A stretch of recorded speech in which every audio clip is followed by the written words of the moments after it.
When is it? Pardon me, mine is 5, Five second session, 5:10 to 5:25. 5 o'clock. 5 o'clock. Okay, sir.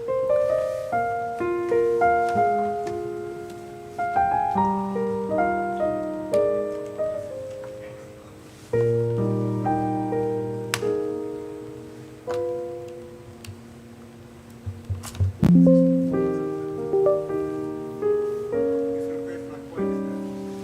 Flat point is there. Charger is there. Yeah.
Good afternoon, ladies and gentlemen.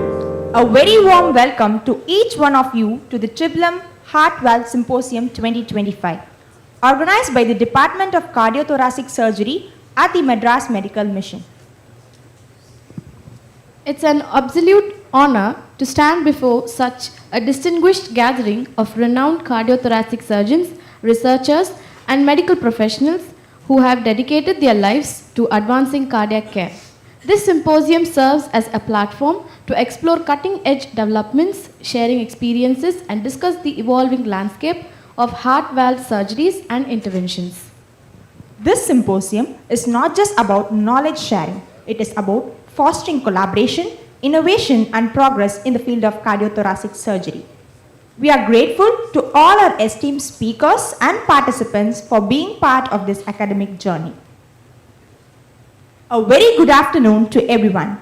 We now move forward to a significant and auspicious moment of this symposium, the inauguration ceremony.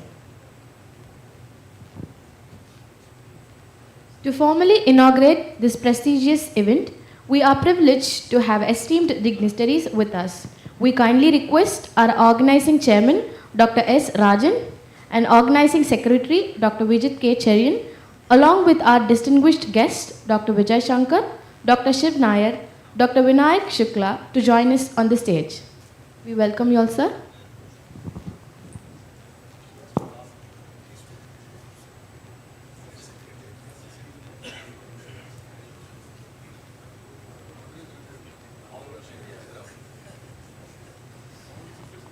I also request Dr. Jacob and Dr. Christopher Roy, sir, to join us the stage.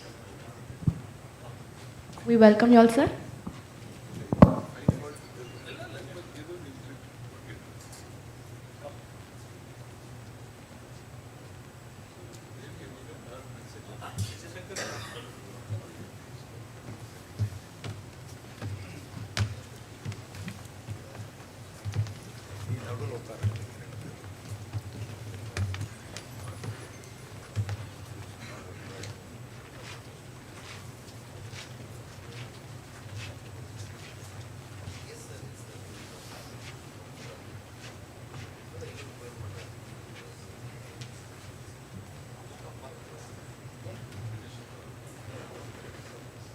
I now request the delegates to raise up for the Tamil Taivaltu.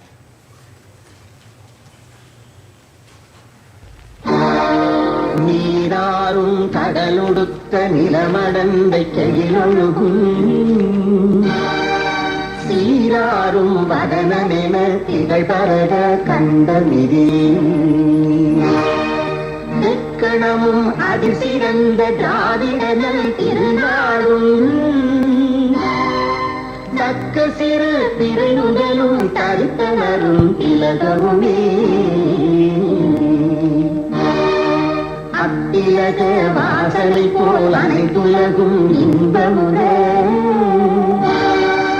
எத்திசையும் புகழ் மணக்க இருந்த பெரும் தமிழனங்கே தமிழனங்கே உன் சீரமை திறந்து என்று செய்ய மறந்து வாழ்த்ததுமே வாழ்த்ததுமே வாழ்த்ததுமே.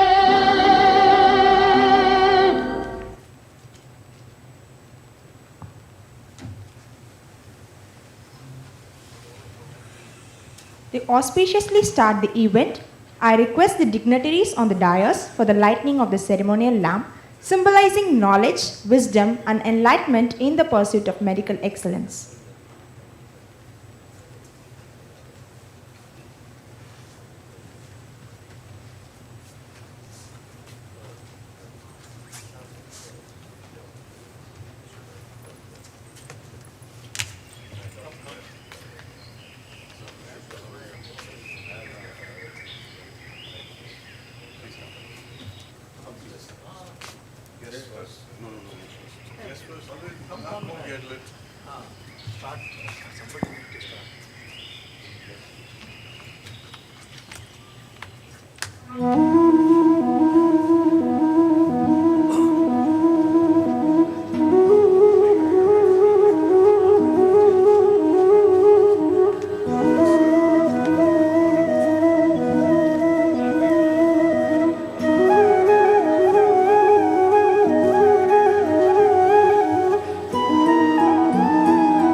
Now, to extend a warm welcome to all our esteemed faculty, delegates and participants, I invite Dr. Vijit K. Cherian, Organizing Secretary, to deliver the welcome address.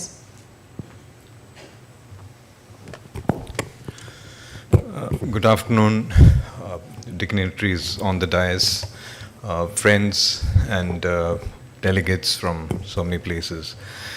It's a privilege to welcome you to the Madras Medical Mission Heart Valve Symposium. It's a 1.5 day program where we'll be deliberating on the many facets of heart valve surgery, and we hope to make this an interactive session. There's going to be a lot of discussions and there will be a lot of sharing of knowledge regarding the newer set of valves that we use. And we look forward to this academic session, and I welcome all of you. Thank you. Thank you, sir.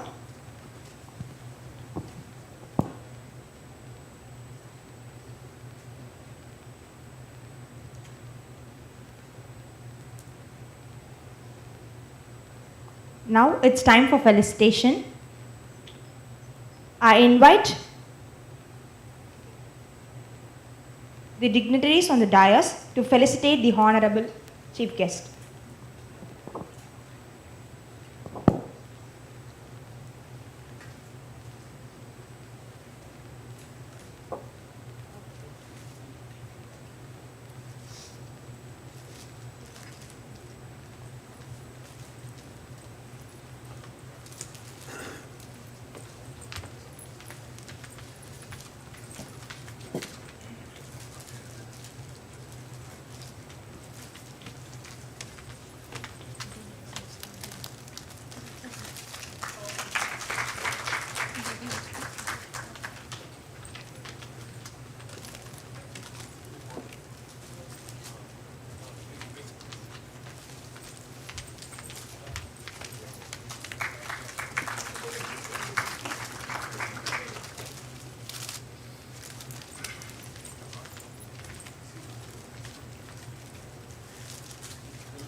Good afternoon.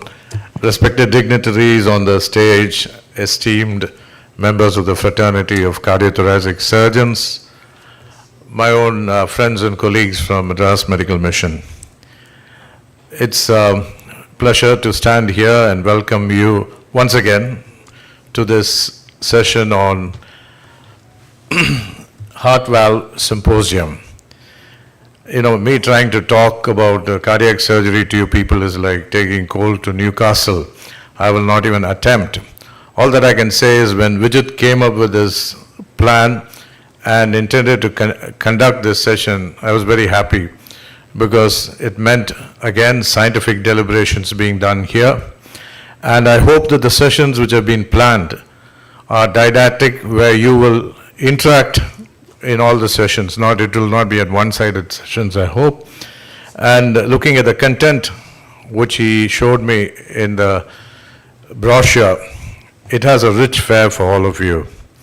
And without taking much more of your time, I know it's an afternoon session soon after a meal, so I'll leave my wishes here with all of you and with Dr. Vijit Cherian. Thank you for organizing this once again, and all the best for this symposium. Thank you. Thank you, sir. We now move ahead with our first scientific session, and we request all the delegates to take their seats off the dais as we are beginning the academic proceedings.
The session will focus on key advancements in heart valve replacement and mechanical valve durability. We are honored to have eminent experts in the field leading this session. Let us extend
நான் சொல்கிறேன் first வாங்க இந்த ஒரு சீரு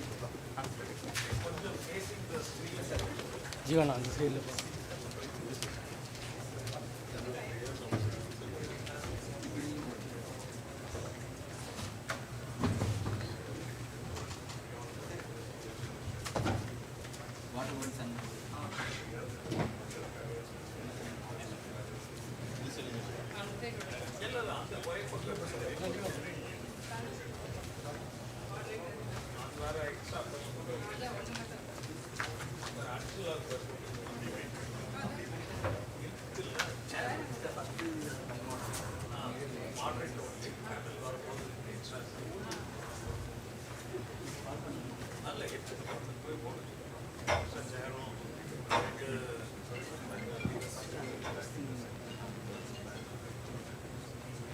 We are honored to have eminent experts in the field leading this session. Let us extend a warm welcome to our esteemed chairperson, Dr. Sridhar LF, Dr. Meenakshi Sundaram, Dr. Kailash Jain, Dr. Arun V, Dr. Madhu Philip. We invite our chairpersons to take their seats and guide us through this session. We welcome you all, sir.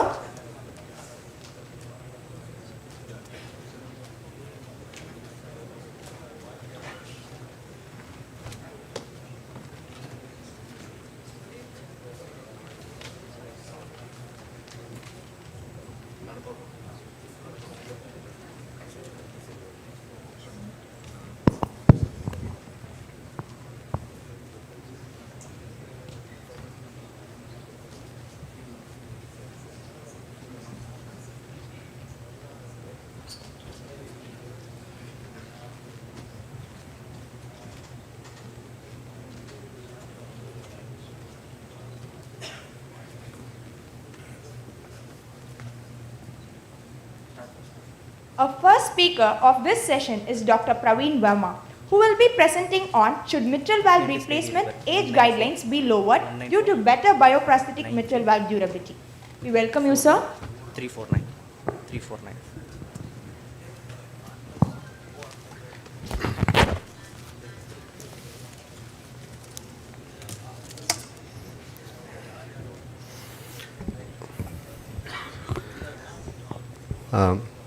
Thank you for inviting me. So I was asked to answer this question. Should mitral valve replacement age guidelines be lowered due to better bioprosthetic valve durability? So what's the current guidelines say about the age? So in European guidelines, it is 70 years, below 70 years you put a mechanical valve and you put a bioprosthetic valve above 70 years. The ACC AHA guidelines is 65 years, below 65 years you put a mechanical valve and above 65 years you put a bioprosthetic valve. But what you should understand is that age is not a class 1 recommendation. Class 1 recommendation should be done or is useful. It's a strong recommendation. So age guideline is only a class 2A recommendation. That is, it is reasonable to do. It's only a moderate recommendation. That is the first thing you should do. Know that it is not a strong recommendation.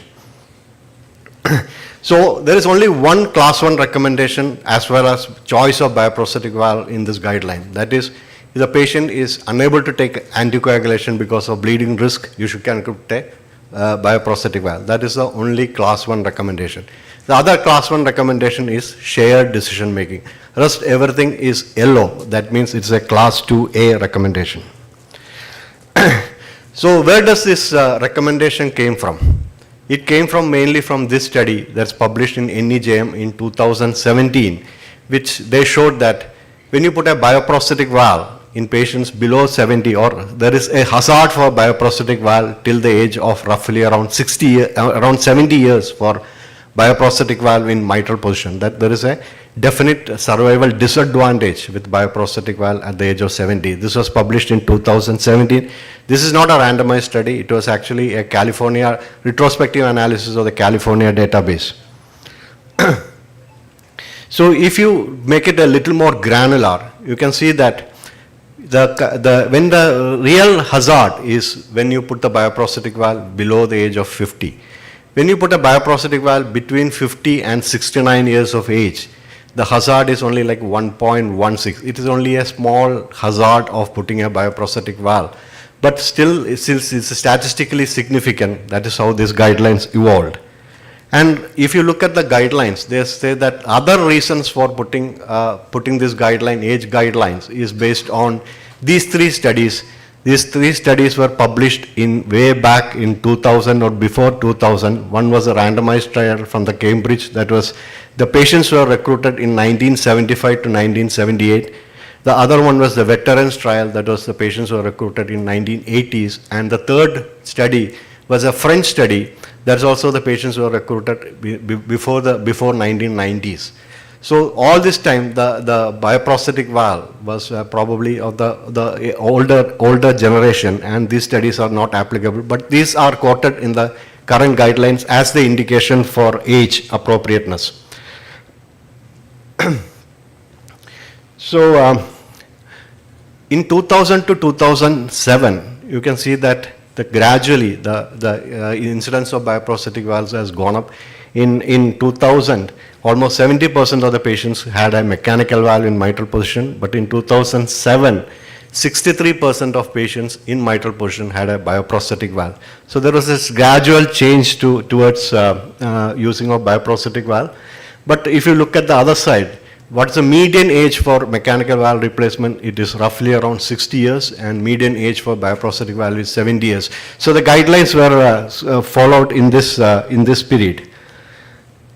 But what about the current trends? This is from the New York State. The Joanna Chivki published this in JAMA. You can see that somewhere around 2007 or 2008, the bioprosthetic valve has overtaken the mechanical valve in mitral position. And in 2012, it is roughly around 63% of all patients had a bioprosthetic valve between the age of 50 and 69. So between the age of 50 and 69 in 2012, 63% of patients had a bioprosthetic valve. So obviously the guidelines were not followed in this, at least in this state. So when they looked at the survival, there was definitely there was a survival advantage for mechanical valve or bioprosthetic valve in this group, but this was an unmatched comparison. So when the matched comparison was done, there was no difference in survival between mechanical and bioprosthetic valve. But this paper was not considered for evolving the guidelines by the ACC or AHA and European Union. So the difference between mechanical and bioprosthetic valve is that stroke and bleeding risk is more with mechanical valve, while reoperation risk is more with the bioprosthetic valve. So it's your choice whether you want to have a stroke, increased stroke or bleeding, or you want to have an increased risk of reoperation. That is the real choice in these patients between 50 and 69 years of age. So this is another study, that is the follow-up is only for 10 years, but almost published at the same time from the Duke University, that is followed up for 10 years between mechanical and bioprosthetic valve. There was no difference in survival. So what about reoperation for bioprosthetic valve? This is a large study coming from Ottawa, University of Ottawa.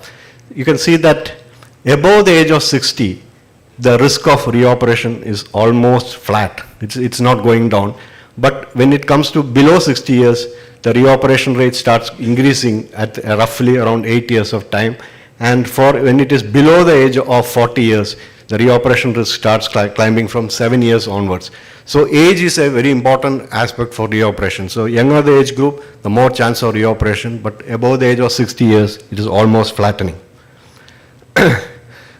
So this is an interesting study from France.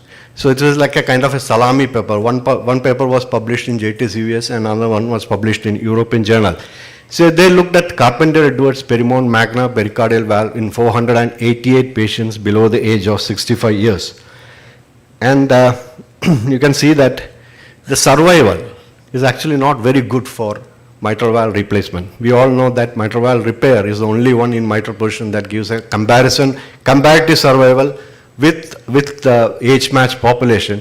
So when you put a mitral valve, when you replace a mitral valve, the 15-year survival is only 53%. But valve-related mortality is much better, but overall survival was very, very poor in this group.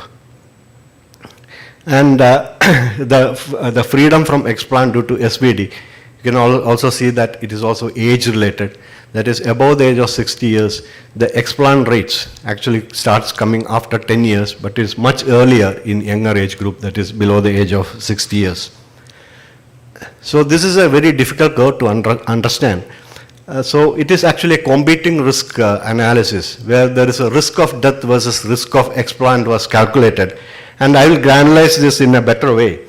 In that, you can see that if you have a patient below the age of 45, there is approximately 40%, if you put a bioprosthetic valve, there's a 40% risk of re-intervention at this group. But if it comes to around 60, between 55 and 60 years, right, like roughly around 58%, the risk is only very, very negligible. And 60 years, after 60 years, the risk of explant is or structural valve deterioration or reoperation is very negligible, because these patients, the patients die. That is, the valve outlives the patient. I hope you understood this concept. That is, above the age of 60 years, most of the time, the patient will die before the valve gets deteriorated. So if you put a bioprosthetic valve at the age of 53 years, only 25% of patients will come for a reoperation or a structural valve deterioration. But at the age of 60 years, if you put a bioprosthetic valve, only 4.5% of patients will be alive with a structural valve deterioration for you to intervene. And if it is 62 years, above 62 years, none of your patients with a bioprosthetic valve will be alive to have a structural valve deterioration and a re-intervention. So 60 years is probably the cutoff, where above that, the valve outlives the patient. So that's a very interesting paper. And it is given also in a little more granular form. You can see that around 60 years, the risk of reoperation is almost nil, because the patient does not live that much to have SVD. So what about the lifetime risk of vitamin K antagonist? So vitamin K antagonist, if you put 100 patients and the patient is on vitamin K antagonist, you follow 100 patients with this vitamin K antagonist for 15 years, you can see that 41% of the patients will have a major bleeding event. And this was a study from Ottawa. And they said that 33%, out of which 41% of patients who have a major bleeding event, 22% of the patients with a major bleeding event will have a death due to a bleeding event. So 41% is the real risk of bleeding in a lifetime risk of a patient. And if you have a bleeding risk, 1 in 5 chance that you may die of the bleeding risk. And 33, this is a study from Canada, so only 33% of patients were in the target therapeutic range. So if you keep an INR of 2 to 3, only 33% of patients at any point of time will be in this range. That means that 67% of patients at any point of time will be out of INR range, and they will have a risk of either thromboembolic episodes or bleeding episodes. So the bioprosthetic valve has also evolved. All companies have a newer bioprosthesis. If it is Perimount, it is Perimount Theo, Magna Mitris. Then Abbott has Biocore, Epic Plus, Epic Max. Hancock has 1 and 2, and Mosaic. And what the literature says that every new generation of bioprosthetic valve will give a 2 to 3 years increased freedom from structural valve deterioration. So we are currently the newer bioprosthetic valves is supposed to last, like Mitris is supposed to last 3 years more than that of Perimount Magna is, or Mosaic is supposed to last 3 years more than Hancock 2, or Epic Max is supposed to last 3 years more. So every new generation has given us 3 more years of freedom from structural valve deterioration. So this is an interesting paper that came from Korea. So they looked at almost more than 8,000 patients, 8,848 patients of mitral valve replacement in Korea from 1997 to 2015. And in Korea paper they found that actually a bioprosthetic valve below the age of 70 years had a survival disadvantage. So these patients who had below 70 years had a inferior survival compared to mechanical valve. So this decreased survival in bioprosthetic valve, there's a commentary by Dr. Otto, this is published in JAMA, and the same this one, saying that what is the average life expectancy of Korea? In Korea, the females are supposed to live till 86 years of age, and males are supposed to live till 85 years of age. And in the US, it is 79 years for females and 78 years for male. So in Korea, because of the huge life expectancy, this is probably acceptable in Korea, but in a country where the life expectancy is less than what is in Korea, like in India, the average life expectancy is 72 years. Probably this age can be moved a little more towards on the left side. So if Korea, they say that 70 years we can put a bioprosthetic valve, we can always say that at 60 years in India we can put a bioprosthetic valve. So this is the paper which I was actually asked to talk on. Should the age mitral valve replacement age guidelines be lower due to bioprosthetic bioprosthetic valve durability? So this is like 1,500 patients of bioprosthetic valve operated in 2 centers, Northwestern University and Michigan, and using Perimount Magna. You can see that the reoperation rate, even in younger patients, was very, very low. Overall 12-year reoperation rate was only like 12%, and patients around 50 years or 55 years, it was only like 5.5%. It's a very low reoperative rate. And the structural valve deterioration is flattening out at the age of, at roughly around 50 years, and is almost negligible above the age of 60 years. The reoperation rates is almost negligible above the age of 60. And this is in the granular form. You can say that above the age of 60, not many patients will have structural valve deterioration for you to re-intervene. So in the original paper, that is in the the original randomized trial published in 1980s or 90s, the reoperative risk of reoperation with the bioprosthetic valve in that paper was around 15%. But in this paper published recently, the risk of reoperation is only 5.6%. That is all coming, like a patient had endocarditis, patient had mitral valve replacement with cabbage, redo mitral valve replacement with cabbage. In spite of that, the mortality risk was only 5.6%. But Mayo Clinic and Cleveland Clinic has reported very low reoperative risk for mitral valve replacement. It's only 2.2% for Mayo Clinic and 0.75% for Cleveland Clinic. So we cannot say that because of the risk of reoperation, we will not put bioprosthetic valve. That argument also does not probably hold good in this current era. So should we lower the age of for bioprosthetic valve in mitral perfusion? Yes, probably it is. But you should always look that shared decision making is the class 1 indication. So you should talk to the patient bystanders about what is the life expectancy after MVR. You can always, you have at least in your mind, you should be convinced that when you put a mitral valve replacement, your survival is not going to be that great and the risk of reoperation is very low.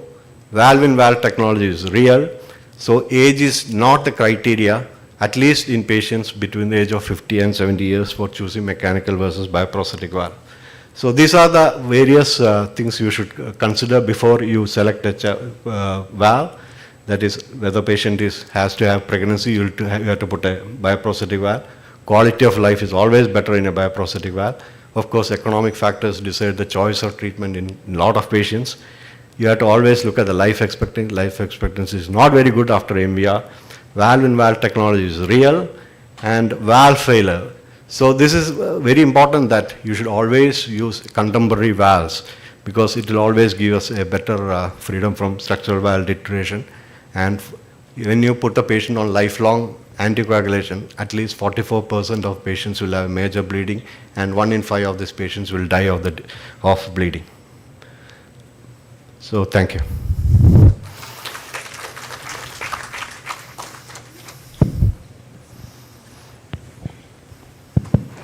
Thank you, Dr. Praveen, for this wonderful, illuminating presentation. Like you said, there are many factors when we talk to patients about what valve they would like, but more and more we see that nowadays patients are actually opting for the tissue valve. Even though earlier it was always that tissue valves are more expensive and metallic valves are, but now they seem to, even the general ward patients are saying we'd like to have a tissue valve. And many of them don't seem to be afraid of a second operation also. Yeah. They seem to be all right. And even we have seen that earlier we would say that because the tissue valves were more expensive, we would think of the patients who couldn't afford it, try to put a metallic valve. But in our experience, we see that the patients who can't afford don't follow the recommendations for warfarin and INR and all that, and they come back with stuck valves later. So now it's simpler to put a tissue, even though it's more expensive. They don't have to do all the tests, no take warfarin, and it's a matter of a reoperation, which is a very low risk now. So yeah, so I think there's a more resurgence of people wanting to put, and patients wanting to have tissue valves.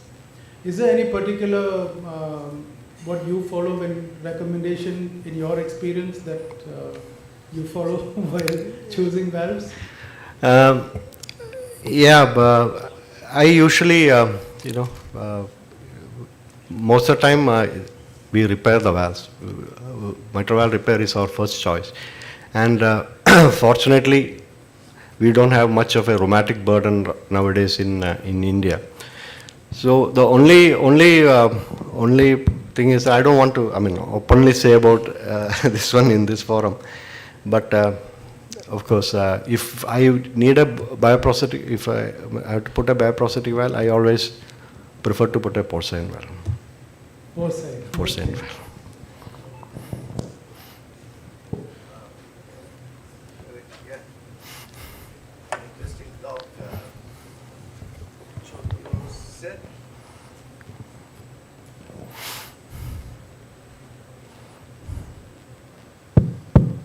You said beyond 60, the valve outlives the patient, right? Yes, roughly like at 60, maybe like 4.5% of your patients will be alive for you to with us SVD for you to intervene. So but if it comes to 62, probably no. Does it mean that the valve type matters, mechanical or tissue, after 60? Because if it's the valve is going to outlive the patient. Yeah, but quality of life. See, you don't have to take vitamin K antagonist, means that you can eat whatever you want, you can do whatever, your life is not restricted. So that is the most important. The quality of life will be very good in a bioprosthetic valve. In your experience of, obviously if it is repairable, our first choice will be to repair the valve. But in a situation where we are not able to repair, need to replace it, a younger patient, what is the youngest age you would have done a tissue valve and your follow-up or anything? Oh, I have put tissue valves in patients who are like 23, 24 years because they want to have pregnancy. Yeah. So how's the follow-up and how? Our results, like most of the patients in which we have put, maybe like less than 10 patients we would have put, most of them had a reoperation in 8 years' time. 8 years' time. And most of them do not get pregnant also. That's another thing. Yeah. Vijay, Praveen, I would like to know, the first thing is the definition of SVD. Yeah. That's very much in the air. Yes. So what you define as SVD may be different for different people. Yeah. 2, the risk of stroke is there even in patients with bioprosthesis because of AF. The risk of bleed and the risk of stroke due to clot is about equal in many studies. Right. And the third thing is that does reoperation really reflect No. how many patients have SVD? No. Reoperation is only a definite endpoint because SVD, you have 3 definitions. One is, of course, the echocardiographic criteria where, there's a walk 3 criteria where, so that happens much before than the clinical, this one, and then only afterwards only the reoperation, like there is a gap between that. So there's an interesting paper by Dr. Kanako from Brigham. It's published in Circulation. There's a pro and con versus bioprosthetic versus mechanical valve. The Mayo Clinic was arguing for the mechanical valve, and Kanako, they are saying about this one. So 50% of patients of mitral valve who had a bioprosthetic valve eventually will develop atrial fibrillation. But these patients who develop atrial fibrillation can be easily managed by NOAC or DOAC, which has a very low bleeding risk compared to vitamin K antagonists. So that argument is probably not worthwhile in the current era when the NOACs are there.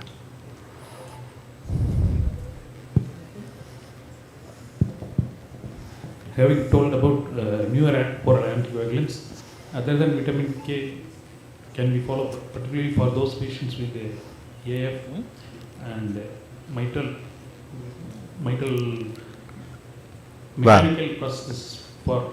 No. NOACs are not recommended. NOACs are not recommended. There was a study for Onyx valve about the NOAC versus this one. They have found actually statistically inferior results with the NOAC. So NOACs are not recommended for mechanical valves currently. Thank you, Dr. Praveen. Thank you, sir.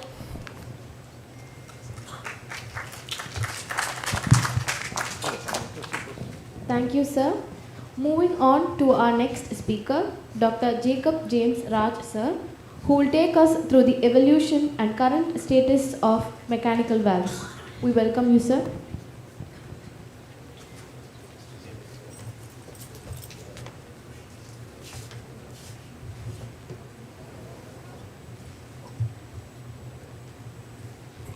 Good evening, good afternoon, everybody, and welcome to the Madras Medical Mission. And thanks, Vijit, for giving me this opportunity to talk. I'll be talking to you about how mechanical valves evolved. This is basically aimed at the postgraduates, so they have an idea of the initial valves and how exactly the newer valves came about. So this evolution took place only over the last 3/4 of a century, not like millennia, like what evolution we normally think about. So in the 50s, it started off, very often this is one of the questions which people ask you in an exam. Who put the first valve, which was the first valves, and this probably would be the answer. Charles Hufnagel, he designed this valve at the Georgetown University Hospital in the 50s, and it was made of glass with a little plastic ball, and it was implanted beyond the subclavian. So it was put in a patient with an aortic regurgitation, and after surgery he had AR proximal to the valve and no AR distal to the valve. So it was a 50% relief for the patient. The other question that many people would ask you in an exam is about the Nina Braunwald valve. They'll ask you the gender of the surgeon, so then you should know that it was a lady. It was the wife of Braunwald, which is the cardiology textbook, which you also are expected to read. So this lady worked in the Hufnagel laboratories, and she designed this valve. It's a ball in a cage valve. The features that you will need to remember are that the cage is open, the struts are open, they're not closed in the top like the Star Edward valve, and the struts were covered in cloth. She believed that probably by covering it with cloth, we would have lesser thrombosis on these struts, so which is why she did that. And this was put in, she did the work in 67, and the valve was initially implanted in 68, and till 79, a lot of these valves were implanted. And these pictures are from the Smithsonian National Museum of American History. So this is how this valve would actually work, the Star Edward valve. But before the Star Edward valve came about, there are some other valves that you need to know about. And these were not the ball in cage valve, these were the disc in cage valves. So how exactly people put such a huge disc and then expected it not to have much of a gradient is beyond me to fathom. But a lot of these valves were actually in vogue, or they were developed.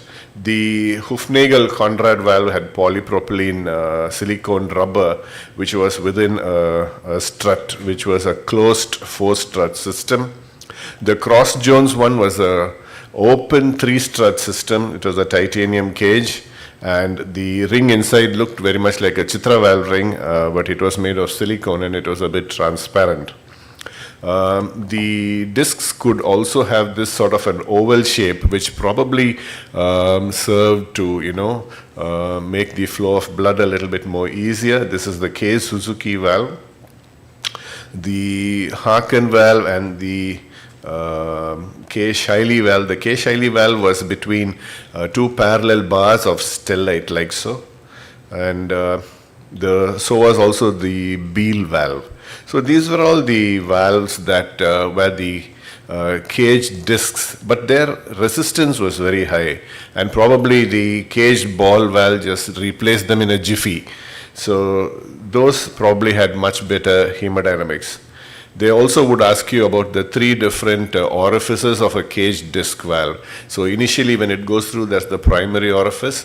Then between the struts and the ball is the secondary orifice, and between the aortic wall and the valve is the tertiary orifice of a caged ball valve. So these were the important ball valves of those days. The Hufnagel valve, which we talked about. The Haken-Soroff valve, the Star Edwards valve, which was there in vogue till even this millennium. The McGowan-Cromie valve, the Smirnoff cutter valve, the DeBakey Surgery tool, and the Braunwald cutter valve, which we talked about just a minute ago. So that's where the Hufnagel valve was implanted. The Haken-Soroff valve had 2 cages. One cage was designed, the outer cage was designed to hold the aortic wall away so that the tertiary orifice didn't give you much of a gradient, and the ball actually moved within the inner cage. The Star Edwards valve, when we were in Chitra, we used to have the Star Edwards valve, and the consultants used to tell us that they could take the valve out so it is easier to tie, and then somebody would take and play with the ball and it would go on the floor. I'm sure Vijit would remember. Dr. Shiv Nair was our teacher. I don't think he threw any balls on the floor, but We have seen balls go around on the floor. The mitral valve would have 4 struts, the aortic would have 3. Normally people would remove it off the aortic because it would interfere with your knot tying. Mitral nobody bothered because anyway it was away, and then you couldn't put it back in once you tied the knot, so you could not take the ball out. So you could do that gimmick only with the aortic. The surgeons in Australia, when I was there, even 2002-03, somebody used to put the Star Edwards valves even then, and it was there in the papers as well at that time. The Pemco Cartwright valve, that had as many as 6 struts in its earlier models. This is the Nina Brownwald valve. The McGovern Cromie valve was probably the first valve that was a sutureless valve. So you could put it in, and when you screwed the bottom of that, those spikes would come out and they would get onto the aorta. So you could kind of do it without sutures, and it would be much faster. So in the era of stone hearts and pre-cardioplegia, this probably people would have loved it. This one had struts even below, and the ball was a little bit lesser, smaller, to decrease the gradient. So this valve was designed in this way to decrease the prosthetic valve height and also to decrease the gradient. This smell of cutter valve also was done this way for that same reason. The DeBakey Surgitool valve is another valve which history-wise people would benefit from remembering. It had this heavy ball made of pyrolytic carbon. Normally what would happen was ball variance is when the ball becomes abraded and then becomes smaller, and sometimes it would escape out and embolize. Here the embolism took place because the struts got worn off and it allowed the ball to escape through, and probably somebody found it at the bifurcation of the aorta. The Brownwald cutter valve. Well, so this picture telling us the blood flow would tell you that even the caged ball valve probably had a reasonable amount of gradients, which is probably why they had to think of the next generation of valve. And the tilting disc valve evolved.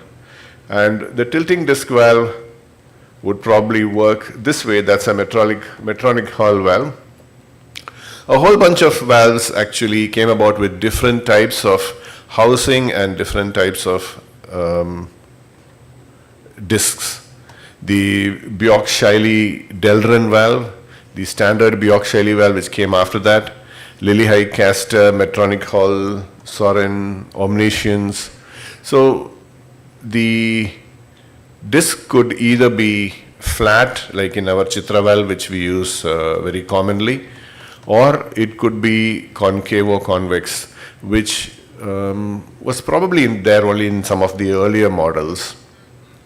So you have a suture ring, you have a housing which would have an inner inlet strut and an outlet strut, and the tilting disc which would be put in by actually deforming the struts, and they used to tell us that that was probably the only time where the strut would be deformed.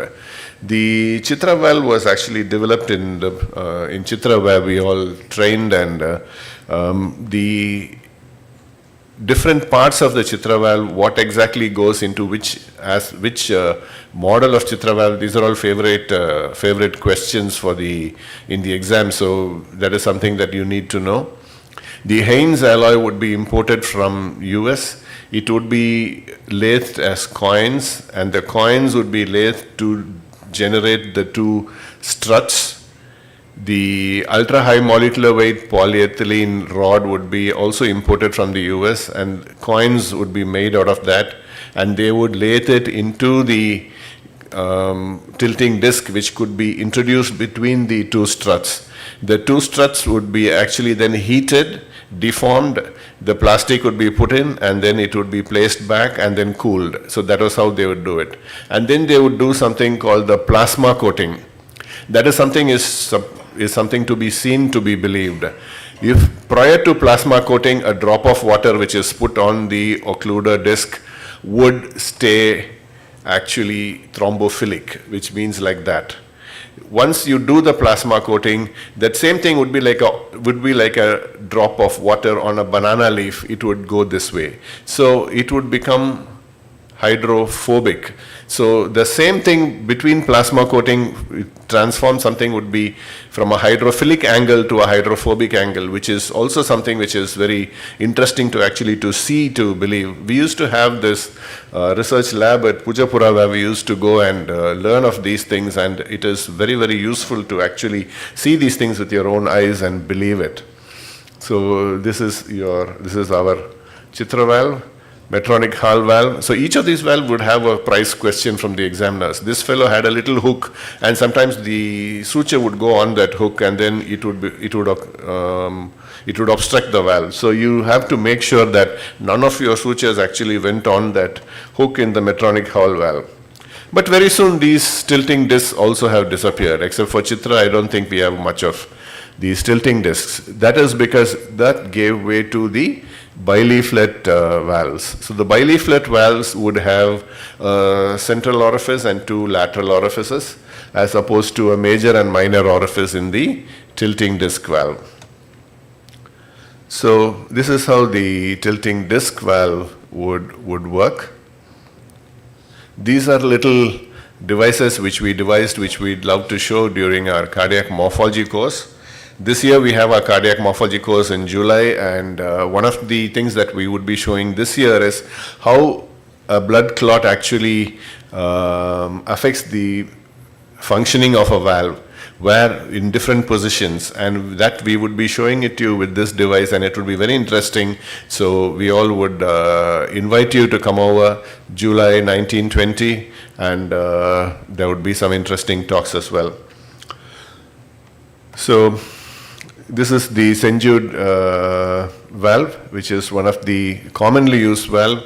There are a lot of different models with differences in the sewing rings. The Carbomedics, the Onyx valve, which prides itself in saying that the opening angle is as high as almost 90 degrees, and probably we don't need to have anticoagulation for this, but no to that. This is the Miltonia valve, which is probably the newest kid in the block, which is quite popular these days. So this is how the valves progressed, because we wanted to have better and better flow dynamics. The other valve which I have seen somewhere is a valve which had 3 leaflets, and this is a mechanical valve with 3 leaflets which opened like so. This picture is actually from Aachen, Germany. This valve actually I saw it in was from Bakulev University, but somehow it has disappeared. I never saw any more of these valves after that, and never came about, and I cannot tell you why, because I myself do not know why this valve never took off. But this is one valve which people could ask us about, a tri-leaflet mechanical valve.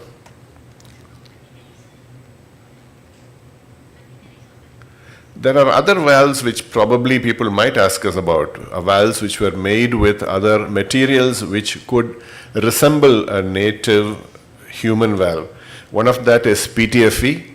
These seem to have reasonable success in the pulmonary side of things, but when you use these things on the left side of the heart, which probably where normally we would be putting in valves, they had much faster degeneration and a lot of clots when the degenerated valves are explanted. So what is the answer to that question? Probably, in my view, the mechanical valve would get a sort of component which would be pliable, like either from a PTFE or a newer biomaterial which would replace the tilting disc, which is pyrolytic carbon, which could give us much better hemodynamics and durability. But has that biomaterial come about? Hebrew University is doing a lot of research on a lot of biomaterials, but I'm not really sure if any of those things have come to take that. So till then, we probably are stuck with bioprosthesis for that sort of valves, but where we would go is anybody's guess. Thank you.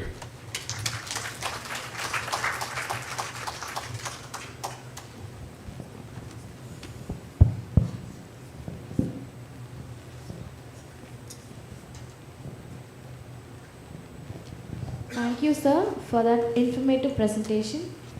Our next speaker is Dr. Anbarasu Mohanraj, who will discuss about tricuspid reagitation and the newer tricuspid ring.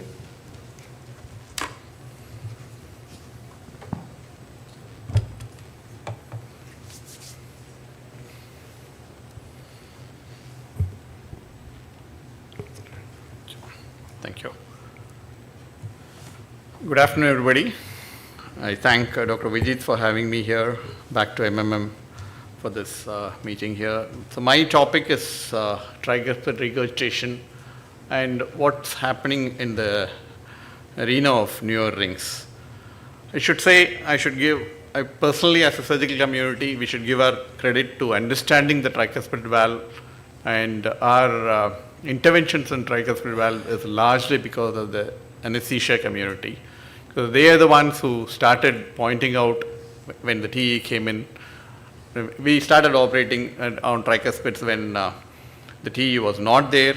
So the decision to do a tricuspid will be based on a very raw preoperative echo and what we see on table, a huge RA and a huge RV, and then decide when to do the tricuspid or not. So I think we should credit the anesthesiologist for pushing us into addressing the tricuspid valve and making us understand when and when not to intervene the tricuspid valve. The tricuspid valve is no more a forgotten valve. The incidence of tricuspid regurgitation is quite high. Primary or organic TR is relatively infrequent. It's about 10%. 10% is the Western literature, but in a country like India, where we have a very, very high incidence of rheumatic, though it's coming down, the incidence of primary TR should be around 5%. The rest of the 95% are secondary or functional TR. Another thing which is coming up, which is very well recognized in the Western world, is isolated tricuspid regurgitation, which is associated with low atrial fibrillation. Now that's the diagram of the classification of tricuspid regurgitation. It's either primary or secondary or isolated tricuspid regurgitation associated with atrial fibrillation. So primary TR, whenever we see a primary TR, I should say it's a nightmare to deal with these patients because they are referred for surgery quite late, and what do we do and how do we deal this tricuspid regurgitation is a huge surgical challenge. And the abnormalities of either the tricuspid or the subalveolar apparatus, it's due to a congenital or an acquired cause. The acquired cause are usually tumors, carcinoid or myxoma. There are documented instances of drug-induced tricuspidal disease because of ergot-alkaloids, dopamine antagonists, and anorectic drugs. Iatrogenic injury because of a transvenous pacing is very, very common. I think that's leading the cause gradually. And endocarditis or SLE and radiation and primary rheumatic pathology of the tricuspid valve was also described, and we've dealt with that. Trauma, especially in a blunt injury trauma, causing a sudden rise in the RA and RV pressure, causing a injury to tricuspid valve is a described entity which causes tricuspid regurgitation. Now, the pacemaker being a leading cause, it affects the motion of the leaflet. It also interferes with the subalveolar apparatus and it can perforate the leaflet. Epstein's anomaly is more commonly dealt with the pediatricians, but pediatric cardiac surgeons, but we do see a few patients in the adult age group as well. Now, secondary TR, which we always deal with, there's right ventricular dilatation and dysfunction, there's leaflet tethering, there's annular dilatation and leaflet malcoaptation. There's obviously a left-sided valve pathology or primary pulmonary hypertension or pulmonary hypertension for any other cause or LV dysfunction. The incidence is about 25 to 40%. Historically, we've been managing these patients TR with conservative management, but of late, at least in the last decade, we are very aggressive with management of tricuspid regurgitation. Primary pulmonary hypertension can be a cause. Chronic thromboembolic pulmonary hypertension, CTEPH, is another very, very documented cause. But most of the times, TR related to CTEPH, when we operate, we do not address the TR. We just do a pulmonary thrombectomy, and the TR settles down and the RV function improves. COPD is another cause. It could be because of intrinsic RV disease or arrhythmogenic RV cardiomyopathy or myocardial ischemia causing a right-sided infarction. Isolated TR is what we've described already. So what are the hemodynamic consequences? It remains undetected for a long time and is usually detected coincidentally during a workup for a left-sided heart ailment. Long-standing tricuspid regurgitation can lead on to RV failure. It can lead on to gross RV failure leading on to ascites, peripheral edema, weight gain, and hepatic dysfunction. Usually there's a faint systolic murmur, but it could be a low, inaudible due to a low right-sided pressure. There's elevated JVP and V wave emerging with CV, which usually is masked by the presence of atrial fibrillation. And these are the gradings of tricuspid regurgitation. We'll not go into the detail of that. And whenever we deal with a patient with primary MR, we always do a MRI, and it gives you a spatial resolution. It particularly relevant to the umbrella grades of the severe tricuspid regurgitation. The stroke volumes are calibrated and given as exactly. The late gadolinium enhancement shows the amount of impairment of RV and the fibrosis, which is very, very prognostic, and it gives you a crisp anatomy imaging, which helps us to plan the intervention. Now, most of the time, it's managed conservatively. When you see a patient, how do we follow them up? Echo is done every 6 months once the patient has severe TR. The cornerstone of management is loop diuretics. No loop diuretic has been demonstrated to have advantage over the other, and diuretics does not affect the morbidity and mortality. It only gives symptom benefit. Now, when to refer a patient for a tricuspid valve regurgitation patient for intervention is very, very important, because most of the time the cardiologists refer to us to these patients after they've exhausted and RV is totally dysfunctional. So ideally, a patient with a severe tricuspid regurgitation, the moment he develops symptoms or the moment the LV starts deteriorating, they should be ideally referred for intervention. That's the indication for surgery. I'm a great fan of European guidelines rather than American guidelines. Obviously, when there's severe TR, it has to be addressed. And even if patient is having mild or moderate TR, if the LV, if the tricuspid annulus is more than 40 millimeters, or if it's indexed around 21 millimeters, those patients should be intervened. Isolated TR, the mortality of addressing an isolated TR is about 10%. There are multiple comorbidities, there are high rates of renal and liver disease, but results have been improving over time and grossly under addressed considering the number of patients with TR, and repair has been better than replacement. Now, how do we deal with concomitant TR when we deal with a left heart lesion? The guidelines are quite clear now, and we'll go through that very soon. What are the surgical options? We have a de Vegas annuloplasty, we have a ring annuloplasty, we have a ring annuloplasty with a subvalvular or leaflet procedure, and last resort is a valve replacement. Now, de Vega is a very, very golden set of technique which is often, it's very easy for us to come up on the stage and say that de Vega has got no role, but in a country like India, where we have economic considerations, de Vega still has got a very, very significant role. There's enough of literature to say that de Vega helps in addressing moderate or severe TR, except for a few conditions. It's easily reproducible, and there are innumerable modifications, customizations of de Vega's procedure, and it really gives good results in at least majority of patients. And this is a paper looking at the long-term results of de Vega's tricuspid annuloplasty. Now, the verdict is a de Vega's annuloplasty is useful in a select subset of patients, especially in lesser degree of TR and lesser annular dilatation. All annuloplasties do fail. There is not a single annuloplasty which you can say will never fail, but the failure rate of de Vega is slightly higher. With the de Vega, the failure rate at the end of 5 years is about 20 to 35%, whereas with the ring annuloplasty, they too fail, and the incidence of failure is about 10%. That's the paper from Madras Medical Mission, it was a very, very raw data. It was presented in 2015. It was a 5-year follow-up of patients who were addressed and were not addressed for moderately severe TR, and there is a high incidence of, very, very high incidence of recurrence of TR or severe TR with a group which was not at rest. Now, there are papers on which valve after repair fails, and these predictors are very important because they help us to prognosticate and refine our techniques as well. The echocardiographic predictors are severe pre-op tricuspid regurgitation and grossly dilated tricuspid annulus, advanced leaflet tethering, that's because of gross dilatation of the right ventricle, the presence and persistence of severe PAH and reduced LV function. The clinical predictors are female sex, chronic atrial fibrillation, ischemic coronary artery disease, presence of an intra-annular pacemaker lead, a COPD, and presence of renal dysfunction. And mitral valve repair rather than replacement is better for the durability of a tricuspid valve repair.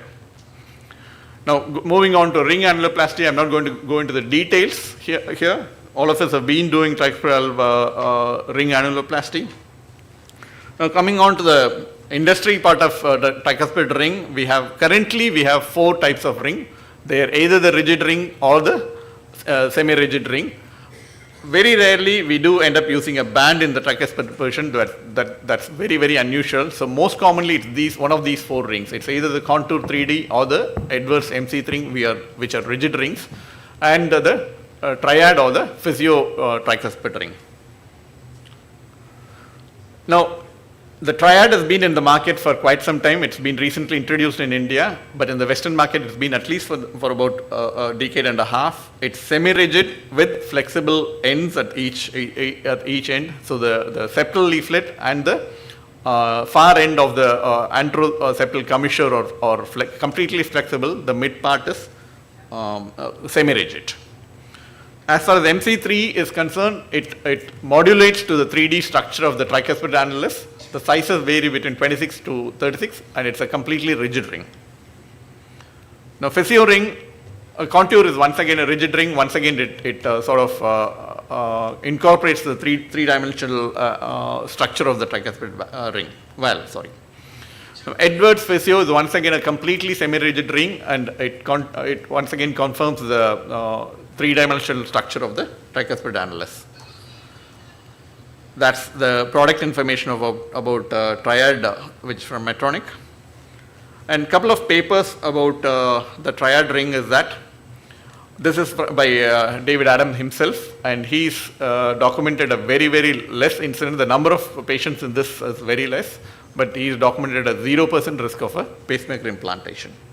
That's the Korean, the product information. There are 4 markers here. The first 3 markers here. The first one is for the septo-posterior commissure. The second marker is for the posterior-anterior commissure.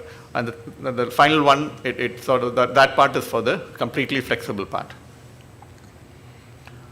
And this is an expert extract from the Dr. Adams' paper. Surprisingly, what I found is a majority of patients, they were using a 26 ring. But in our current practice, I think most of the other rings, we'd be using 28 or 30, or maybe 28 is the commonest size we would be using. But in David Adams' paper, 43% of patients had a 26 mm ring. And this is the Korean paper, which shows a significant number of patients, 248 patients. They had a pacemaker implantation of about 6%. When they excluded patients with sick sinus syndrome, the incidence of pacemaker implantation was about 1.2%. Thank you.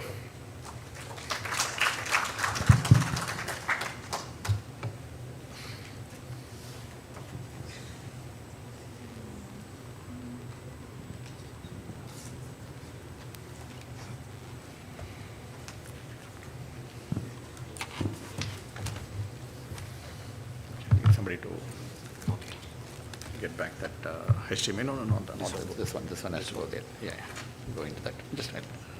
You can call the next person. By then I'll get it.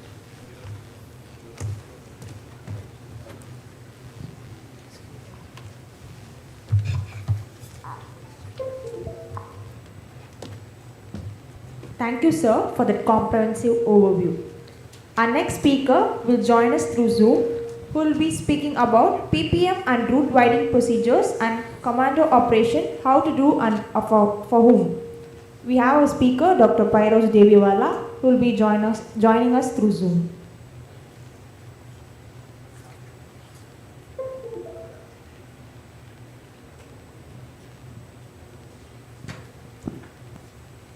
Hello?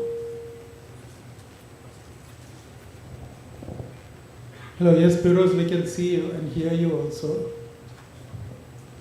I can't see you all actually, but okay. Can you see my slide?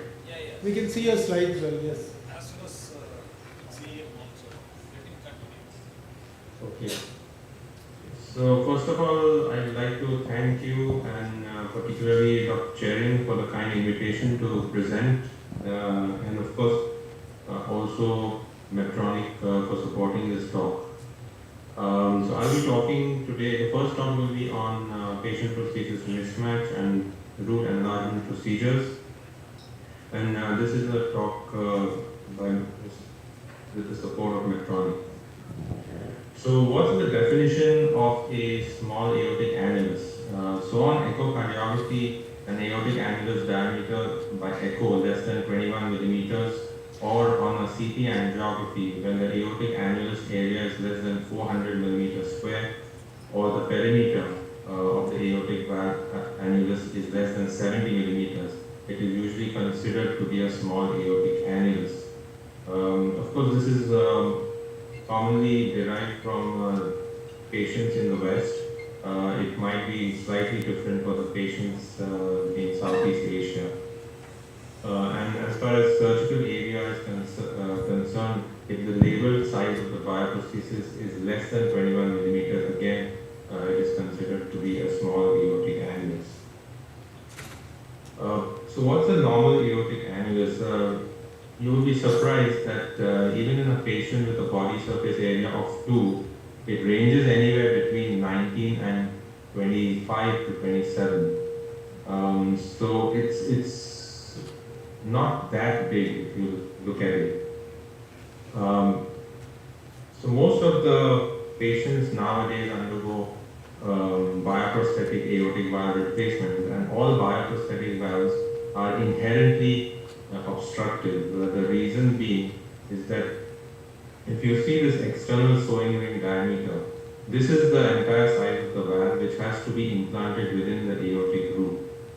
Because the aortic annulus, the whole valve fits into the aortic annulus or the aortic root.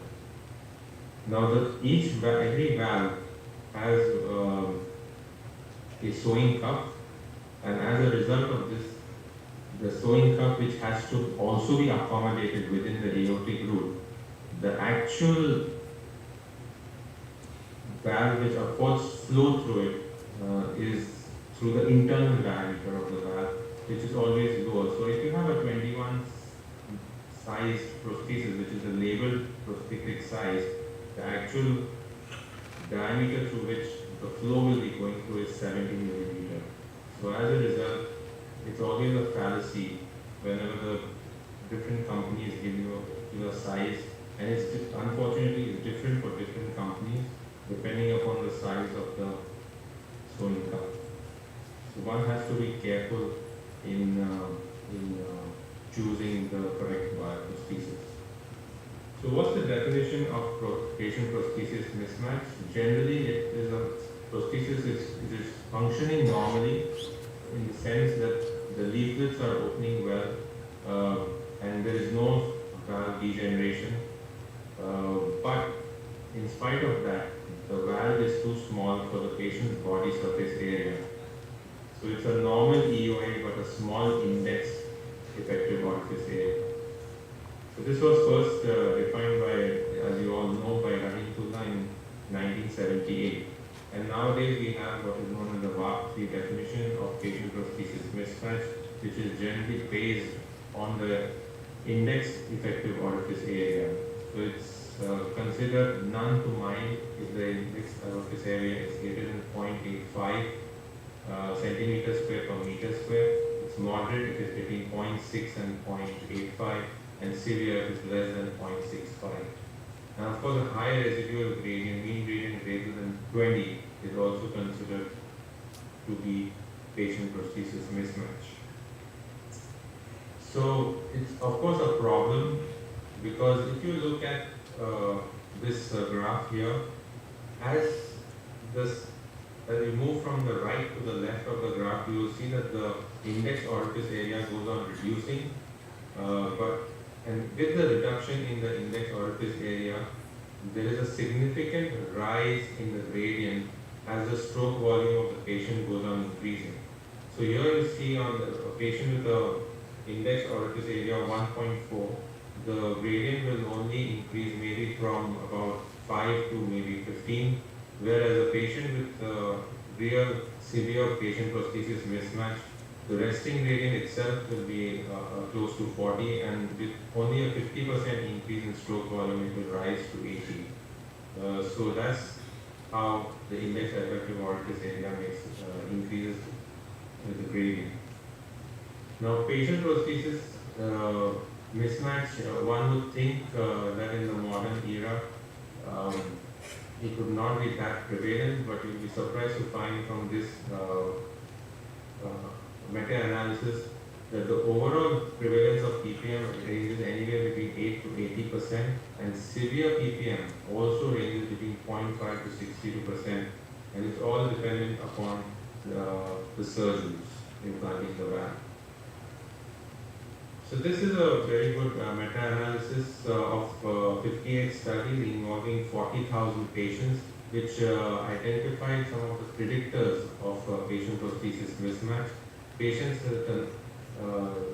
who are older, females patients, and as you can expect, patients with a high body surface area and body mass index are predictors of PPM. Additionally, they found also hypertension and diabetes, and also importantly, when they compared the mechanical valve to the bioprosthesis, they found that prosthetic valves were also a predictor of patient prosthesis mismatch. So what's the impact of patient prosthesis mismatch? It leads to poor hemodynamic results because it results in high residual mean gradients, which obviously increases the workload on the left ventricle. Left ventricular reverse remodeling is also reduced because LV mass regression becomes less. There's less. All this results in lesser durability of the valve because it leads to earlier structural valve degeneration, and all this eventually amounts to a higher early and late mortality. As you can see here, this is another meta-analysis involving 34 observational studies from 27,000 odd patients, and you can see not only does moderate patient prosthesis mismatch increase all-cause mortality, but not only does severe PPM increase all-cause mortality, even moderate PPM is associated with an increase in all-cause mortality with confidence intervals you can see are about 1 in both cases. The same thing applies even to cardiac-related mortality. Moderate PPM, severe PPM both result in increase in mortality. You can see a severe PPM results in almost 6.5 times higher mortality than patients with no PPM. What was also interesting was when they, in another study by Mark Moon, when they stratified it according to the age of the patient, they found that even in patients who have severe PPM, patients over 70 years, usually the mortality is not affected. Whereas in those less than 70 years, it does definitely affect their survival. So one has to be more careful in choosing the right type of valve as well as the right type of procedure for aortic valve replacement in patients who are younger. And this is a very important message from this slide. So as we know that PPM does have impact on long-term survival, it is important that we address it if we are suspecting a patient to have PPM after aortic valve replacement. So the first step in that is to anticipate the patient prosthesis mismatch, and several companies provide these charts which give you an idea of whether the patient will have patient prosthesis mismatch. This has not been totally scientifically proven by randomized studies, with one study recently being published which has challenged this notion, but we won't get into the details of that. But by and large, the majority of the surgeons the world over use these PPM charts, and this do give some idea about whether the patient would have patient prosthesis mismatch. So in order to address it, there are several ways you can address patient prosthesis mismatch by using a supraannular prosthesis, root enlargement, root replacement, sutureless valves, mechanical valves, also stentless valves, and the Ross procedure. But today we'll mainly be talking about the supraannular prosthesis and root enlargement. So whenever you anticipate patient prosthesis mismatch, nowadays you have to also use the valve with the idea of future valve carry for that particular patient in realm of a lifetime management of severe aortic stenosis. So do not leave the operating room with a small prosthetic valve and patient prosthesis mismatch. Ideally in women, you should be able to get a 23 size in, and in men a 25. This particularly related to the Western literature, maybe one size smaller in Indian patients. So the first thing is use of supraannular valves, and one such valve which is a newer generation valve in the last decade is the Avalus bioprosthesis, which is produced by Medtronic. It is a supraannular design, and it was specifically designed for superior hemodynamics. So it has a two-part polymer frame which minimizes the stress zones on the leaflets. It has a special peak polymer stent that provides strength and flexibility, and does offer resistance to permanent deformation, which is very important while using it in bicuspid aortic valves where the annulus is not symmetrical, and it gets deep down into the LVOT and can, in some cases, deform the stent. So in such cases, this valve also offers great reliability. It is designed to achieve 100% coaptation and minimize central regurgitation. You will see, and even from personal experience, there is extremely little, or most often no regurgitation, central regurgitation at the end of the procedure. It has excellent durability because of interiorly mounted leaflets which minimize damage contact with the frame, and this really increases the durability of the valve. And secondly, this is a time-tested amino oleic acid tissue treatment to mitigate calcification. This has been time-tested with the Hancock valve as well as the mosaic valve of Medtronic. It has a two-part polymer frame which minimizes the stress. As you can see, you can see the movement here. The posts move inwards slightly, and this definitely reduces the stress on the leaflets and would theoretically, at least for now, improve long-term durability of the valve. So they recently published the 7-year results of the Paragon trial, the Paragon pivotal trial, which was just a non-randomized observational study of implantation of the Avalus bioprosthesis. 39 sites were involved, 1,100 odd valves were implanted, and they had a follow-up of almost 6,400 patient years. You can see most of the centers, or almost all the centers, were Western industrialized nations. And what we found at 7 years was that valve-related all-cause mortality, freedom from all-cause mortality was over 80%, freedom from cardiac mortality was 91.4%, and you can see here, most importantly, freedom from valve-related mortality was almost close to 100%. Now, another important factor which we look at in a bioprosthetic valve is reintervention. Now, if you see, the overall reintervention was about 5.7% at 7 years, but the majority of these patients were because of infective endocarditis, that you can see, and only 1.2% of the patients, the intervention was due to structural valve degeneration, which are considered to be excellent results at 7 years. And the rest of non-structural valve dysfunction, valve thrombosis and paravalvular leaks were under 0.5%. Mind you, this graph shows the highest is 10%, so you have to take that into account. So when they look at the hemodynamic parameters, again you see it has, you see in the blue is the mean aortic gradient.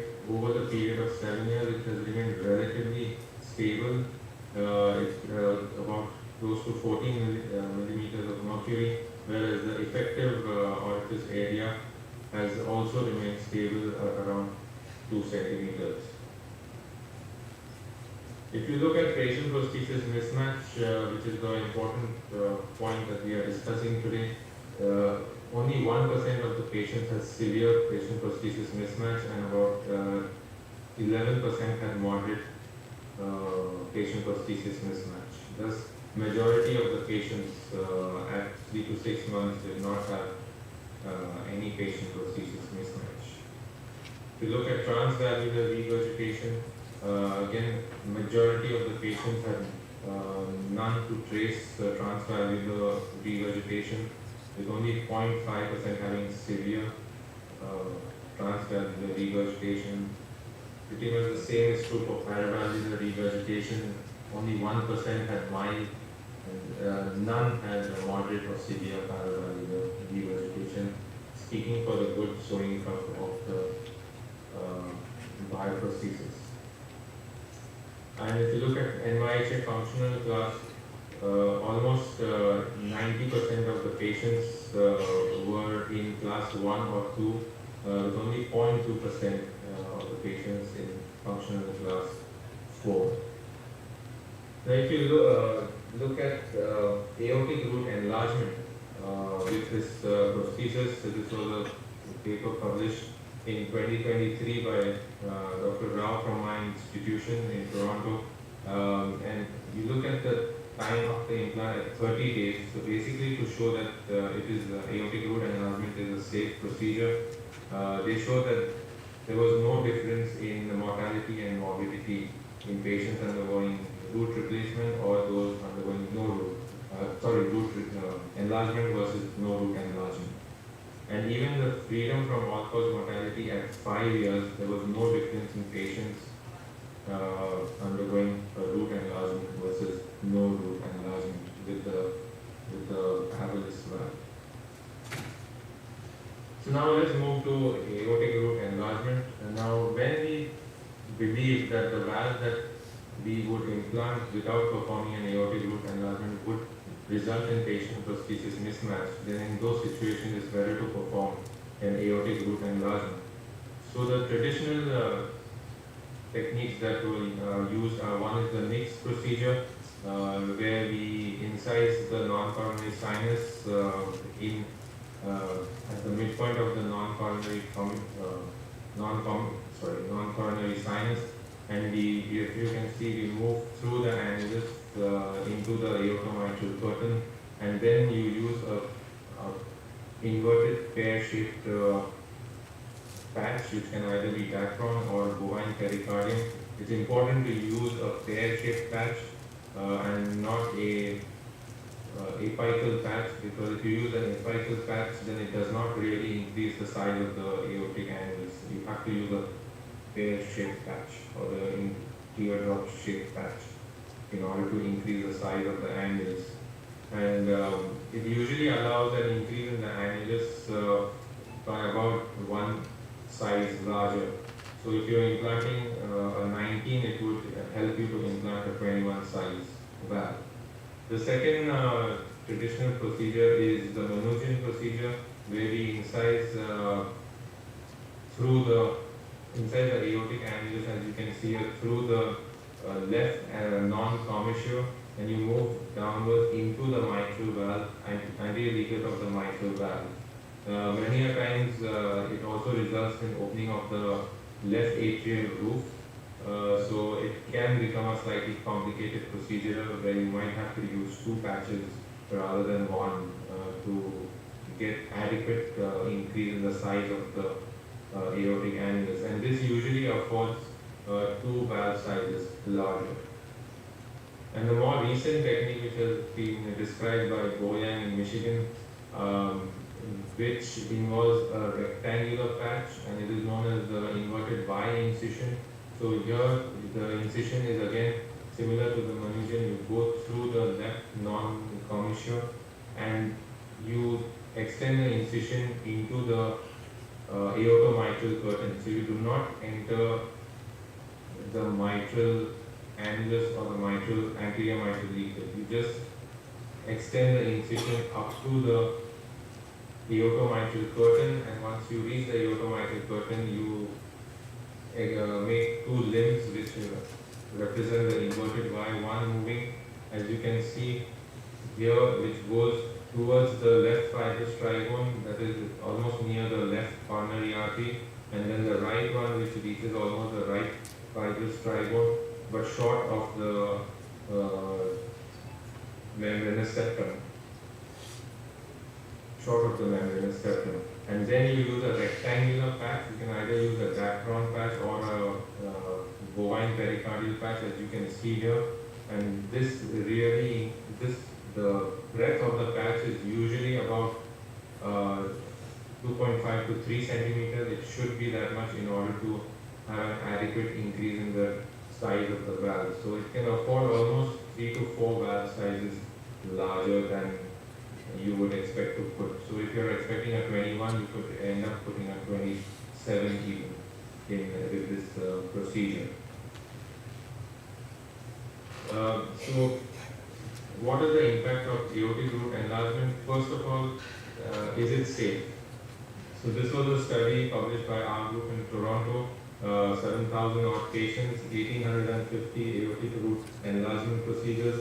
The majority of the valve sizes were 23 and 25, with quite a few 21 and 27 implanted as well.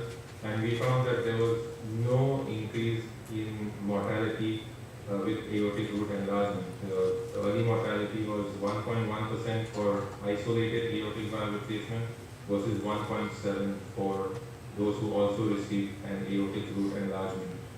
And if you look at all the other morbidity criteria like acute MI, low cardiac output, permanent pacemaker requirement, reoperation for bleeding, renal failure, there was no difference between the 2 groups. So it's quite a safe operation when performed by experienced surgeons. And when they did a multivariable analysis, they found that aortic root enlargement was not a predictor for in-hospital mortality. This is another study which shows that aortic root enlargement does reduce moderate and severe PPM. As you can see here in the pooled analysis, there is a significant difference in incidence of moderate PPM as well as severe patient prosthesis mismatch when an aortic root enlargement is performed. So it does show that it is useful to do an aortic root enlargement. And this is another meta-analysis, meta-analysis, again performed by the Toronto group, where they studied 8,500 patients with isolated AVR and about 821 patients with, of which 821 patients had an aortic root enlargement.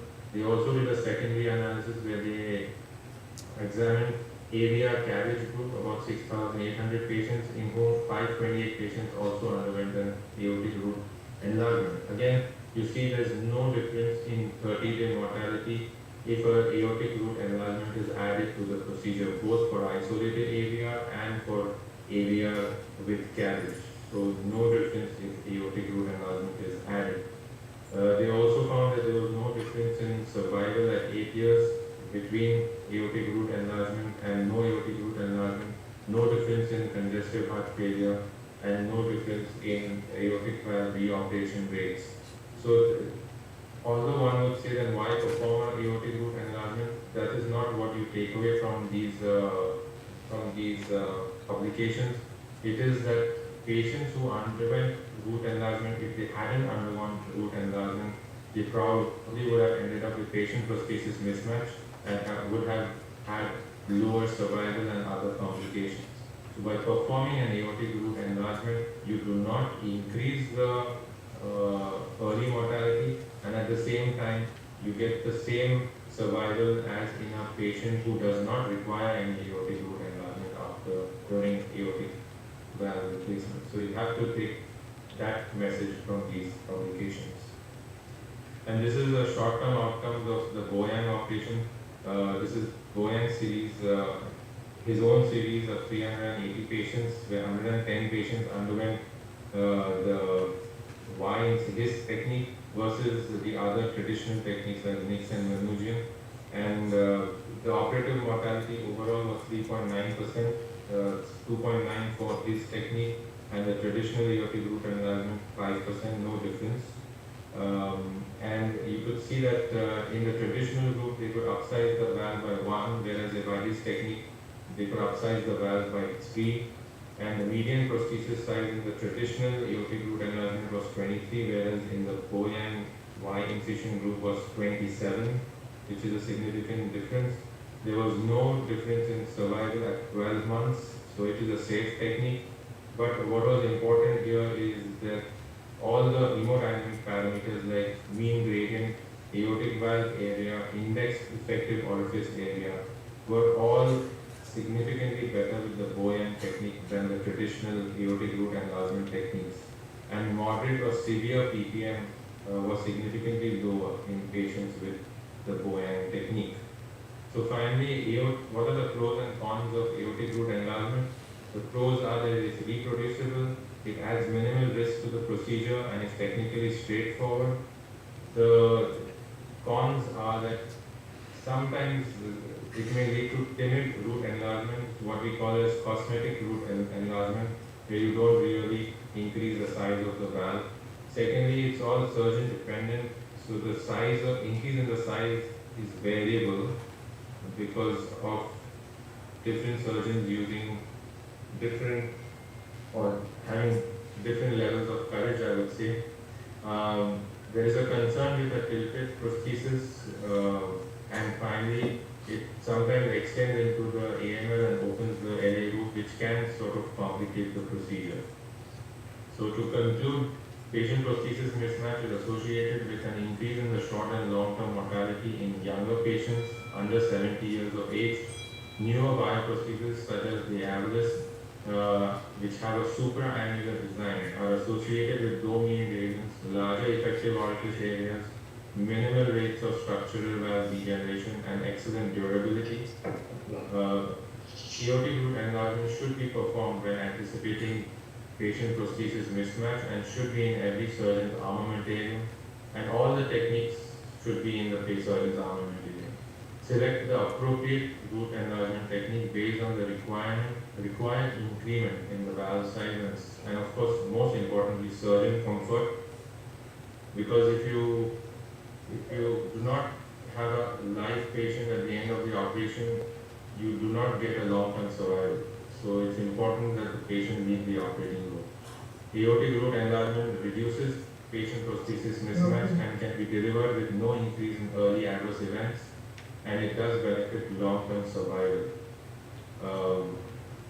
By reducing patient prosthesis mismatch. However, we do not have direct evidence as of now, especially with the randomized trials, whether it truly increases or benefits long-term survival. It's an assumption. With that, I'd like to thank you.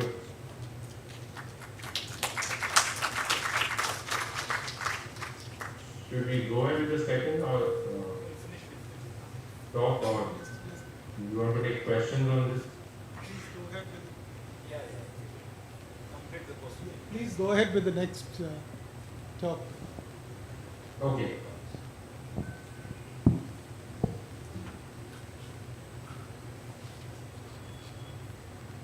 So the second talk is is a little bit different. It's a commando operation, what is called by Cleveland Clinic, what we in Toronto or in Leipzig used to call as the UFO. Both same procedures. So I'll just give a brief talk on for whom this technique should be used and how to do it. So before we look at how to do this complex operation, it is very important that we know the basic anatomy of the fibrous skeleton of the heart. So as we all know that the centerpiece is the aortic annulus, which is surrounded by all the other valves, and posteriorly is situated the mitral annulus, which is connected to the aortic annulus by the right fibrous tribone on the right and the left fibrous tribone on the left, and between the left and the left and the right fibrous tribone is what is known as the intervalvular fibrous body, or even the aortomitral curtain as it is often known as. The tricuspid annulus is located more anteriorly and is also in connection with the aortic and mitral valves through the right fibrous tribone, and it's commonly known as the central fibrous body, which is located here.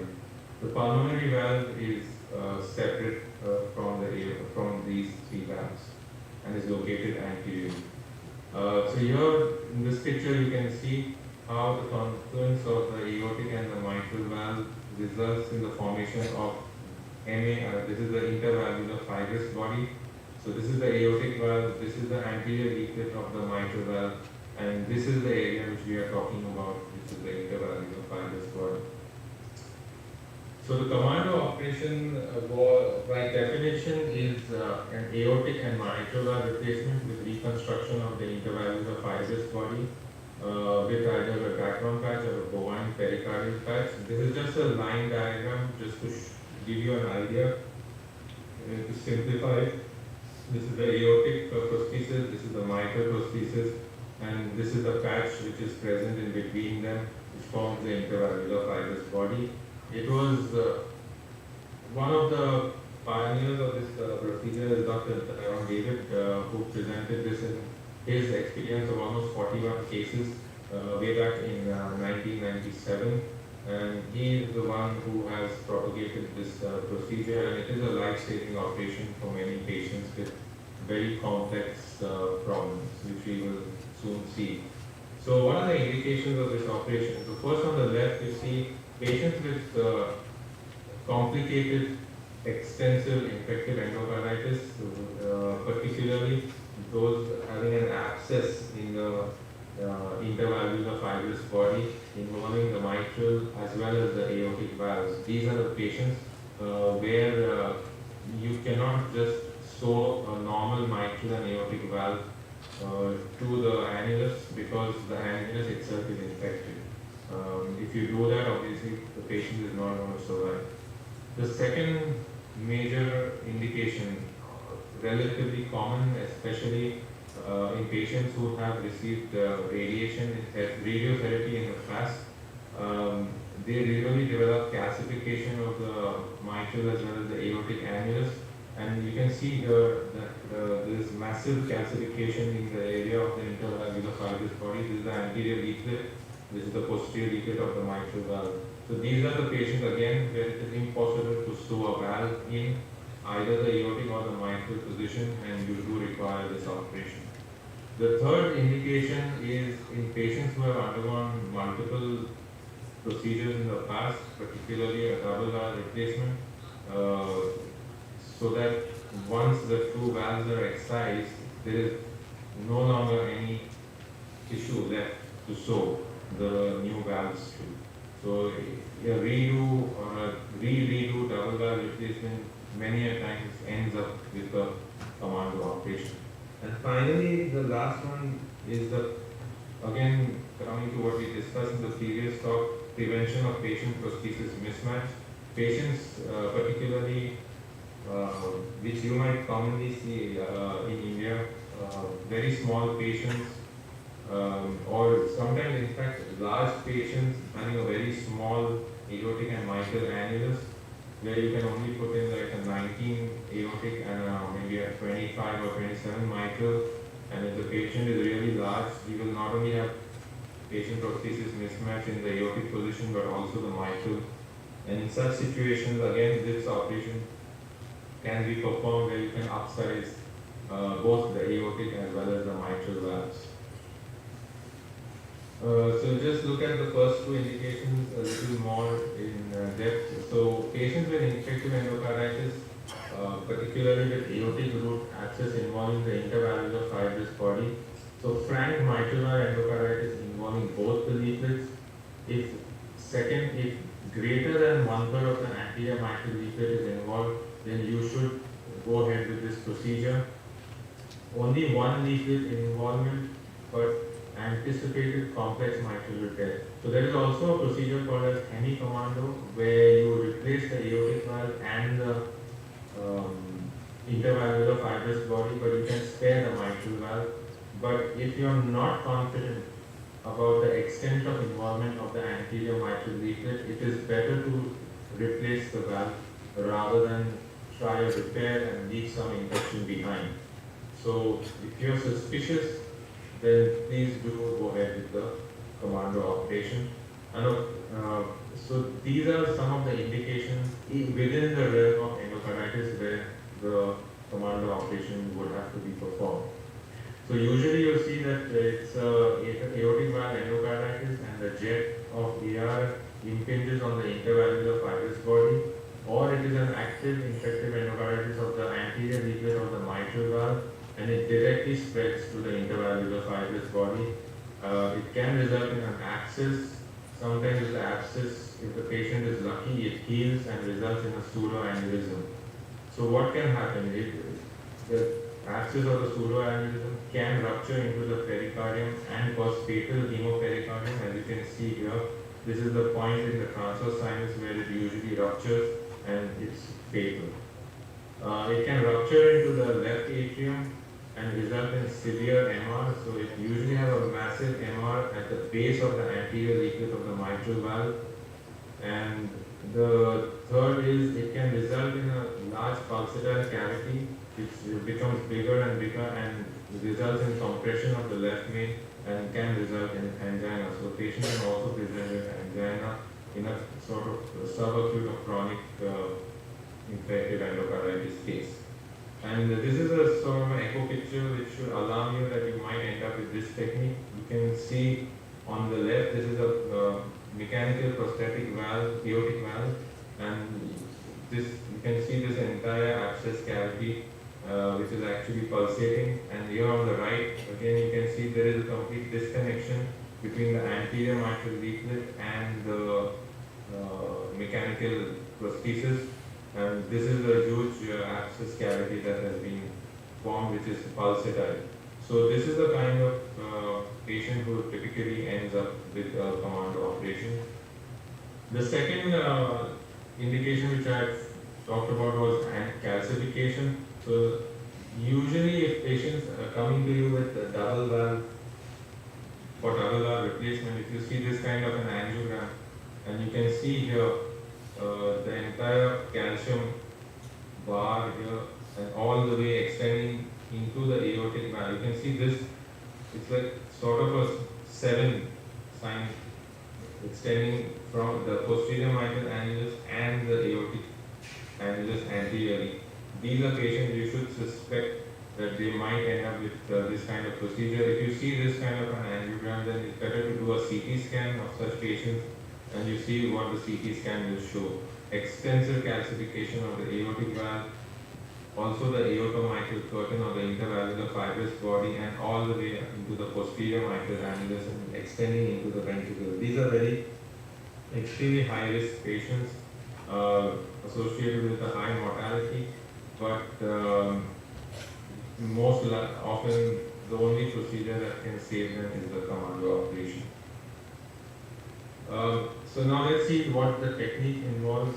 We have published this from Leipzig. We published more than 2 to 3 papers on the on this technique. As I mentioned, we used to call it the UFO procedure. So what you do is, the first step is to excise the aortic valve, and then I will show you the video after that.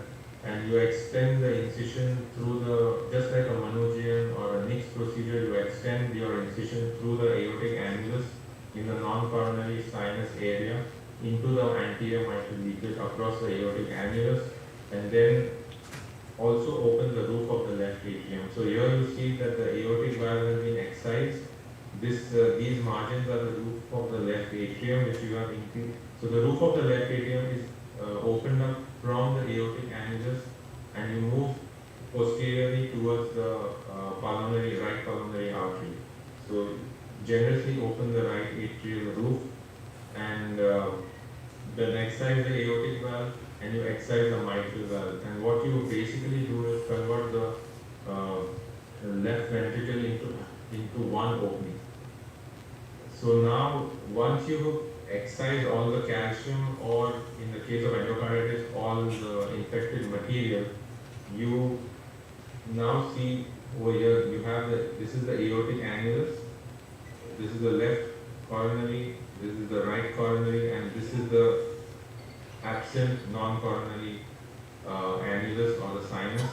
And then deep inside you see this is the posterior mitral annulus, and you extend. This is somewhere where the right fibrous trigone is, this is somewhere where the left fibrous trigone is. So now what you have to do is once again reconstruct the inlet and the outlet of the left ventricle. So what you do is first, again see the picture on the left, you first take your pledgetic sutures for the mitral valve replacement from the left fibrous trigone to the right fibrous trigone. So basically the posterior mitral annulus. Once you put these sutures in, you pass these sutures through the mitral prosthesis, whatever you're using, bioprosthesis or mechanical prosthesis, and you fix the mitral leaflet down into the annulus. And here you can see the is posteriorly fixed. So from the left fibrous trigone to the right fibrous trigone, now the mitral is in position. So now you have this anterior part of the sewing cup of the prosthesis which is free, and here you have to now suture the pericardial patch. So you take a bovine pericardial patch, and you can also take a Dacron patch, and you fold it on itself. So you see this folded patch here, and these stars are the ones which correspond to the two trigones, and so you stitch this patch from trigone to trigone. So that will now, so this will basically, folded margin will form the anterior part of the mitral annulus. And so once you stitch this, it can be done with 3-O-proline from one end to the other. I will show you, I do it a little bit differently as opposed to what is depicted here. I prefer to pass the terminal sutures, the last suture on the left fibrous trigone and the last suture on the right fibrous trigone. Before I go down with the mitral valve, I pass them through the patch and then through the sewing cup of the valve. So that what happens is when you go down with the valve, this part of the patch is sandwiched between the native annulus of the patient and the sewing cup of the valve, so that these two corners are completely secure. So I prefer to do that. You can also do it separately like this, but you have to be 100% sure that you have perfectly taken care of these two corners, because if you get a leak here, there is no way you can repair the leak. You have to take down the whole thing and do it again, which is pretty much harakiri for the patient. So once the patch is in, now you can see that because we have used a folded pericardial patch, we have now two tongues to the patch. One the anterior tongue, and this is the posterior tongue, you can see here as well. So what you do is you flip the posterior tongue posteriorly and use it to close the roof of the left atrium, because now you cannot close the roof of the left atrium directly. There is no way you can close it.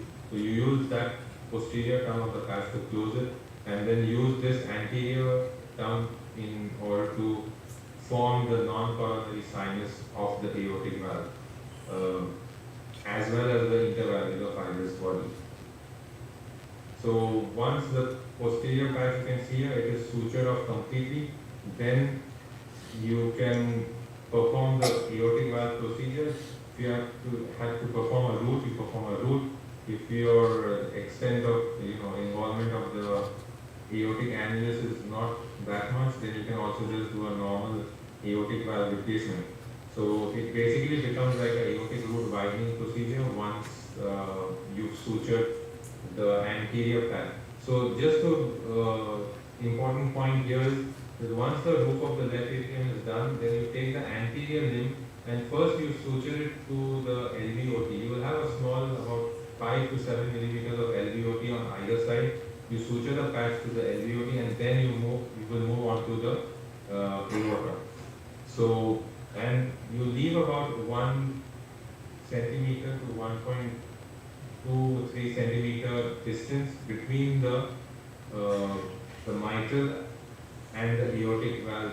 So that 1.2 1.3 centimeter will now form the new intervalvular fibrous body, and your aortic valve will be implanted at that height.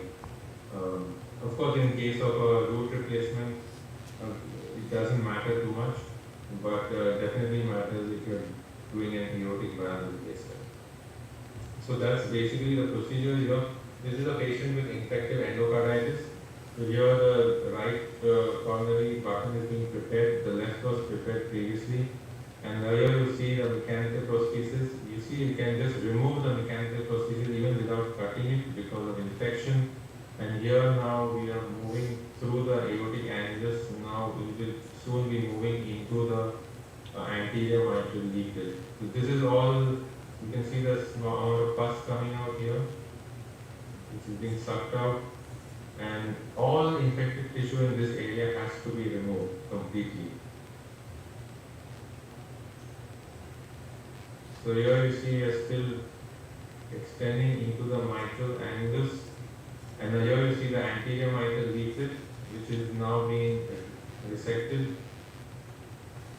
And then you will see this is the posterior leaflet, and you see all this muck that has been removed. And now you, as you can see, as I said, you take all the sutures in the posterior annulus from trigone to trigone, and at the trigone I also take the additional proline sutures which will be used to stitch the patch to the anterior annulus. So see, once all these sutures are in, we pass the sutures through the prosthetic mitral valve, and here we have taken the pericardial patch. I'll just pause it here. So what I do, as opposed to that, I said I take the pericardial patch while the valve is still not seated, and we measure it approximately on the patch. You need not cut this, you can just directly suture it as well. And you see the trigonal sutures are now passed through the patch. You can see here it's being passed through the patch and then through the flowing cuff of the valve. The same thing you do also with the proline stitches. You pass it through the patch and then through the sewing cuff of the valve, which is very important, I think. You do that at both the trigone, here this is now the left, and now you see the valve gets seated. You tie the valve off from trigone to trigone, and you can see that now we are fixing the anterior patch to the anterior sewing cuff, and here you see the full reconstructed mitral annulus. And here now we are suturing the posterior tongue of the patch to the left atrial roof. That has been completed. And now here you see we are suturing the anterior limb of the patch. This is the part of the LVOT. So this is the part of the LVOT we are suturing, and then we move on to the aorta. So this is again the part of the LVOT towards the right side. And once you finish that, you can do whatever procedure. Now we are putting stitches for the aortic annulus. In this case, we have to do an aortic root replacement. So we carry out the aortic root replacement, and here you see the sutures for the aortic valve are being passed through the patch. So you see they will keep about a 1 to 1.3 centimeter distance between the mitral annulus, mitral prosthesis and your patch. And then you do the procedure, the aortic valve procedure that is required in standard fashion. I'll show you another video of calcification. So this was a patient whose CT scan we saw previously. So here we are exciting the aortic valve. So we do not need a root replacement here. So we have left the buttons intact, and here we are removing now the non-coronary and now the left coronary leaflet of the cusp. So you can see the heavily calcified leaflets, and then you will see the heavily calcified aortomitral curtain. You see the entire massive calcification extending. So what you do is you cut open, go into the aortic annulus, and here now you open the roof of the left atrium from the aortic annulus and go as posteriorly as possible, and then cut through the annulus into the anterior mitral leaflet. You see this anterior mitral leaflet now being excised, and then you move downwards towards the mitral annulus. This is near the left fibrous trigone. All the calcium will not be. So now we are debriding the posterior mitral annulus. You can see here we are removing all the calcium, and you can also see this yellow thing. This is now a AV dissociation. So you're seeing the fat on the outside of the heart, posteriorly. So in this, so this is again the other half of the calcium. This is now the medial part of the posterior annulus where the calcium is being excised. And once all the calcium is removed, now in this case we have to reconstruct the posterior mitral annulus as well. So we use a pericardial patch and sew it into the left ventricular posterior wall from trigone to trigone. And once this patch is lowered down, here you see it's going still through the ventricle, and you come up towards the left fibrous trigone and you lower the patch. Always use a nerve hook. Do not pull the patch. So once the posterior annulus is reconstructed, we again do the similar operation, the double patch technique, which is here you see the trigones are being attached to the patch, or the patch is being attached at the level of the trigones, and now we will lower the prosthesis down into the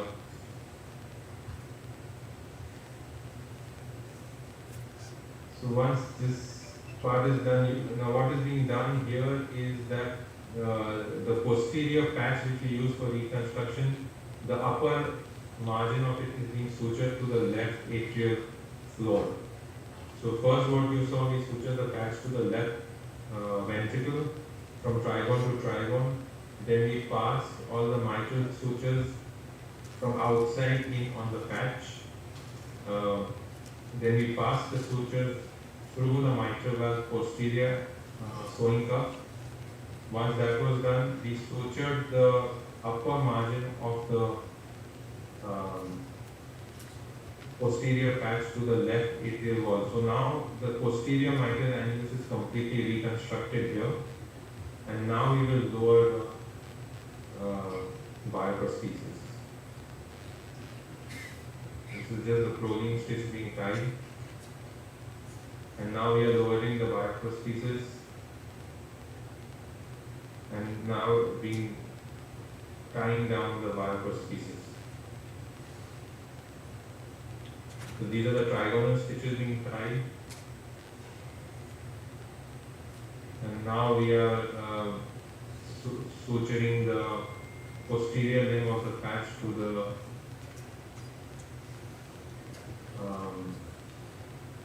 atrial roof. Here again, we are just completing the roof of the left atrium.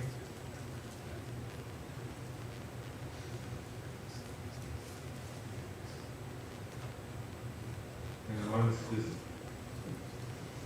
for real good understanding of the video, it needs a lot of time.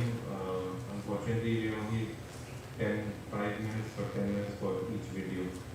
Yeah, so, and then once, this is the same procedure as I showed you. You come up, then onto the LVOT and then do an aortic valve replacement in this case, because we did not need to do aortic root replacement. So with that, I'd like to thank you for the opportunity to present.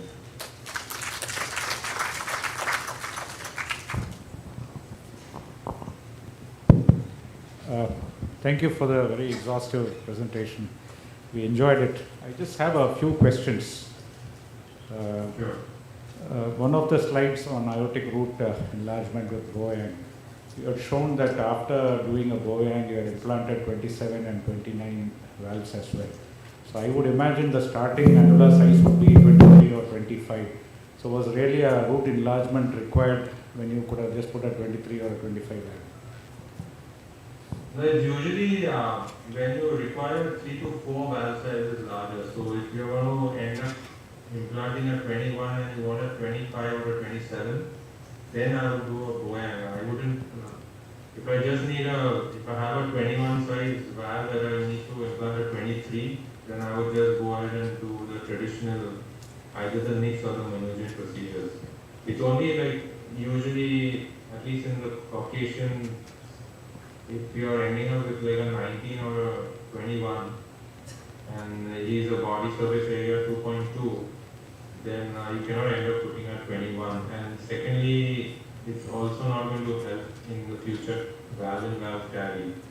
So in such situations, you would upsize it maybe to, you want to go to about 27, then you would use a Boyang. So it's not like if it's a 23, you would do a Boyang to go to 25. Yeah, I mean, I agree. I just saw that 27 and 29 valves have been put in, so I couldn't imagine why such patients would have required aortic root enlargement in the first place. No, I agree, but it's not for that. It depends. It's not the valve size that they start with. It's basically how many sizes bigger valve you want to put in, and then you decide what kind of root enlargement you want to do. Another question I want to ask you is, when you have a dense calcific aortic valve, you often find as we decalcify, calcification is going, this continues onto the anterior mitral leaflet. So in that situation, how would you plan a Boyang? No, so you have to decalcify the anterior mitral leaflet as well. Many times, I think most often, you have to find the plane between the calcium and the mitral leaflet, and actually you can, just like you use a spatula for the endarterectomy in a coronary case, use a spatula to actually peel off the calcium off the anterior mitral leaflet. And once you peel it off, then you can do the Boyang. And always, as I mentioned before, in the Boyang, you do not need to go into the anterior mitral leaflet. You have to be in the aortomitral curtain. So basically, the intervalvular fibrous body, it has to be sutured at that level. Do not go into the anterior mitral leaflet because you may end up with issues. Like, you may pull it up a little more and result in mitral regurgitation. It's better to remain within the aortomitral curtain. So, I mean, when you come across situations where a smaller aortic valve has been implanted and you are forced to do a redo and maybe you require an aortic root enlargement, how would you plan? What would be your general plan, how to enlarge the aortic root in a redo situation? So you're doing a redo aortic valve replacement, right? Yeah. So imagine somebody has put in a smaller size aortic valve and you are forced to do a redo for a PPM. what would be your approach? How would you plan it? So you do it the same way. You excise the valve, the previous prosthesis, and then you do the required root widening procedure. Of course, if you have been not sure whether the root widening will help, finally you can go ahead with the root replacement. But again, root replacement for surgeons who are not used to doing root replacements often, doing a root replacement in a small aortic root is not as easy. It's very easy to do a root replacement in an aneurysmal case where you have a lot of space, your coronaries are way high, and it's very easy to do it.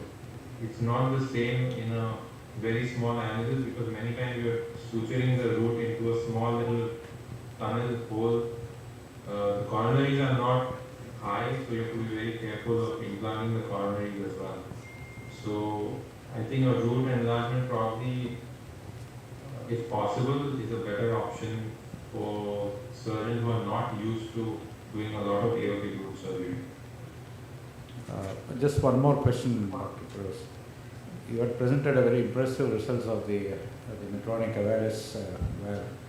I just didn't find the distribution of what valve sizes were predominantly used, or which patients required a root enlargement, or there was no mention of it. Did I miss it? Or? No, correct. So the majority of the valve sizes used are 23 and 25. And whenever they require, so the root enlargement was left to the discretion of the surgeon. Unfortunately, in this study, they have not provided the gradients for each valve size. So that's not there in the paper. But yeah, the valve sizes 23 and 25 are the common valve sizes. Right. Thank you, Dr. Cruz. Hello. Hello. Yes. Yeah.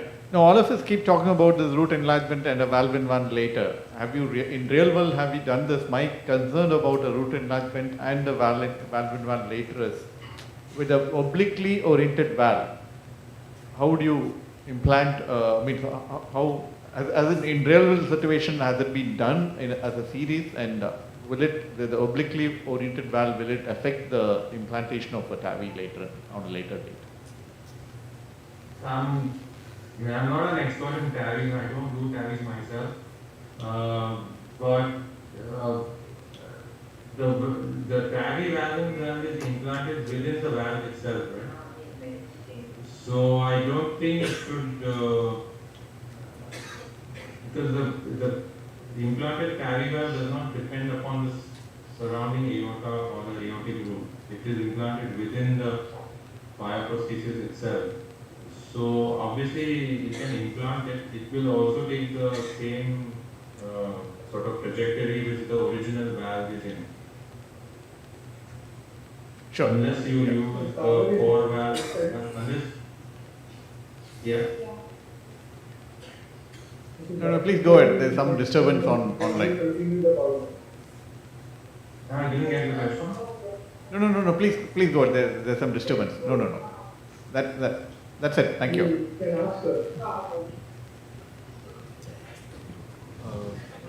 Firoz, can you hear us? Yeah, Firoz. Yeah, Vijit here. Yeah. I just wanted to ask you, after the Boyang. There's some background noise. Jaswin, can you just mute the other?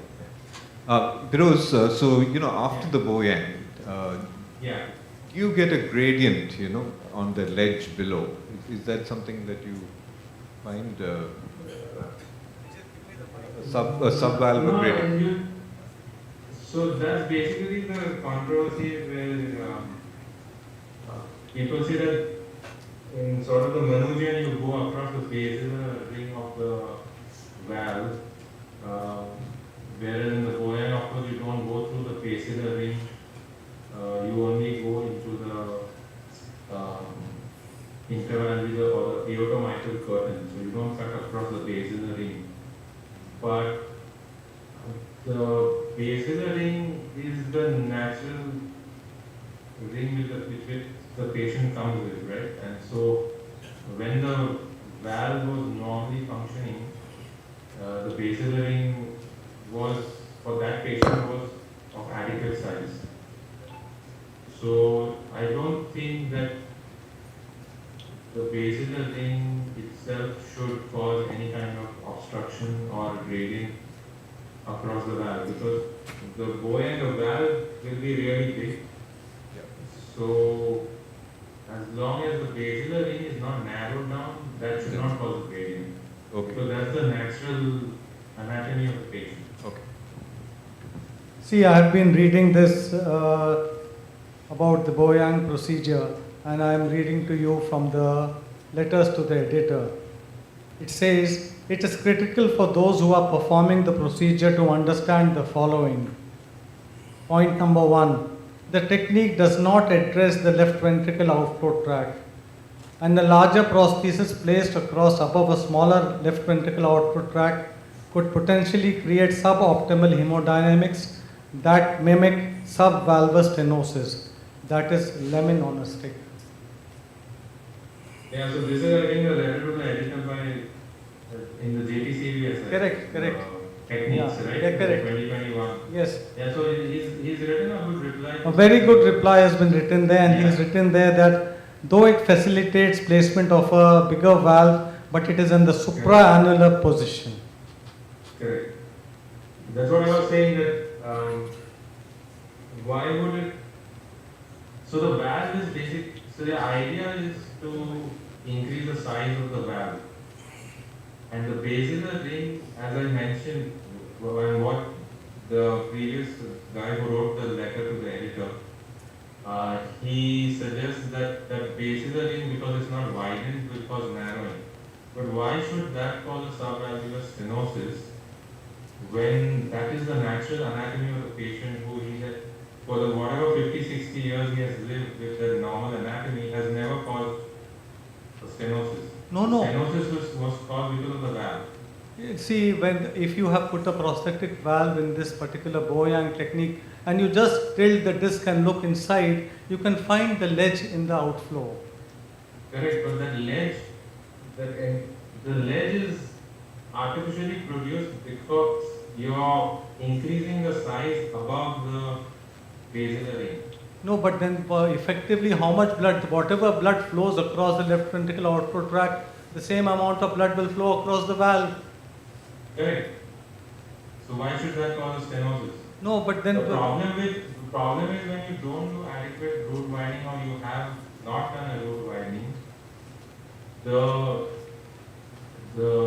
housing or the sewing cup of the valve remains within that basilar ring as well, and that is what causes the obstruction.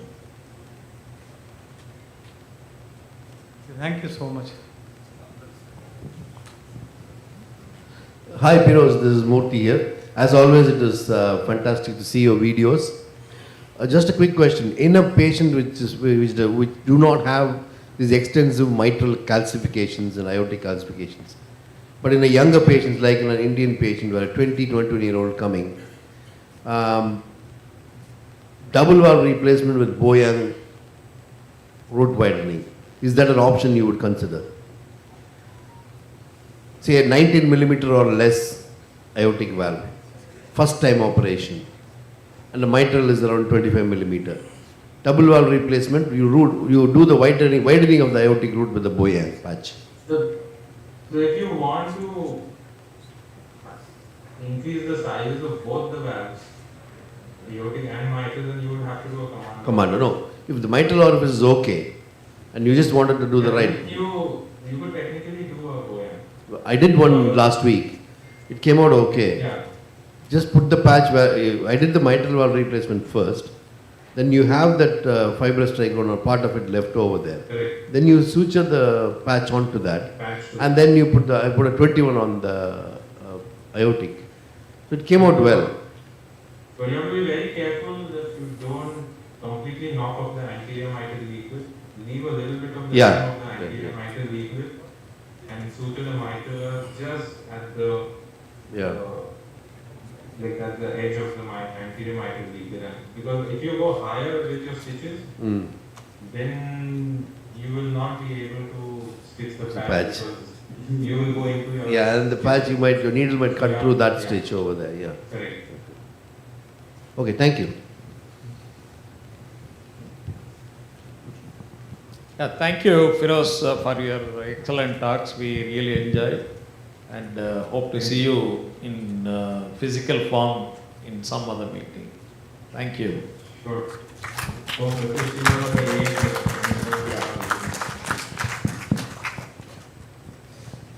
Thank you. Thank you, sir, for your critical insights. Our next speaker is Dr. Devananda N.S., who will share his long-term experience with optimal hemodynamics mechanical valve.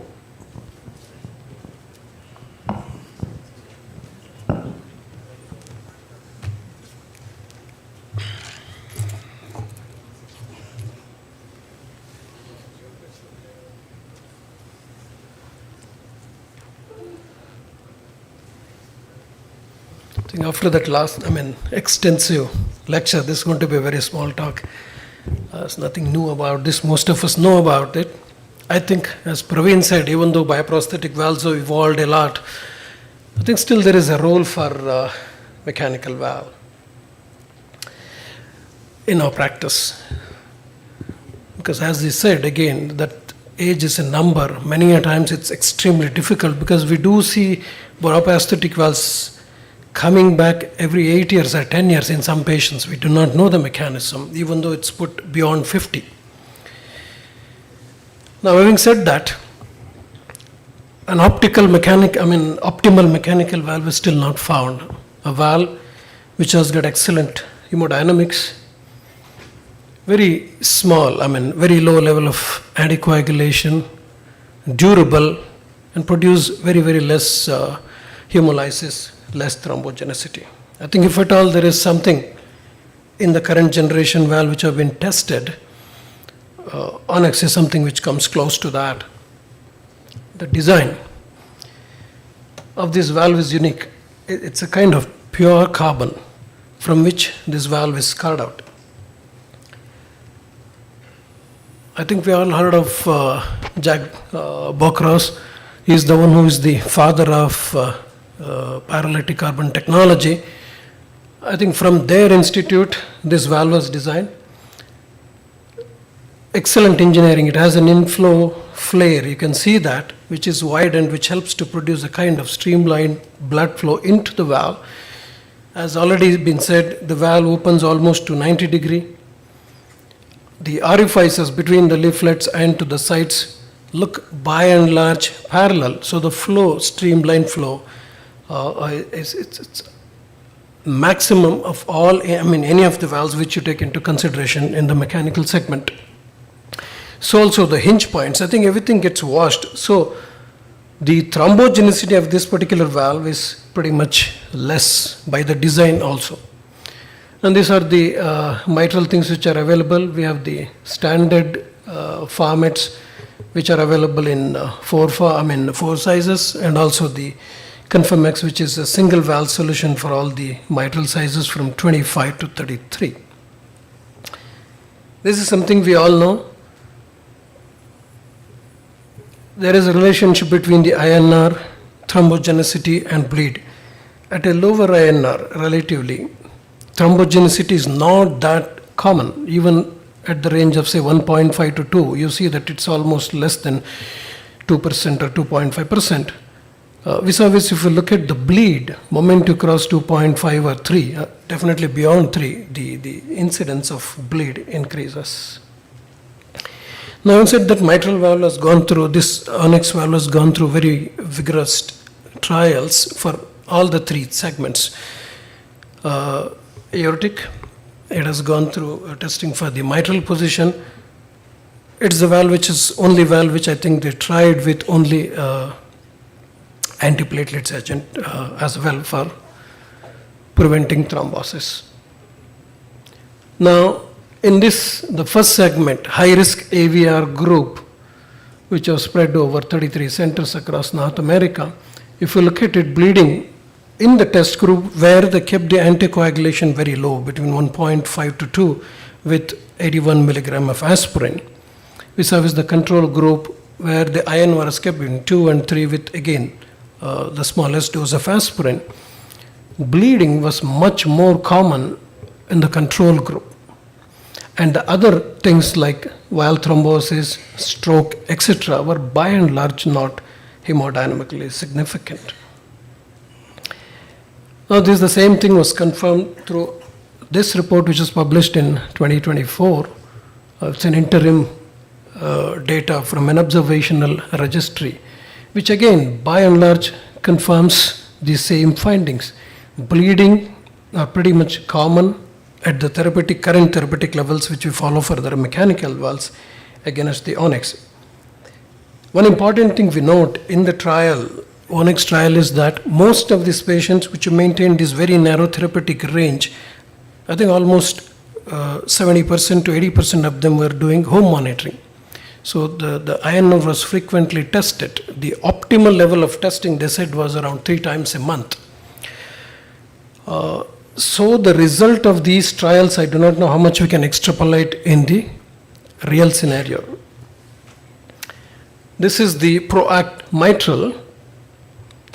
Even though it failed to establish non-inferiority because of certain other statistical issues, the endpoints of each were quite matched. You look at the thromboembolism, valve thrombosis as such, except the bleeding. Bleeding was high in both the subsurface.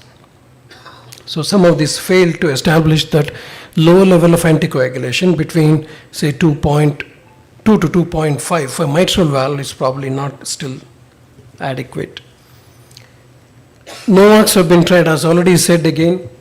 Dabigatran was tried in general in mechanical valves and found that both the bleeding as well as thrombosis were thromboembolic events were quite high, so that was discontinued in the Realign trial.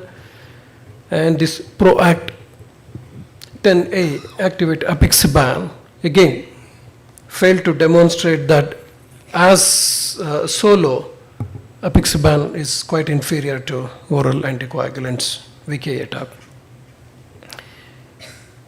As far as the hemodynamics of this particular valve, this particular study which came out from this PROACT group itself, the mean gradients in the mitral positions were pretty much stable. You look at 1 year, 3 years, and 5 years, the gradient remained stable somewhere between 4 and 5 across all the sizes.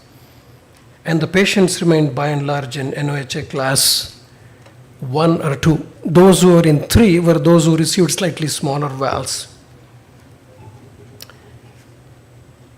Survival is still good. 5-year survival is almost 92.3%. When you take a look at the different models like standard versus ConfirmX, again there's not much of difference when it comes to the overall survival, with ConfirmX being slightly superior to the standard sizes. Now with that, our own experience last 10 years, 2014 to 2024, we had implanted these valves in 197 patients. Aortic valve were in 86 and mitral valve in around 80. Double valve replacement was done in 25 patients and triple valve were done in 2 patients. Most of the female patients were in the mitral valve category, and aortic, I think majority of the patients received aortic valve. Around 8% of the aortic valve patients required one or the other kind of root widening. Majority of the techniques which we follow is Manugian. 4 or 5 probably patients required Kono. When it comes to root widening, when I was listening to the last discussion, our practice now of late has been, we just look at the LVOT just below the valve in the transesophageal echo and try to measure it in the parasternal long axis. Whatever that diameter of the LVOT comes, we try to see the valve which we are going to put in, does it have that ID, internal diameter? If the two can be matched, we have no problem. If your LVOT is 21, Now you put probably 23, it is still inadequate. If you look at 23 ID, would be somewhere around 21 or so. You are going to have some amount of ppm. I do not find any other data to substantiate that. I think that's something that can be looked into. You match the LVOT diameter and the ID of the valve which you're going to put in as a predictor of future ppm. Other thing, I think if everything fails, there were patients where we have requested them to lose their body mass also. Even that works. A couple of patients where you widen the route, you can't go beyond, unless you go for a cono, you widen the route, you just reach say 21 or 22 from say 16 or 17. These patients, unless they drop the weight, there's no way we can reduce the gradients, and that has happened. And we have seen that at least 3 or 4 patients from 91 dropped the weight to 70. From 60 peak gradients, it has come down to almost 25, 26 peak gradient, which is quite significant. So all the sizes were used, 19 size we used in almost 22 patients, and majority of the patients either in 21 or 23. The mean gradient were all the recent echoes, some at 8 years, some at 3 years. Mean gradients, except in the 19 and to some extent 21, they were all in kind of single digits for the aortic valve. I think mitral valve, across the BSA, you don't see much of the gradient. Even if you look at 1 or 2 patients where we use 23 aortic valves in the reverse position, mean gradients still remain acceptable. And the tricuspid valve almost behaves like the mitral valve in terms of gradients. We did have some complications. Our perioperative mortality for various reasons was quite high. 22 patients we lost out of 197. That leaves us with 157 patients, of whom late mortality was seen in 4.4 patients, 3 in AVR, 3 in mitral valve, and 1 of the tricuspid valve, triple valve replacement patient died suddenly. We do not know, I think 2 of the AVRs died suddenly. 1 had a cabbage with valve and another died of a COVID. So 1 more sudden death, I do not know, presumably probably could be a bleed or something like that. Valve thrombosis as such was in 1 of the patient who was corrected transposition, who had left-sided aortic, AV valve replaced in the kind of postpartum period. She was on 7 months or 8 months puerperal period. This lady developed single leaflet thrombosis. Whatever thrombolytics did not work, but the flow through the single leaflet itself was producing comfortable hemodynamics, and she was not ready for a reoperation. I think now almost close to a year we are just going with single leaflet working in AV position without major issues. IC bleed was seen in 2 aortic valve replacement patients. 1 of the patient after the discharge 2 to 3 years down, he died, and 1 bleed happened in front of our eyes on day 3 of post-surgery, but it could be picked up, and she had a decompressive craniectomy and she survived without any brain injury. There was 1 major stroke in the mitral valve. Again, that patient who died in that after 3 is one of the other patient. Otherwise, there was no major issue of thromboembolism. Our policy in the Onyx is to use target INR for aortic valve replacement of somewhere around 1.8 to 2.3. I do not know. I believe that 1.5 probably is a very tight rope walk for our patients. So we try to keep it at 1.8 to 2.3, mitral valves around 2.5 to 3, and double valve or even triple valve we are trying to keep between 2.5 to 3.5. We have not advised INR for anyone beyond 3.5. So with that, to conclude, I would say that Onyx is a good valve hemodynamically. It's efficient, durable, at least midterm results are definitely very good in our own experience. Now, low therapeutic anticoagulation probably appears to be safe provided you monitor them very closely. Now we all know that point of care devices are available, just cost around 25,000-30,000 rupees. Across the studies, they have proven that those who monitor themselves, these studies, and follow the anticoagulation protocol probably are better off in terms of both bleeding as well as thromboembolism. That is something which we all can look into in our practice. For Onyx mitral valve, a safe range still has to be established. Thank you so much.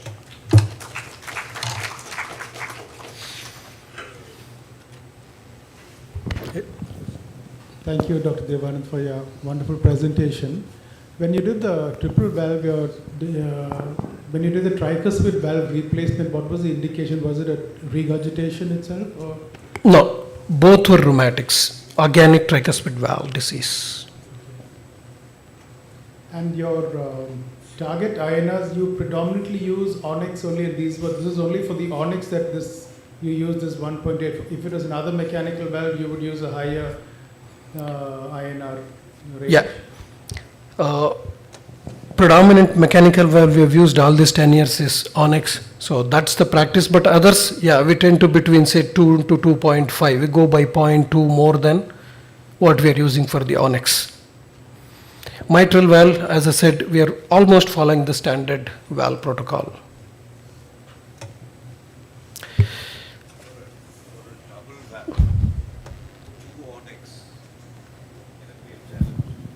Two onyxes for a double valve. Can you get away with it? You know, when your air to metal curtain is narrow. Oh well, I think in the INR you're talking, or putting the two valves technically. Oh, it is, yes. See, onyx is a good valve because if you see the housing is quite tall compared to many other mechanical valves. Number two, it moves very comfortably within the sewing ring. You place it, it's only the sewing ring which stays on the annulus in the supraannular position. Rest of the housing moves up a bit. Absolutely, there's no issue. Thank you. Thank you.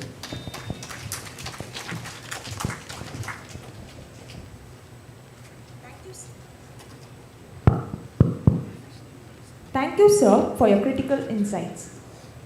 Thank you to all our speakers for this insightful session. We now open the floor for a short question and answer session. I have a question for Dr. Anbarasu.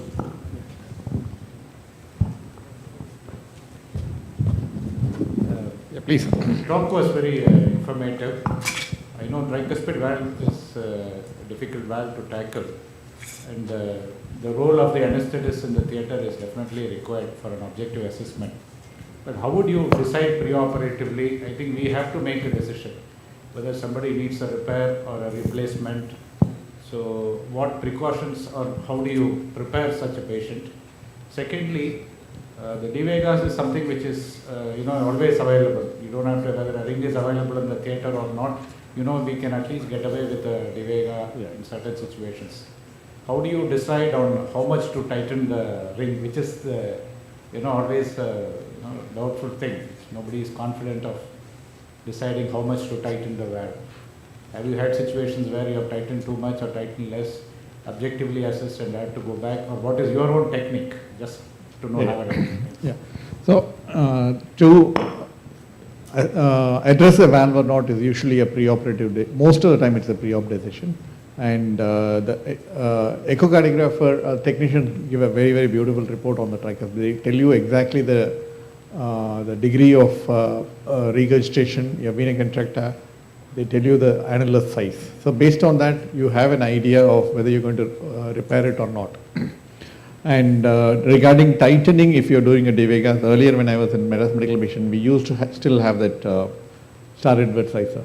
So I used to push a 2M sizer and then tighten it. If you have, if you are doing pediatric, if you have your Hegas dilator, you can have use your Hegas dilator. The other option is to use your the mitral sizers as well, a 27 or a 29 size. If it's a too small BSA, I would tighten it to 27. If it is a BSA of around 1.7, 1.8, I would tighten to 29 with a 29 mechanical valve sizer inside. And I agree with whatever you say. So just a tip for the young surgeons, I think whatever a good echo technician does a report, I think you have to see the echo yourself Exactly. before you decide whether you want to do whatever you want. Until you see, you really don't know whatever description is given. So better to see it in the outpatient clinic, it gives you much more decision-making capacity. And in an arrested heart, diastolically arrested heart, when you actually open the RA, the size of the annulus is much larger than what the echo showed you. If the echo told you it's like 42, when you open up it's actually like 44, 46. It's quite dilated in an arrested heart. And another thing is regarding the, now you know the star Edward sizer is not available. It's not available, right? yeah, yeah. We recently found the Merrill sizer is quite bulky and is actually quite useful to tie it down. I think this two-finger technique of getting your two fingers, it's Different arbitrary. sizes. So, but Yeah. the Merrill sizer actually is almost like a long cylinder. So I often find it difficult to size the mitral valve, but I thought it's quite nice to put it in the tricuspid valve and tie it around. It's nice. That's a good idea. Yeah. Something which I tried. And usually the idea I go by is if I try to tighten it to the same size what the mitral has been replaced with. If it's like 27, try to give it 27. If it's like a 29 there, try to give it 29 size like here, same size like here. Sometimes we find that there is severe TR, but if the annulus is not too dilated, say 32, 34 or something or 30, what would be your approach? Would you go with a Divega or a ring? No, I think that situation usually like if you probably you're talking about a real world arrested heart and opened up size or a transfusive or a echo size. Whatever the size we got before. Yeah. Not even also transthoracic, it may have been an underassessment. It's always better to have a look at the valve and not neglect it away thinking that the annulus is normal size. If it is normal and if there is suspicion of severe TR, better to get a ring rather than do a Divega.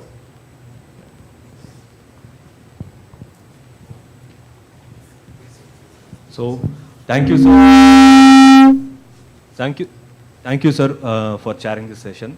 Thank you, sir. Thank you, Dr. Murugasundarappan, Dr. Kailesh Jain, and Dr. Madhu and Dr. Meenakshi Sundaram. So, we'll be having a short, refreshing tea break for 5 minutes. So, we are lagging behind 30 minutes, so we'll come back in 5 minutes. No.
We'll now have the panel discussion on the topics presented. I'll hand over the stage to our moderator of the session, Dr. Anbarasu Mohanraj. Good afternoon once again. Let me have the pleasure of inviting our panel members, Dr. Vinayak Shukla. Sir Shukla, sir. Dr. Praveen Verma, Dr. Rajesh, and Dr. Arun Kumar. Unfortunately, Dr. Ratnaved is not here.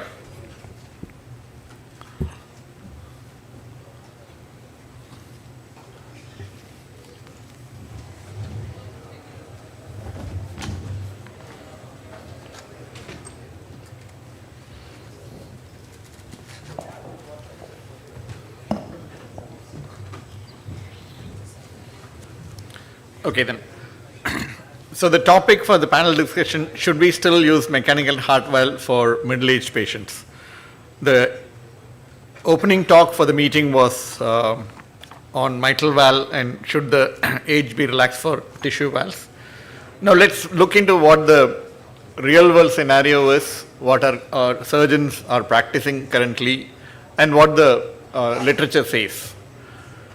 Now when we look at the trend of use of tissue valves versus mechanical valves, I've pulled out two data. One is the French data, which represents the European statistics, and next is the US statistics.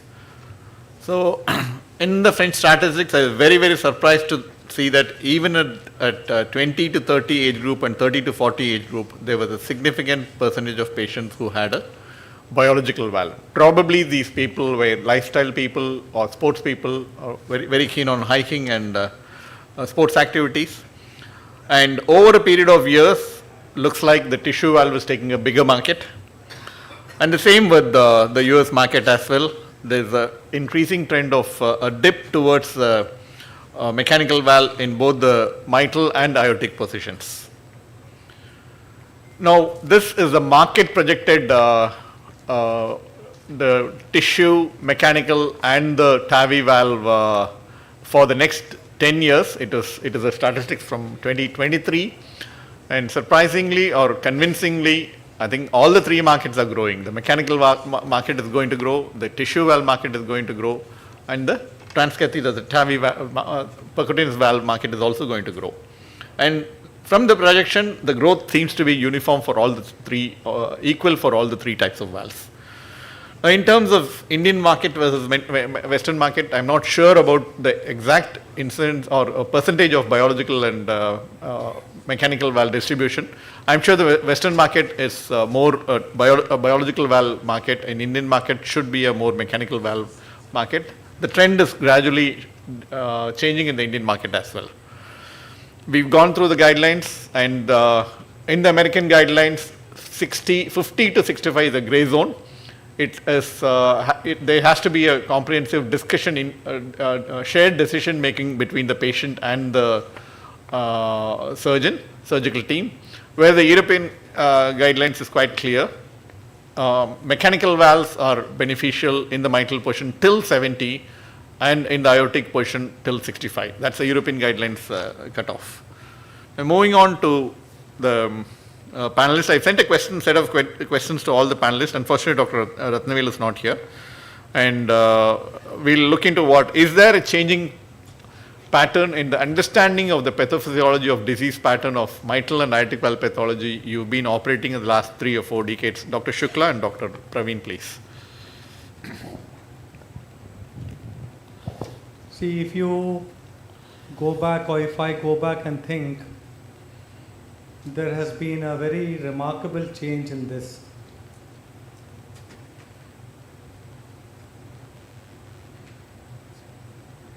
Change in the sense that I'll tell you a small thing, that when we started operating, we had bleeding problems.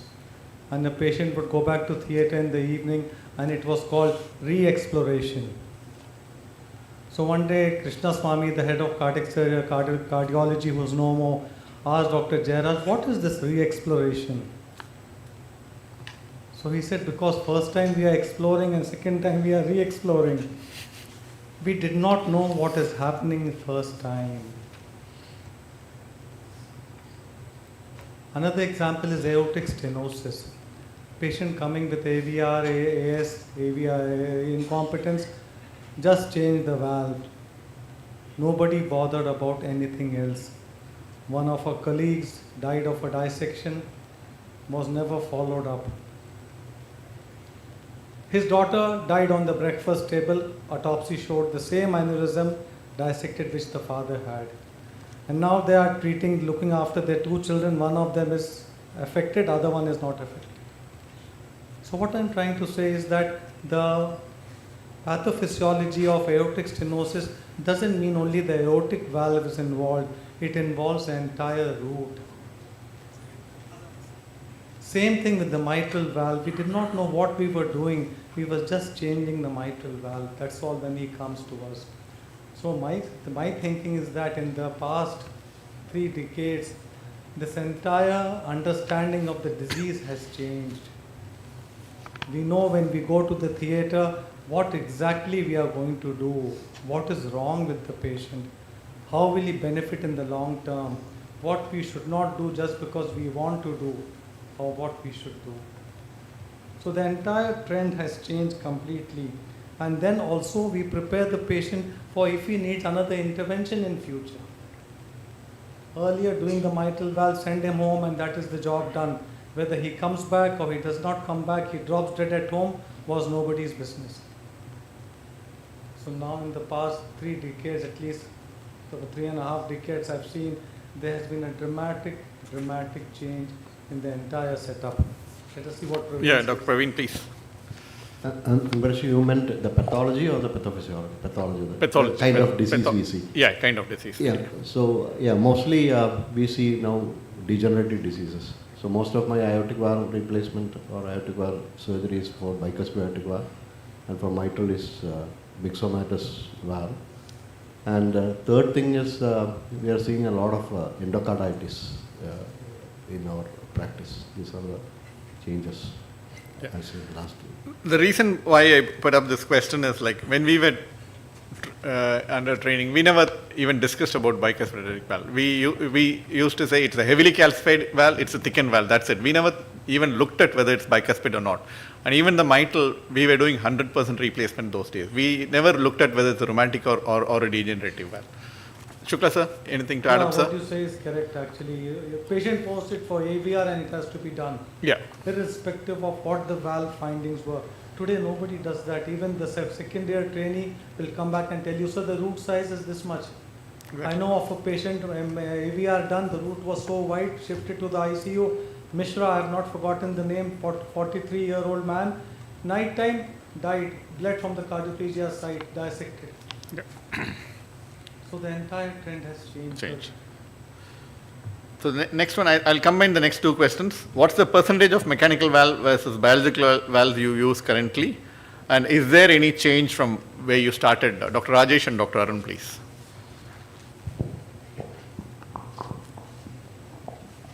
Our use of mechanical valves is still quite significant, and more so in the mitral position.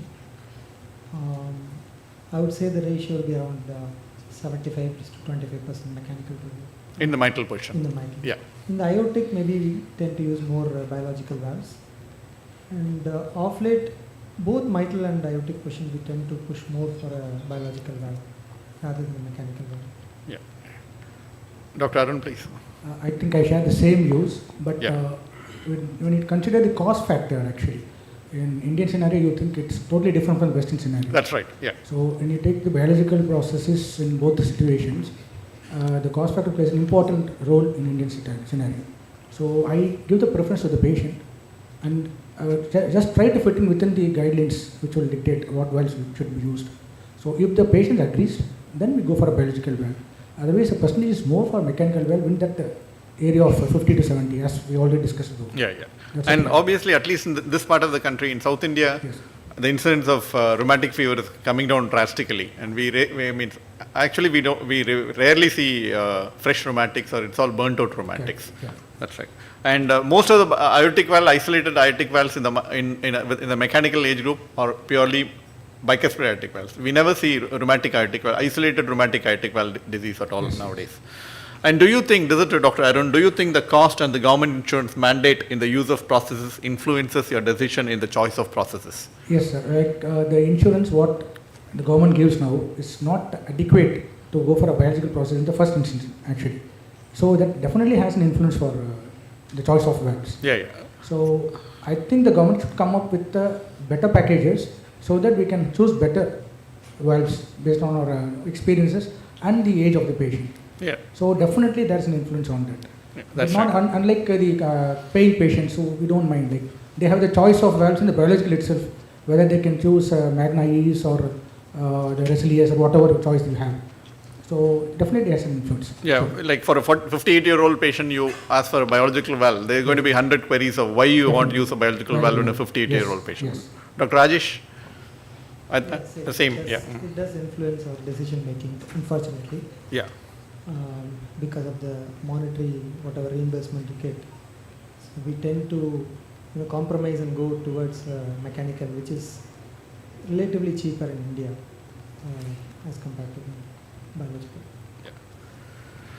Now, Dr. Rajesh, what is your strategy for a mixed mitral valve pathology in normal sinus rhythm in a 26-year-old married lady contemplating pregnancy? She needs a mitral valve replacement. It's a mixed valve pathology. You're not able to repair the valve. Not able to repair the valve, obviously go for a biological valve and ligate the appendage. And then usually in this age group, even if we get an 8-year window before it degenerates, that is a good one.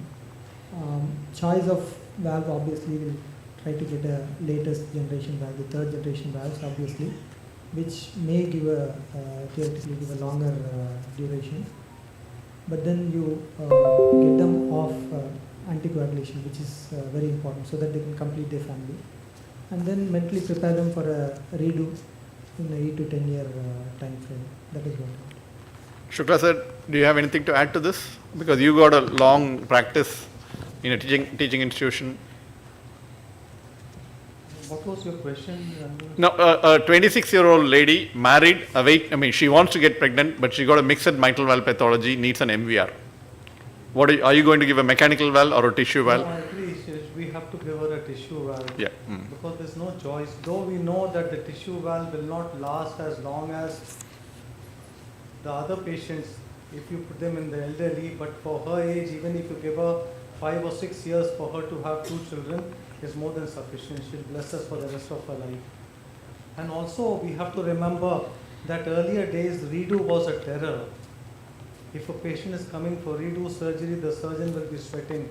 But nowadays the redo is so well defined and it is so well monitored that it's like all centers are doing redos 3, 4 every week. Every week, that's so right. So it has become more common.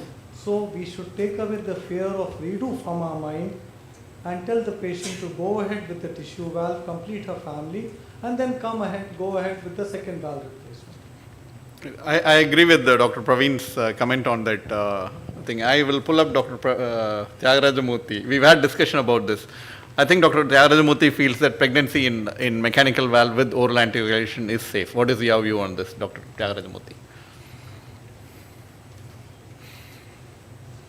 Of course, pregnancy with mechanical valve with the vitamin K antagonist is definitely safer, and nowadays even they are recommending that you don't even need to stop the warfarin during even the first trimester of the pregnancy, and the anomaly rate is very, very negligible. And also we have these fantastic ultrasound scanners, and we have the tissue typing where they can identify the anomalies of the fetus very, very early, and they can go for a termination if that is a case scenario. And second thing, every meeting everybody talks about, redo is, it's like a cakewalk, everybody, it is not. And I'm telling, last week we lost a patient. While we opened, the RV was stuck, and despite femoral artery and femoral venous cannulation, the tissues are so bad, and eventually we ended up losing the patient to bleeding and everything. It is not like a first time operation. It carries a substantial mortality. Maybe it get buried in a big, in big numbers, the statistics might get buried. But redo operation is not an easy operation, and it carries a significant morbidity and mortality, whatever said and done. Yeah. Yeah, just one more thing I would like to say. This mechanical valve in pregnancy, what he says, her says is correct. Because by the time the lady realizes that she is pregnant, already the first 3 months are gone. So when she comes to you, she's crossed the first trimester on warfarin, happily leading a good life, and only then her mother-in-law allows her to go to the hospital to get a pregnancy test done. By then the 3 months are gone. So we have to worry only about the last 3 months when she has to deliver. I fully agree with you, because we cannot have a planned pregnancy in our country.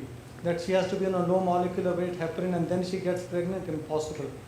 And the second thing is that we have to remember that we come across, if you go to the gynae ward, so many abortions are there. Why these abortions? It is not because the mother doesn't want the child. Many of them because the child is abnormal, so the nature terminates the child. Yeah, theory of natural selection. Same thing happens in this pregnancy. The child is abnormal, the mother will terminate, nature will terminate automatically. And the incidence of orphan embryopathy is so small.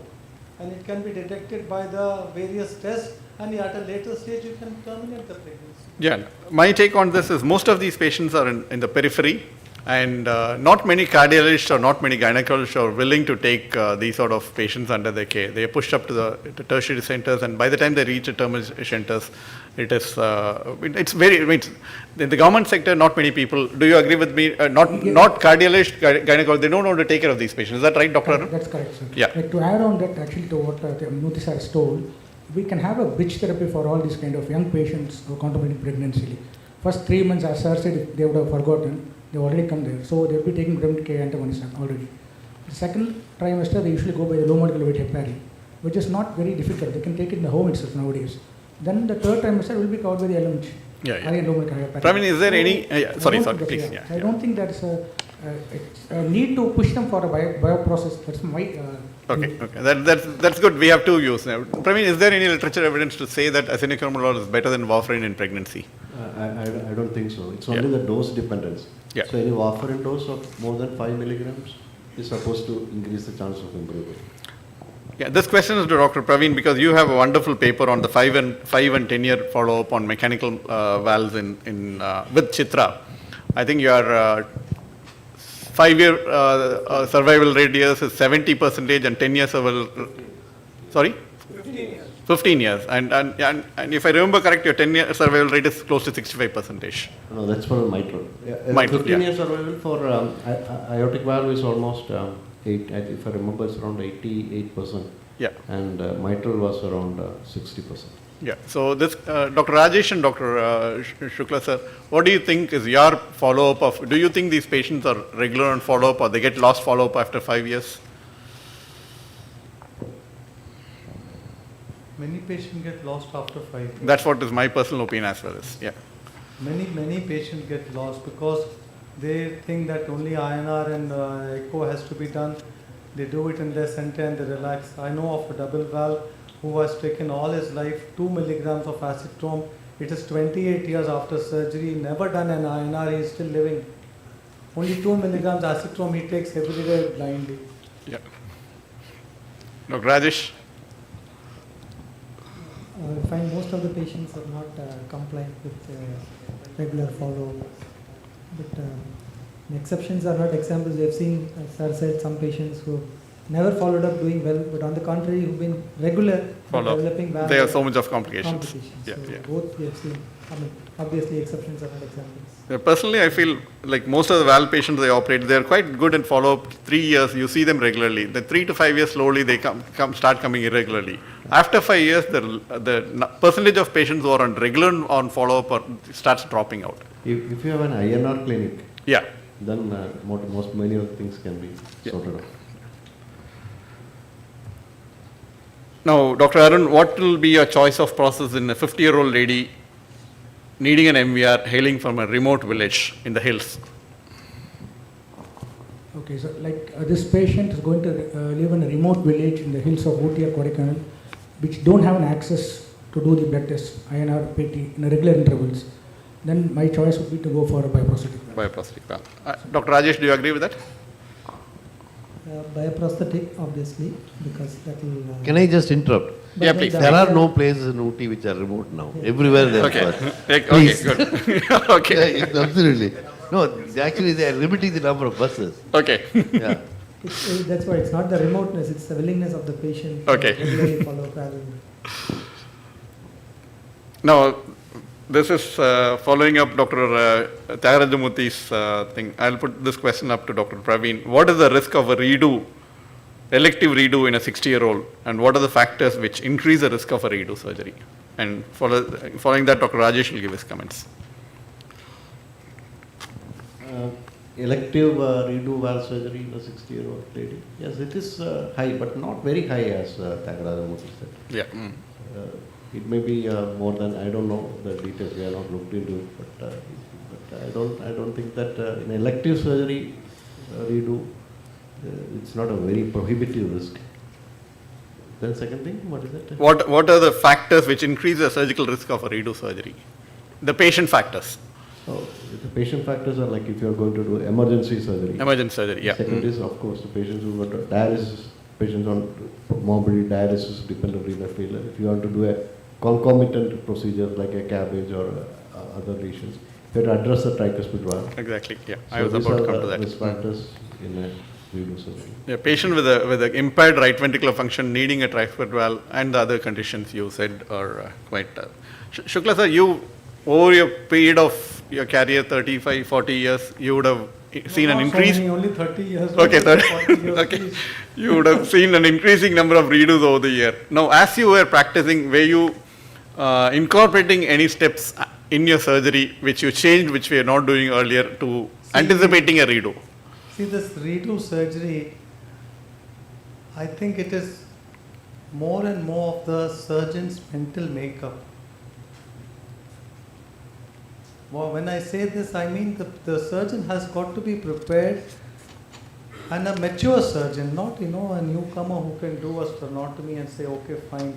I've seen a surgeon with a sternotomy, with the oscillating saw, open the right atrium, and with 1 centimeter retractor, he was trying to repair the right atrium. Now, who on this planet will do that? It is just simple to go on for femoral pump, empty the heart, and whatever blood is coming in the sternotomy, take it by the pump, mobilize the heart and repair the right atrium. He tried to repair that right atrium with the sternotomy, only that much open, and he killed the patient. So my thing is that earlier we were dreading redos, but now gradually over the years, we went to femoral pump. Now we are opening chest without going on pump, because we know exactly when to go on pump.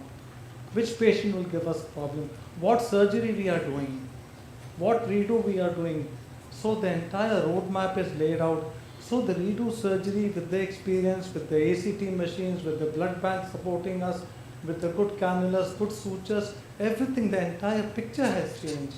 So Now I agree that we have to be careful. It's not, a child's play that you can do or redo, but still it can be done. Dr. Praveen, do you close the pericardium? What are the other steps you incorporate? There are several steps we can do it. One is that you don't bear the innominate vein. Yeah. When you open the sternum, don't bear the innominate vein. Second step is that you don't dissect the aorta pulmonary area. So if you dissect the aorta pulmonary area, the second time to go there and dissect and put a clamp is difficult. If you leave it bare, it's going to be easy. Third is that try to avoid plugets. Aortic closure and mitral closure. Yeah. And fourth one is to avoid opening the right pleura if possible. If possible. And fifth one is we close, especially over the aorta, we close the pericardium. And if there is no RV dysfunction, we close the pericardium almost. Total closure, right? Total closure. Yeah, and personally, I feel if you close the pericardium, dissection is very easy when you go back in. And now we have a talk by Dr. Idris on lifetime management on aortic valve. Let's just touch this. Dr. Praveen, what is your view on a 48-year-old male needing an AVR? Affordability is not an issue. And what are you going to talk to the patient? How are you going to decide on that patient? In practice, I am getting a lot of this kind of patients who Google and come and tell that they want a bioprocess. So we try to put the. You should be happy. They say I don't want it. I want a TAVI. Looking at the lifetime management and all those things. So patient preference is the actually indicated. So we actually put the patients on Roselia or newer valves. It is very common. Yeah. I'll differ a little bit. I'll advise the patient towards a mechanical valve because there are some reports saying mechanical valves have a better life expectancy compared to a tissue valve. Having said that, the final decision is with the patient. Shukla sir, you would convince the patient for a mechanical valve or go by patient's choice? See, it's a no-win situation. Yeah. You are just buying another disease for one disease. You put a mechanical valve, he'll have to go along with warfarin and the warfarin related complications. And if he survives that, a panus grows after some time and then he gets into a. If you put a tissue valve, same thing, it will undergo degeneration. So my suggestion is that you have to discuss that, you have between the devil and the deep sea, what you want to choose.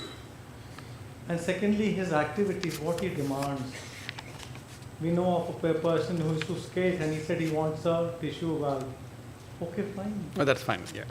But then it has got to be discussed, and it is not that this is good or this is good or this is bad and this is bad. No. We have to discuss this with the patient and then jointly make a decision. Fine, so he's quite aware of what he's stepping into. Yeah. And correct me if I'm wrong, is managing anticoagulation in the aortic portion much more easier than the mitral portion? See, anticoagulation is anticoagulation. It is, yeah. Aortic or mitral position is easier. I don't know. I cannot answer that question. But my thing is that the anticoagulation from the valve point of view is fine. But the other things which they have, the major and the minor complication of anticoagulation, you have to be very careful. Yeah. He injures his knee and it is swollen like a football the next day. Then what do? The valve is functioning well, but the knee is gone. That's true. So when you put a bioprosthetic in a younger patients, we should put a larger size valve. That is something which we are very because in the future, no point in putting a 19 valve. And having a higher gradient early degeneration. Yeah. Dr. Arun, what are the factors which influence you when you choose a bioprosthetic valve in the aortic position? So when you choose a bioprosthetic in aortic position, first I will take a consideration of the annulus, patient's body status, body mass index, and the effective orifice area I have to calculate. And we have to think about whether the patient got pre-existing diseases of aorta, something like the patient can have some radiation things which have happened, or patient's got any elevated renal parameters, renal diseases, the patient has got any other comorbid factors like hypertension, because it's stated that systemic hypertension accelerates the SVD when you put a bioprosthetic valve, and as such patients have got high tendency to go for calcification, like in case of parathyroid patients. So these kind of comorbid factors I should take into consideration. Then I try to choose a bioprosthetic valve which fits well for the patient. And age, of course, age is a big criteria you should take into consideration. Dr. Rajesh, anything to add up, or will you think about a future intervention as well when you choose a bioprosthetic valve? Obviously, the later generation valves, they have expandable frame, so that will aid in helping later on TAVI, valve and valve TAVI. Expected life expectancy of the patient is another important factor, obviously. And choosing a valve, bigger size valve, try to put in the biggest size valve possible, so that later on valve and valve TAVI is possible. No, we always talk about PPM in the aortic position. PPM in the mitral position is very, very rarely discussed about, and I strongly believe it does exist and it has to be addressed. Dr. Praveen, what do you think of PPM in the mitral position? What are the precautions you would take to prevent PPM in mitral position? I know, but you had a paper about pH in PPM. So, of course, if you have a residual gradient, residual left atrial pressure, you leave, obviously the pH but there are not many this one to say, but we have found that if you put a smaller valve, this patient, they may be okay in the initial this one, but when they exercise, they have real shortness of breath. So, of course, putting a small size valve have its own drawbacks. But you cannot do any root widening or anything in our mitral valve, annular widening in mitral valve position.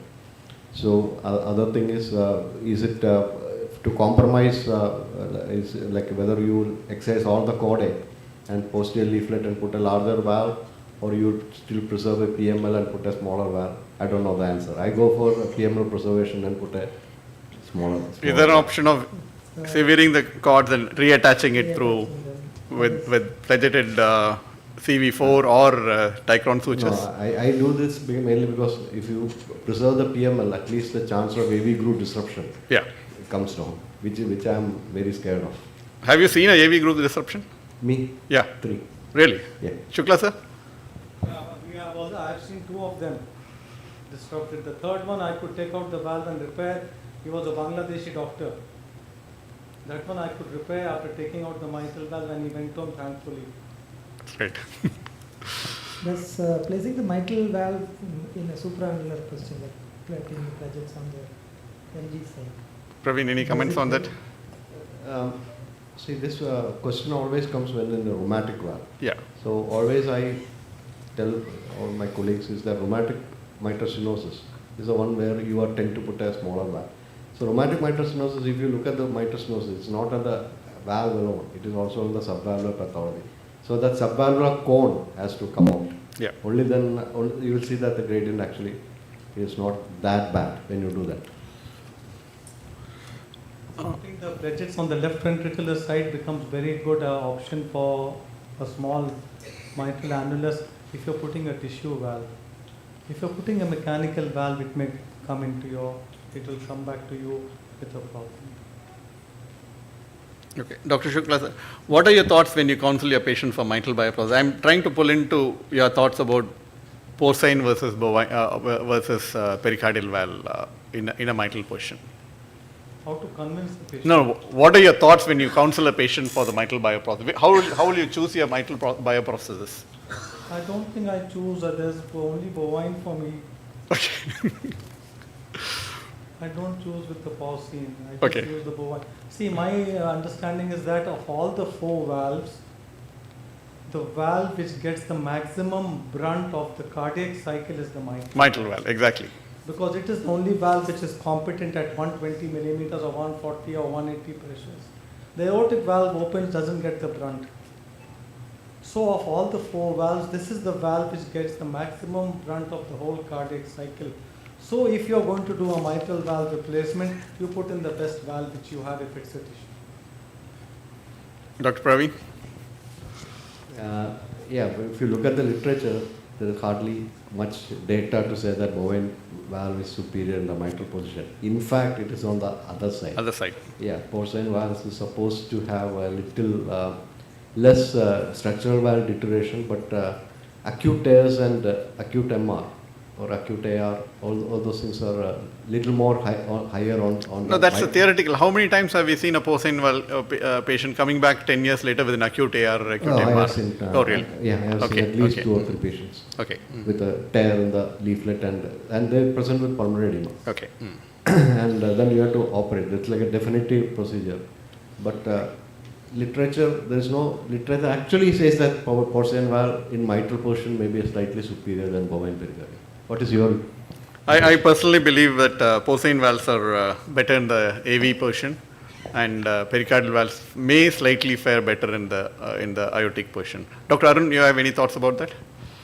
Sir, for me, actually, in mitral processes, bioprocess, I prefer a bovine, as sir has already told, okay, compared to the porcine valve, because the experience is more in bovine valves. Porcine, we were using a decade back, actually. Then slowly we shifted to bovine pericardial bioprocesses. So I think for the ease of use, I think, not the compassion sake. Okay. Sure. Dr. Rajesh, you have anything to add on that? No, I don't think there's any much difference between both the valves. In fact, as sir said, it is porcine in the mitral portion, it is slightly better. But the way they fail, he said it's acute failure in the porcine, whereas in the bovine it gives time, gradual calcification. If a patient is an AF, what is your choice, Dr. Rajesh? Would you go for mechanical valve because any of patient is going to be on anticoagulation, or would you choose bioprosthetic valve? Bioprosthetic valve, and I don't have much experience with the AF ablation, but then that is one thing which we should consider in terms of AF ablation, and then ligate or excise the left atrial appendage. Even if there's a 60% chance of converting them to sinus rhythm, still the need for anticoagulation is much lesser in terms of dosage. So it is slightly better to manage a bioprosthetic valve than a mechanical. Shukla sir, any difference of opinion or? See, if he is going to be on warfarin, for atrial fibrillation, we don't require such a high INR, yeah. So we are still playing safe. So for that, if we can give him a tissue valve, and if he goes with a small baseline dose of warfarin, which he will benefit in the long run, is always better. And easier to stop it off for a concomitant dental procedure or something else, and it's very safe rather than bridging it with heparin. Because there is a view that any of patient going to be on anticoagulation, why not give a mechanical valve? That's why I brought up this question. No, but I agree. But the thing is that the range they have to specify. Then exactly. the question becomes clear. Sir, with the advent of with the advent of the NOACs, I think bioprosthetic valve with the NOACs will be a better option. Bioprosthetic NOACs is yet to be cleared for valvular heart disease, even with the bioprosthetic valve. It is not yet cleared. Bioprosthetic we don't give usually as such. But for the sake of atrial fibrillation, I think that could be one of the options, I think. No, as of now, maybe it's still experimental, I don't know. As of now, it has been cleared only for lone AF, not for any valvular heart disease. Is that right, Dr. Praveen? Yeah. No, but mostly the off-label use. It happens. NOACs are more prescribed in atrial fibrillation with a bioprosthetic valve than vitamin K antagonist. Even though still not come in the guidelines. And what is the role of elective LA exclusion in mitral valve, Dr. Praveen and Dr. Rajesh? Only in atrial fibrillation, patients with a permanent atrial fibrillation or paroxysmal atrial fibrillation. Whatever. Oh, no. Patient is there for a in MVR. Sinus rhythm, I don't touch the LA appendage. In a bioprosthetic valve? No. Okay. Dr. Rajesh? Most of the times we end up ligating the LA appendage because that is where the thrombus starts most of the time. They later on go into AF. And if the patient is in atrial fibrillation, then yes, always. Atrial fibrillation, you always do you always exclude? Atrial fibrillation is always take out, but not in sinus. Bioprosthetic and normal sinus rhythm, do you exclude? No, because I think that left atrial appendage is there for some reason, isn't it? We may not know what the reason is. That is, previously you used to do when you used to do laparotomy, you always used to take out the appendix. So similarly, just because left atrial appendage is there, what about CABG? Will you take it out? If the patient is in AF, otherwise why would you? No, 75 years, you know that patient may go into AF. Isn't it? We don't do that. Sure. So we'll close the session with a bit of discussion on TAVR. Dr. Shukla, do you think the Indian market is catching up with the Western market in terms of TAVR in younger patients, like 65-year-old patients. Can I pass this question to the audience? I don't want to answer. Dr. Praveen and Dr. Rajesh. In general, or I don't know what's the data on the TAVR in Kerala or India, but at least in our hospital, every TAVR is decided in a heart team meeting. So on patients below 65 years of patient getting a TAVR is those patients which we think that their life expectancy is poor. I don't have any data. Most of the centers, they don't have a heart team meeting, and it's off-label decided on by the cardiac, and the cardiac surgical team are not even informed or informed the last minute. That's a different thing. Dr. Rajesh? I don't have the data obviously, but I've heard instances where people in their 40s have been, advised TAVR. So it's going to be another few years before we catch up with the rest. We need to be prepared for that. We need to be ready to do redos in those TAVRs. TAVR explant is the faster growing. Be ready to more root replacement. At least we are lucky that TAVR is still expensive and patient has to bear the cost, and not all the insurance cover a TAVR in a country like India. Not anymore. Looking at the exponential growth of TAVR, I think. Ambrish, can I ask you, what is the situation in Chennai or Tamil Nadu? What about TAVR below 65 years? I don't want to name the hospital, but in wherever I've worked, I've not faced a situation. I've been lucky to have always had a very good set of cardiacs, whether it's a multi-vessel PCI or a TAVR. The cardiacs whom I associated have always had a discussion, and I've been lucky that way. But I don't think that's the scenario in all the hospitals. Anybody from the audience?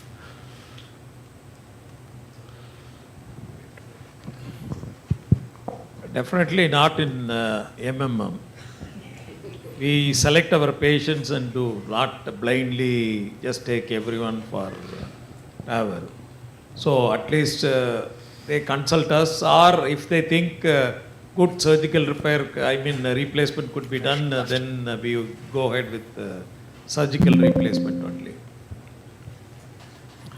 Yeah, please. Yeah. Can I comment on this, please? There was recently published a paper that in California, the redo after TAVR in the low-risk patient group is the highest number of surgical procedures performed.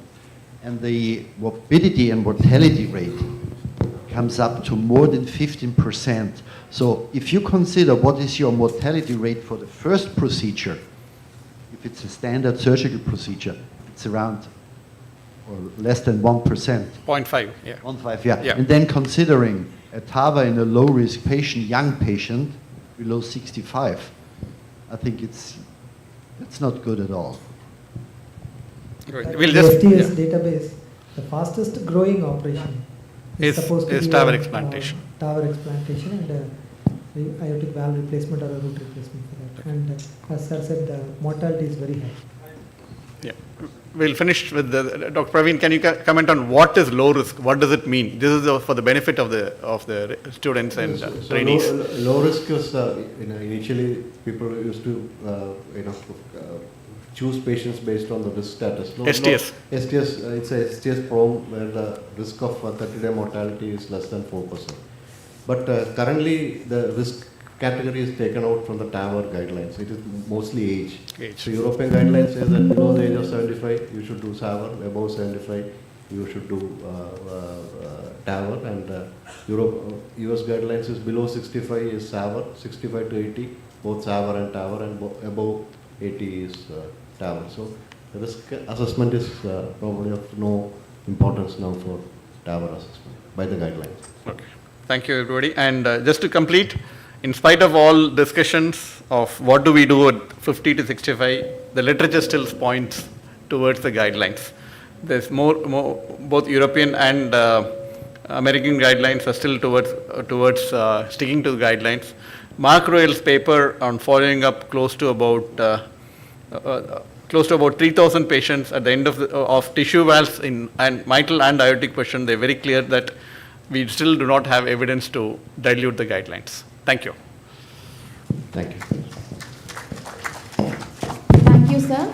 With this, we conclude our first session. Thank you once again to our chairpersons, speakers, and panelists for sharing their expertise.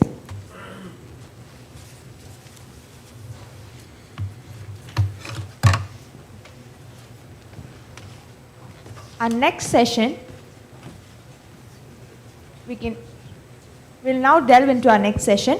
I now call upon the chairpersons, Dr. M.D. Rehan Syed, Dr. Vijay Anand, Dr. Anto, Dr. Ejaz Ahmed, Dr. Saravana Krishna, to take off the dais.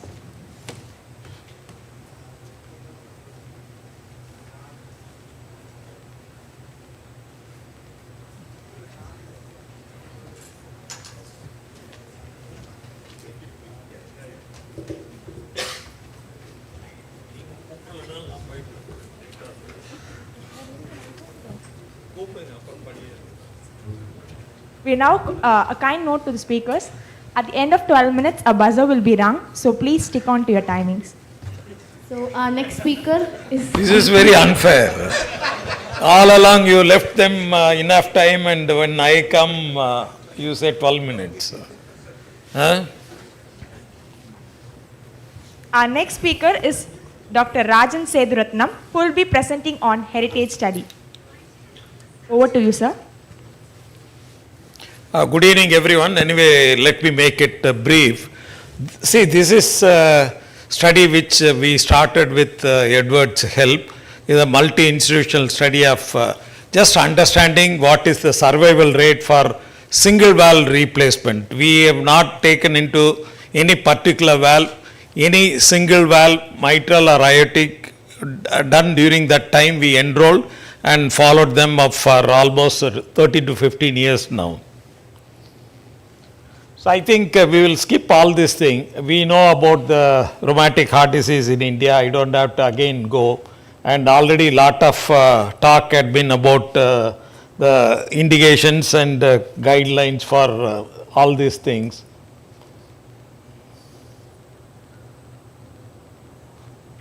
So the study method, it's a multi-center prospective observational study on all adult patients who underwent valve replacement. Surgery in 3 major cardiovascular surgery centers in India from March 2000 to April 2010. Regular telephonic conversation, door-to-door visits follow for those who doesn't come to the hospital follow. The primary endpoint was to obtain 15-year survival data recorded according to international norms. So total patients enrolled in the study was 591. Mean age at surgery was 41.5. Mechanical, it is slightly lower, 36.8, and bioprosthetic 49.8. The male-female ratio, you can see it is 47.2 compared to 52.3. And etiology, most of them are rheumatic 76 and non-rheumatic 20, and others were 4. So the age group less than 50 formed the major group of 434, 50 to 65, 127, and more than 65 is 28. And 89% of the patients were followed up for 15 years, mean overall survival of 13.59 at plus or minus 0.13 years. And the position aortic, we had 153 valves and mitral 438. And type of valve, mechanical was 375 and bioprosthetic 216. All this mitral valve size, aortic valve by size, all those things you can see. And this is that, as I already told you, the age groups less than 30, we had 125 aortic and 109, and 30 to 50 forms a major group, and 50 to 65 forms the next major group, and above 65 we had very less. So the mean survival, if you see by type of mechanical and tissue, the mechanical had a slight advantage over, but it is statistically not very significant, and it was about 79% overall survival. And if you see AVR, again mechanical had a marginally better thing, but statistically it didn't prove significant. And again MER, the tissue valve had a marginally better thing, but again statistically we don't find any big difference in this. So other studies we considered the rural versus urban, male versus female, cardiac versus non-cardiac death, aortic versus mitral position, rheumatic, non-rheumatic, valve size. None of this in the study proved statistically different, and all means same. So survival by overall age group, of course we had a better survival in the younger population compared to the older population. And by types of valves and age group, again it is same thing. The older age group had a little lesser survival compared to the other younger patients. It might be due to the comorbidities in the older groups. At the cohort group of age 50 to 60, patient with a mechanical valve has a 2 times hazard risk of death compared to patients with bioprosthetic valve, most probably due to the anticoagulation and related issues. So mortality, if you see below 30, this is that mechanical valve 10%, and this is the mortality for the tissue valve, which became much more compared to this is 25% and 14% for the thing. 50 to 60, more of a mechanical, less of tissue, and total death was 123. But if you see the percentage wise for mechanical and bioprosthetic, it didn't have any big change. So the conclusion, this is one of the longest prospective real world evidence registry from India on mechanical versus tissue valves.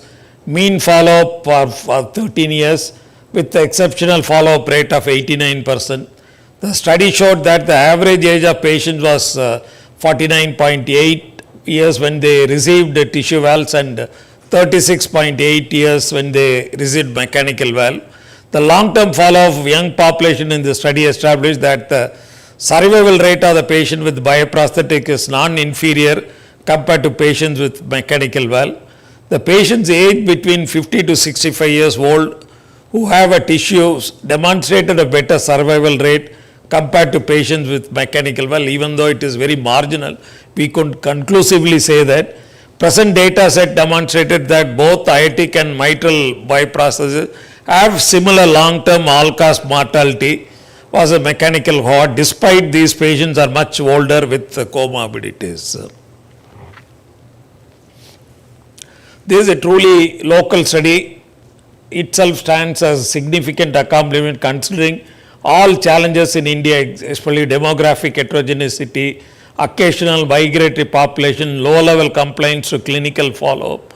The study showed that tissue valves can be feasible treatment for option for younger patients when required by other medical condition. The heritage study reaffirmed the need for localized guideline recommendation, particularly on range recommendation for choice of aortic and mitral process, as Indian patients are relatively younger, of overall cohort 45, mechanical cohort 40, and tissue cohort it is 53. Considering the shorter lifespan of Indian patient and challenges in clinical follow-up including INR monitoring, it is important to recognize that critical thinking and adaptation are essential when applying the well-established Western clinical practice guidelines to Indian real-world scenarios. So the key takeaways from this study, it is mainly the young patient group of mean age of 40 years.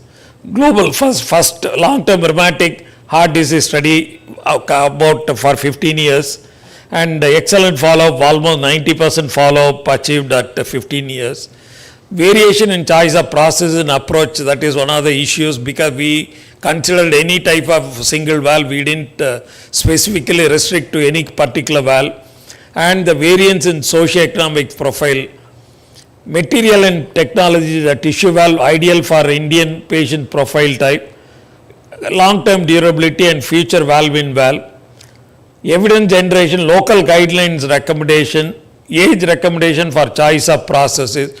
All this I think we need to work up and get further data as well as material to have our own set of guidelines in India. Thank you. How many minutes? Sir, thank you for a wonderful presentation. So what tissue valve did you use, sir? Bovine, porcine? Everything. Anyway, we have a different set of thing. We have used porcine, bovine, any kind of tissue valve what is available. Because each center used to do different kinds of valves. So there is no uniformity so of any valve. So we will be able to then further segregate the data. Yeah, we are working on certain, this is only for survival we had put. So now we are working on each particular, and but your mortality, the numbers are less. What was the cause of the mortality out of these 120 patients that died? Is it a valve cause of mortality or a non-valve cause of mortality? We really don't know certain thing because over telephone we call them and they say patient had a sudden death or somebody died of cancer. We are working out the cause of death and non-valve related thing we are now segregating. So we will soon come out with valve related complications and non-valve related complications. So we are opening a Pandora's box. Like last year I remember getting badgered for suggesting tissue valve in younger patients. But today we are this is only at least 80% survive. India can take no tissue valves. In India, it is a real study we have done. So at Very least nice, this sir. could be the starting point to do more and more studies. Excellent, excellent. Thank you so much. Fantastic studies. Incredible follow-up is amazing. 89% follow-up. The thing is, when you take mechanical valves, particularly the smaller size, I found like a good number were the larger sizes. I'm really happy that a conversation towards root enlargement and implantation of larger valves has come in. But then, looking back, when I was in Frontier, I think one of our DNB PGs pulled out data from 2009-10. So he pulled out all the mechanical valves, and this was in 17. He presented in the IACDS meeting. None of the guys who had a 19 valve, mechanical valve, were available for follow-up or alive in 2017. So what are your thoughts? And sadly so, St. Jude says that 19 mm valve is the most commonly implanted valve, at least at that point of time.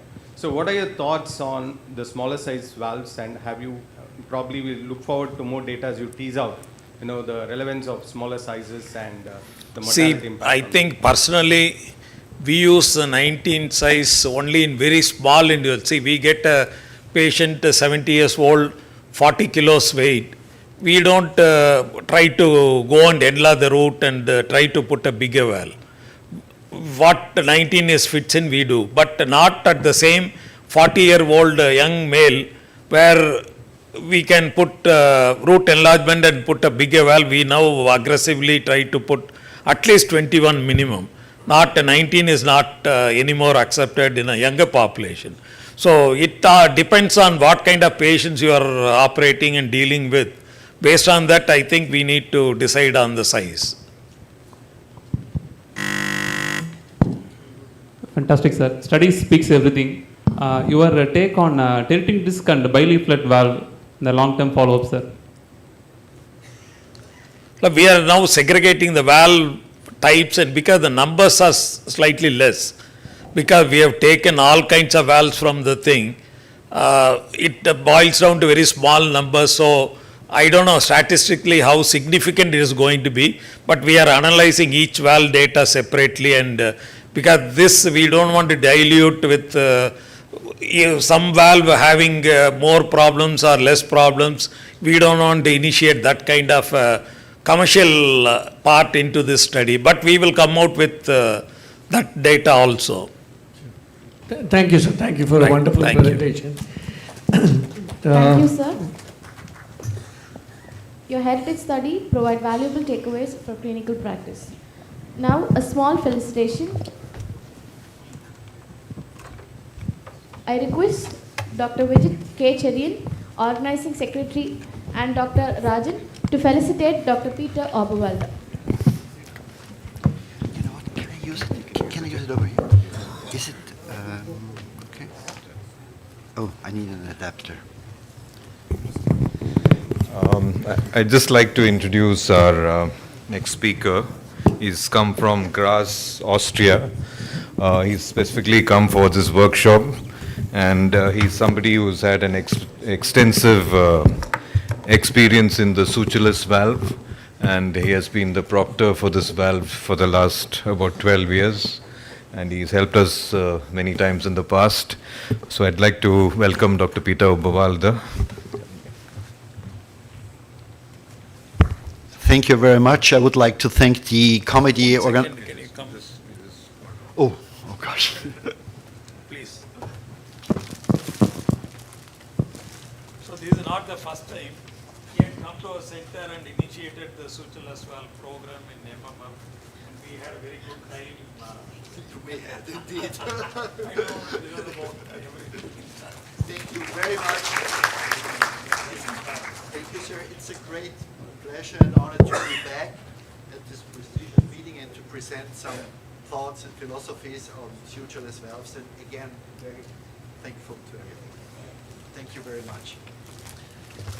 Thanks a lot. I'm sorry. Mr. Chairman, ladies and gentlemen, the title of my talk is Long-Term Results of the Perceval Valve in 15 years of clinical use. These are my disclosures. And we all know that TAVR stands at the forefront treating symptomatic severe aortic stenosis in older patients. However, the landscape is evolving with a notable progressive trend towards adopting TAVI as the preferred treatment choice even in the younger low-risk patients group. So this is what we as cardiac surgeons have to face today. So, however, according to the SDS database, the operative risk of AVR, of surgical AVR, has dramatically improved in the last decade. And this was shown by this 2024 published study, where the authors tried to elucidate the results from SAVA as serving for a benchmark for the outcomes. And looking on these results, we can appreciate that the surgery for aortic stenosis is still doing excellent. The authors followed 42,600 patients who underwent low-risk isolated SRV, surgical AVR, between 2011 and 2019 all over the US. All patients were classified as low-risk patients for SAVA with an SDS PROM score less than 4%. And they matched the criterions which were used in the current low-risk trials evaluating TAVI versus SAVR. And the average age of the patients was 74.2 years with a mean PROM risk score of 1.9. And the survival rate at 5 years is 92.9%. In a subset analysis, the survival was significantly better for a lower SDS PROM score, less than statistical significance less than 0.1, younger versus older age, and when the SDS PROM score was below 1% or the patient's age was below 75 years, the 8-year survival after surgical AVR was 95%. So looking at the history of aortic valve surgery, new technologies are coming out for the treatment, and they are evolving to minimize the risk and treat an increasing comorbid population. Although already introduced as a mechanical valve prosthesis by George McGovern in 1962, the concept of sutureless valves experienced an important innovative renaissance in 2007, with now more than 100,000 implantations worldwide. So that brings up the question, can surgery continue to compete with TAVI and remain a decisive factor in the treatment of aortic valve disease? And the most eligible option might be found in sutureless or rapid deployment valves. They have proven not only to demonstrate comparable results with conventional surgical biological valves, particularly helpful in minimal invasive procedures, but also provide an almost curative treatment for patients with intermediate to high surgical risk, filling the gap between TAVR and traditional AVR, because they allow a simpler and faster deployment with reduced surgical times, which is both beneficial in minimal invasive surgery without compromising the outcomes. Enhanced sizing techniques using MTCT tomography is beneficial by determining the exact prosthesis size, thereby reducing the risks for paravalvular leakages and permanent pacemaker implantations. And when it comes to hemodynamic performance, these are excellent when compared to standard bioprosthesis. Already mentioned the lower risk of paravalvular leakage and lower permanent pacemaker implantation rates because in the Perceval Plus generation, which is available since 2020, we have improved sizing technique and a change in the protrusion height of the inflow tract of the valve. So that's why Perceval Plus valve generation might be the most promising option. So these are the key features I guess you're already familiar with. First of all, it's a super elastic stent made from nickel and titanium, which self-expands, so we don't need any tie of sutures, ensuring an optimal valve sealing. It reduces the stress transferred to the leaflets, and very important, the carbofilm coated reduces the inflammatory reaction and favors a gentle endothelialization, which makes the valve quite easy to remove if you have to do so. Further on, the stent follows every motion of the aortic root, thereby with a minimal risk for the paravalvular leakage. The absence of a suturing gives you an optimized blood flow through a great effective orifice area. And very important is the fully atraumatic collapsing, because the procedure does not involve the tissue of the leaflets. It only reduces the size of the stent, and this is in comparison to the TAVI devices where crimping might have harm to the tissue, and therefore the duration for this type of valve might be longer. And in addition, the significant reduction of the valve diameter makes the valve very versatile in minimal invasive procedures when you place the valve. So, where do we stand at the end of 2024 with this valve? The first in-human implantation was carried out 2007. We now overlook a period of 15 years of successful clinical experiences with more than 100,000 patients, resulting in almost no calcification versus the control group, in an incidence of 0.54 structural valve deterioration per patient years. The gradients, mean and peak, stay within the single-digit range. The PVL range is 0.5% or less at 1 year. Mortality rate comes up to 0.8%, and the permanent pacemaker rate after changing the size strategy and the height of the protrusion of the XL size came down from an initial higher number to 3.3%. So the following real-world data publications represent a huge number of patients, more than 4,400, receiving a Perceval valve with a follow-up longer than 10 years.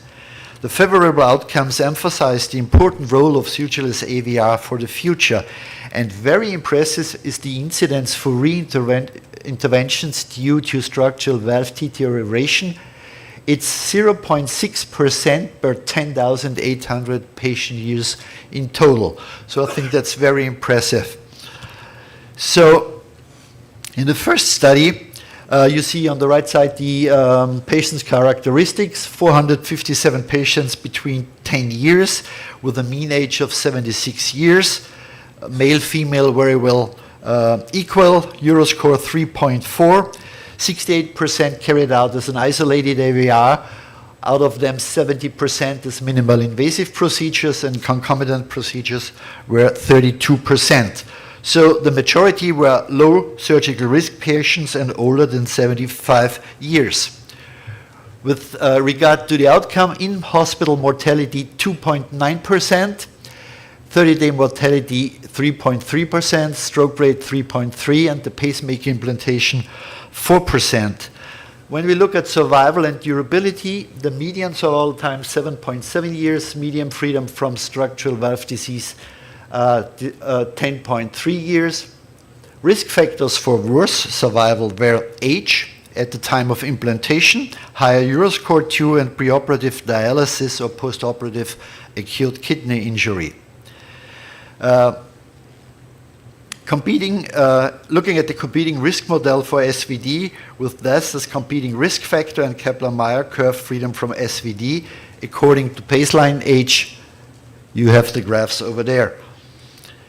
The second paper was looking on 1,652 patients from 2011 to 2021. It was carried out in 55 institutions in Europe, Canada, USA, and Australia. The minimal invasive approach was more than 50%, exactly 67% of the isolated AVR procedures. And the benefits you can appreciate by the results. Cardiovascular death and valve-related interventions in the early outcomes 0.3 versus 0.7. In the late outcomes, 1.9% for cardiovascular death, 0.8 for valve-related reinterventions, structural valve disease, late outcome 0.2. Pacemaker implantation again came down to 1.7%. So important is that the lower cross-clamp and pump times in the minimal invasive procedures were less than compared to the same times in the full pump group, and the hemodynamics were excellent over the years because effective orifice area stayed almost the same, and the mean pressure gradients also. On the long-term survival and outcome, the 5-year survival rate was 78.8%, and freedom from valve-related major adverse events was 96.9%. So this is a single center cohort from Italy where 92 of all isolated AVRs were performed minimally invasive, leading to shorter operation times and less strain for the patients. The change in the sizing strategy by avoiding oversizing and looking at the pre-op CTs data for correct sizing, which was confirmed by the intraoperative sizing, found that there was a trend for smaller prostheses over the time. Euroscore was a little bit higher in this studies, namely 6.7%, and the age, in addition, was 77 years. The results, 30-day mortality was around 1.4%. Survival rate at an average of 4.5 years was 96.5%, and the freedom from reintervention was 97.6%. So from Leuven comes the longest available follow-up from with regard to time. In the Perceval valve group in a real-world population, 15 years from 2007 to 2022 in 1,100 patients with a mean age of 78 years, male-female 50-50%, Euroscore 4%, isolated AVRs a little bit less than concomitant procedures, again a high percentage of minimal invasive procedures. In the left-hand corner you see the contribution with the number of patients to the initial Perceval valve from 2007 to 2017, then with the new sizing strategy, and on the very right side, the Perceval Plus valve. And the mortality was less than predicted by the Euroscore. Sutureless AVR can be used in various settings, very suitable for minimal invasive surgery. They are highly favorable early and long-term outcomes with low rates of SVD, reinterventions, and endocarditis, which are competitive to TAVI, considering pacemaker rates, PVL, and SVD. And they make the valve optimal for valve-in-valve procedures if needed on. Again, 0.7% incidence patient years with regard to severe structural valve disease, and the reoperation for endocarditis is also quite less, 0.38%. So there remains absolutely no doubt that TAVI is an excellent primary option for high-risk patients or advanced age. But from the perspective of real-world scenarios with the long-term outcomes, sutureless valves will continue to play a trailblazing role in the future, especially in younger patients, in those with bicuspid valves, in minimally invasive AVR procedures, in complex cases like concomitant redo procedures or patients with a frail aortic tissue, and in high-risk patients for whom TAVI is not suitable.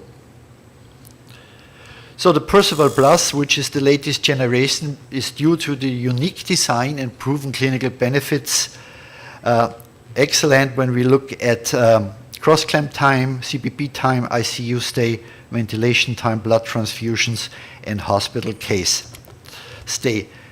Simplicity requires every mastery of every moment, and I thank you very much for your attention.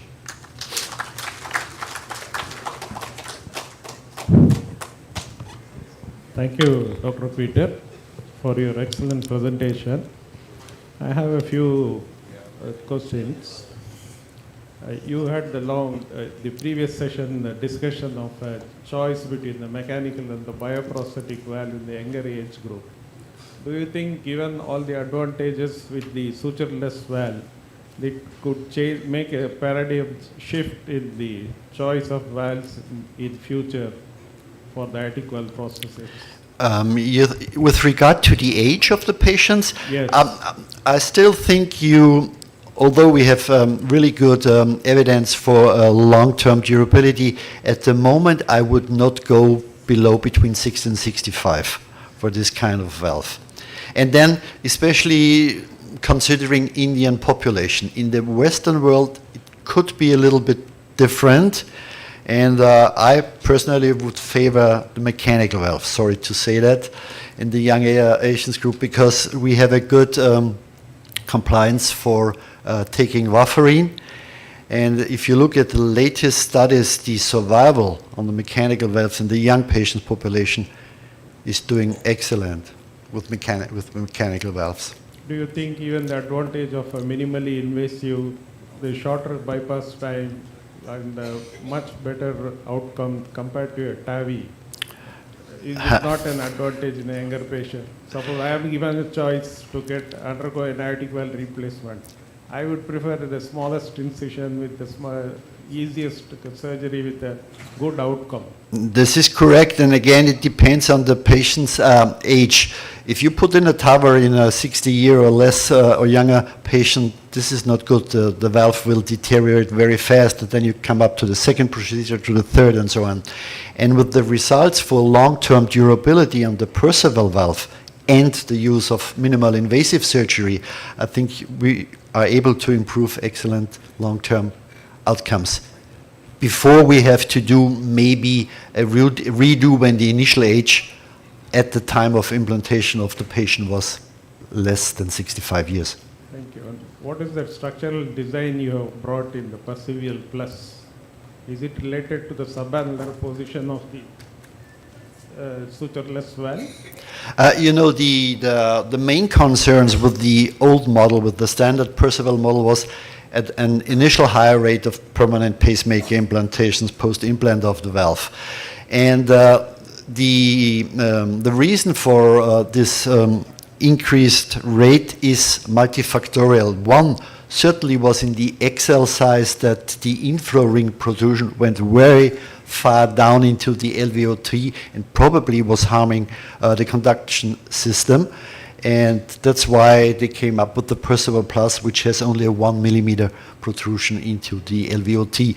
And the literature shows it's really a decrease now in the incidence. Thank you. And how do you assess patients for allergy for your cobalt and nitinol? Do you evaluate patients routinely or no? So you mean if this valve is a routine biological? No. Evaluating allergy for the components, cobalt as well as the nitinol. Oh, okay. There have been patients known with allergies for these components. Do you evaluate for every patient for this, or is it just To be honest, we don't ask the patients if they have an allergy, and I know of one female patient who had troubles after the implantation, and we think this is or contributes to her allergy.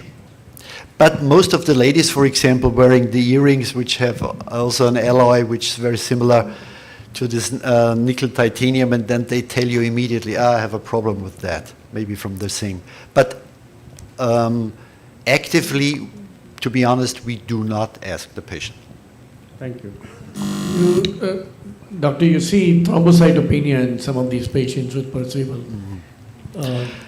Thrombocytopenia is seen in some of the patients within the first 3 to 4 days without any clinical consequences. The measurements will come back to normal status within the first week. Why do you get that amount of thrombocytopenia? There hasn't been a clear answer to that. And if you look very closely to other tissue valves, you may have the same problem. So it was under investigation, but there was no clearly reason found for that. Thank you. It was a nice presentation, sir. Thank you. Sir, the guiding suture you are taking for parachuting the valve, that one you take at the annulus level, or you take a little bit of LVOT also? Because when the doctor came, he told to take a little down, including the LVOT, but at the end we end up with putting a PPI. Mm-hmm. So is there any incidents with that, taking including the LVOT? You're absolutely right. Taking the guiding sutures too deep in direction to the LVOTD, of course, will place the valve too deep. So the exact position should be the nadir at each sinuses of the leaflets. 2 millimeters deep, 2 millimeters wide. And No, right in they the said center 2 of the millimeters sinus. deeper into the end. That's too deep. 2 millimeters from the annulus, just below, and 2 millimeters wide. Yeah. And you'll get the valve to sit basically at the annular or just about the annular level, without digging in deep. I can tell you a tip from my daily practice, but this is off shell, and you have to consider it. If you can put the Percival in without any guiding sutures, if you have the reminder of the annulus and you just stay there when you put the valve in and deploy it, it works perfectly. But this is not an advice, please. You have to be an advanced user to do so. Sir, in scenarios with a low-lying coronary ostium, is there any difficulty in placing the sutureless valve, sir? Didn't get the first part, sorry. In cases of low-lying coronary ostium, Yeah. is there any difficulty in No, placing such kind of valve? it's rather easy for the cardiologist to put the catheters into the ostia. The only thing you have to taking into account, do not put the stent, not the struts that fit into the sinuses of Valsalva, the stent just in front of the coronary ostia. Do you have any comparative studies with your American counterpart, the Intuitive? There are studies, and I don't have the data with me. It's said that the Intuitive should have a little bit better gradients over time, but this study was before the Percival Plus. Actually, the treatment, no, sorry, that's something else. Thank you. Thank you very much. You were welcome. Thank you. Thank you very much. Thank you, sir. Your note on sutureless valve technology is truly invaluable. We now move on to our next session.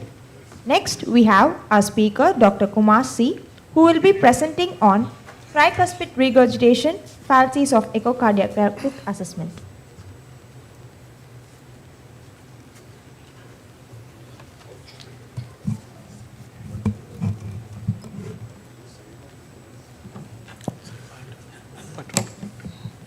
Good evening, everyone.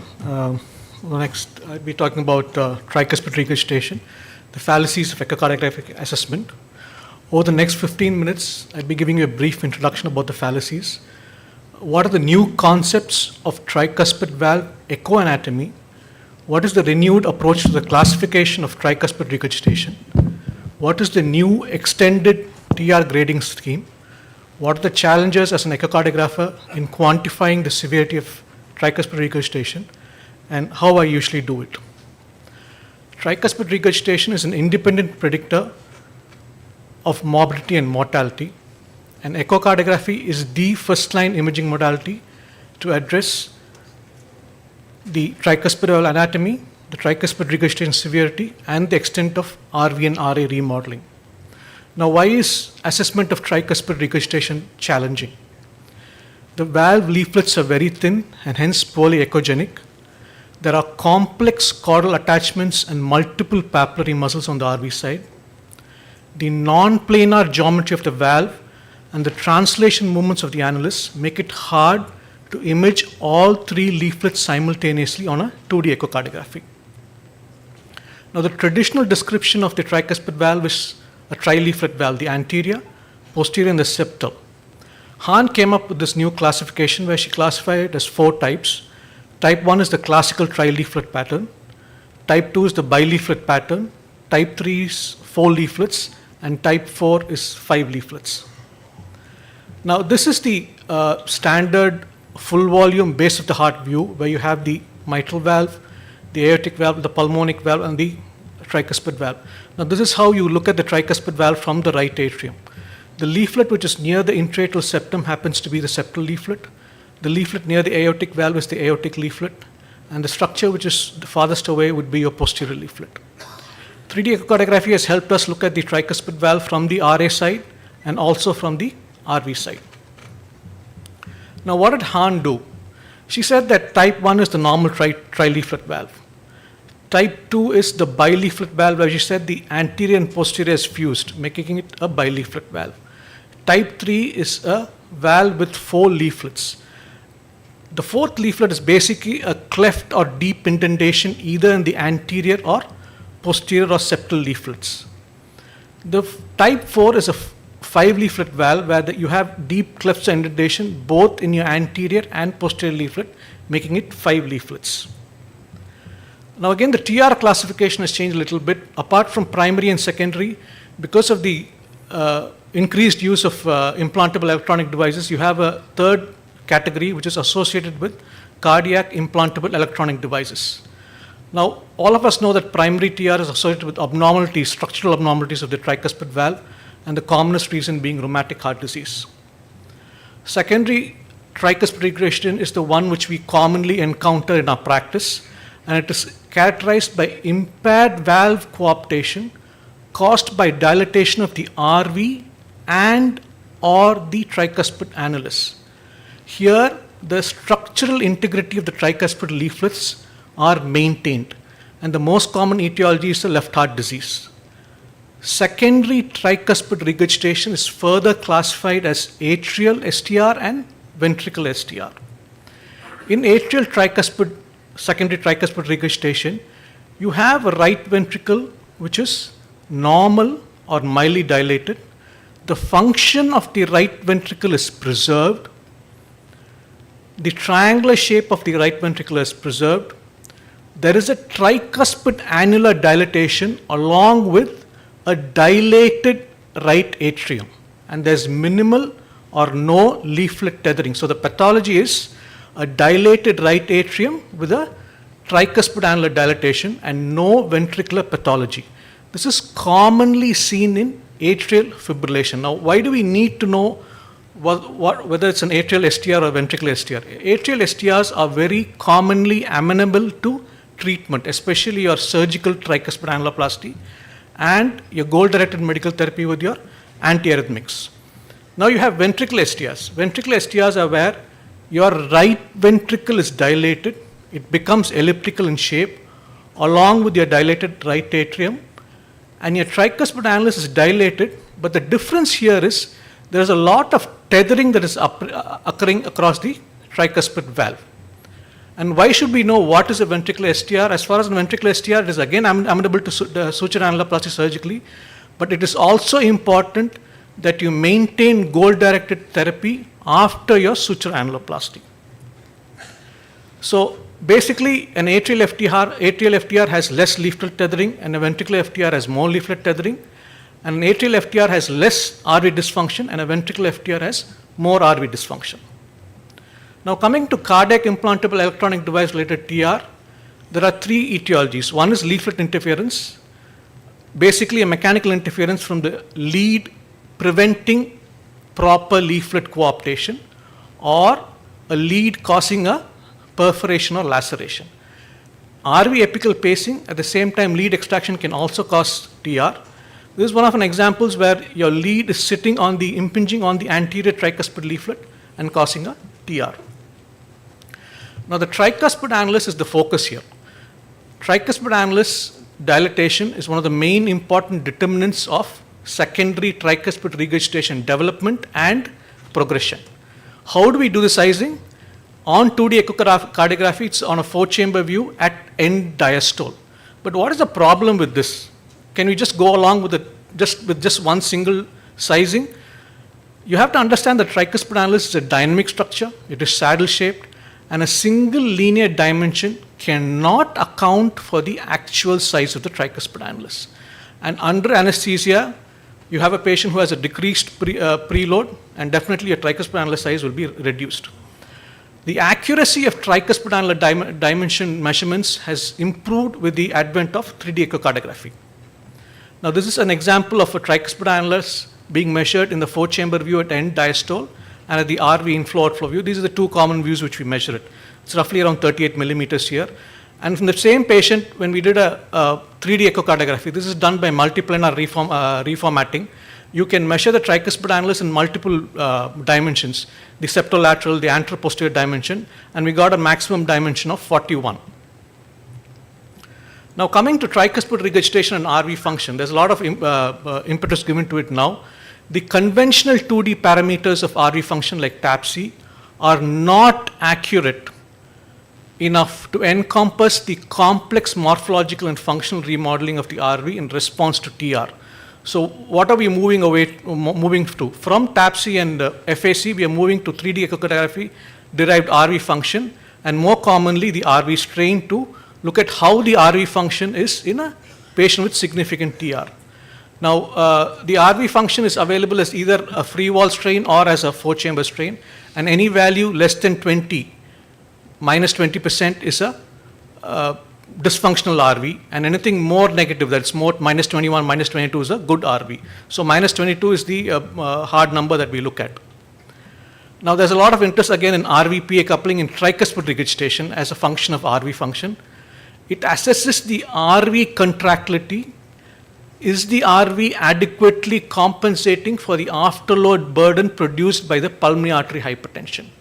The formula that we use is TAPC by PASP, and a low TAPC by PASP indicates a poor or low RV-PA uncoupling, indicating an inadequate RV contractility.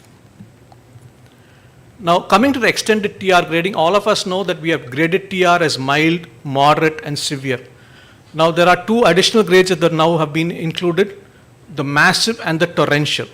Basically it's, of course you go, from the treatment point of view, you're going to treat it, whether it's more than severe, you're going to treat it.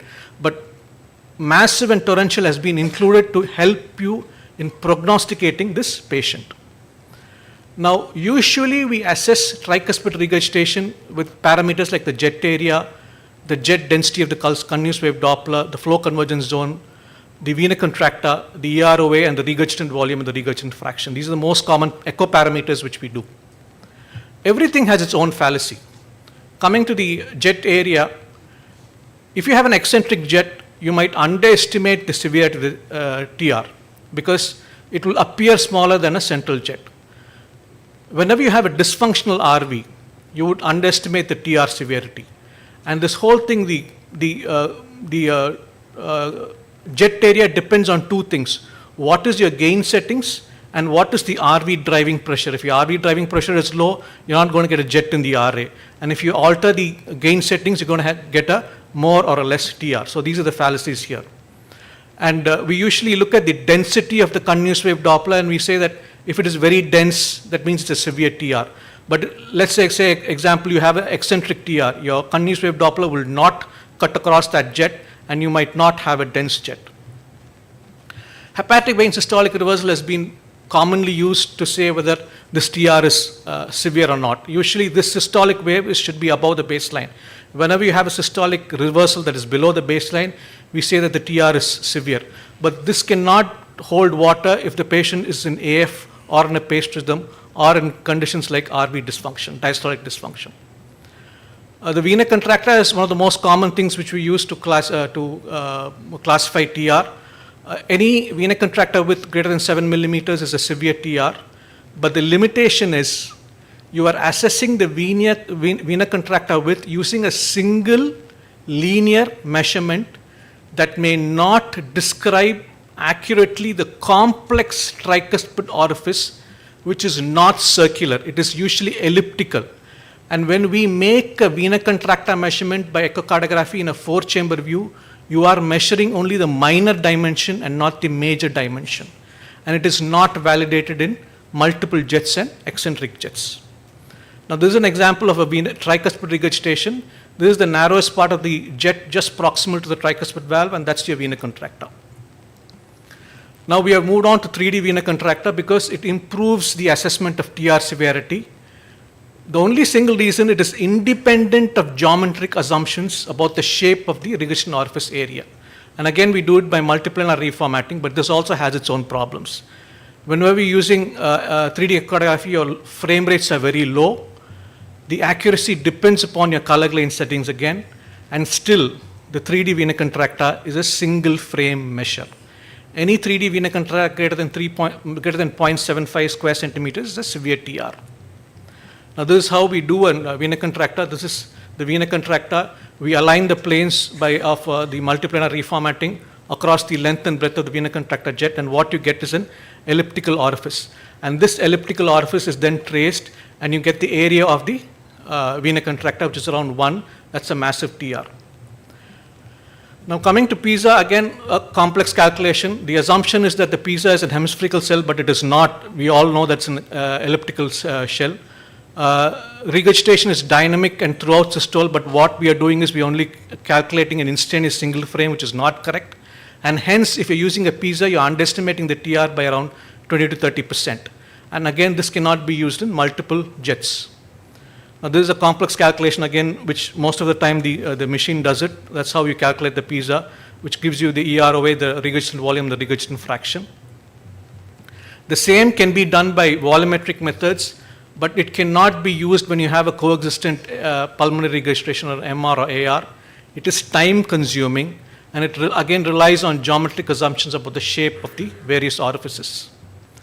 So how do I do it? Basically, if I have a tricuspid regurgitation, let's take a secondary TR. I use a color jet area only for diagnosis of my TR. I do not quantify the jet area.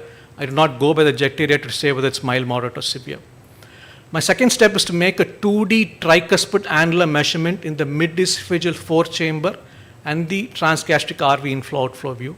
My cutoff would be 21 meter square. Anything more than this, the tricuspid valve has to be addressed, whether it's a mild or a moderate TR. A severe TR obviously has to be addressed. I reinforce my tricuspid annular measurement with a 3D tricuspid annular measurement. I do a 2D vena contracta, again reinforce it with a 3D vena contracta. And if I have the time, I would do a 2D PISA for EROA. I also do the tethering indices, basically your tethering area and your tethering height. If your tethering area is more than 1.6 centimeters square, and if your tethering height is more than 8 millimeters, it needs an additional procedure more than your surgical tricuspid annuloplasty. It might be a leaflet augmentation or what the surgeon prefers. And I always do an ATL height, which gives me a rough example of my ring size. Thank you.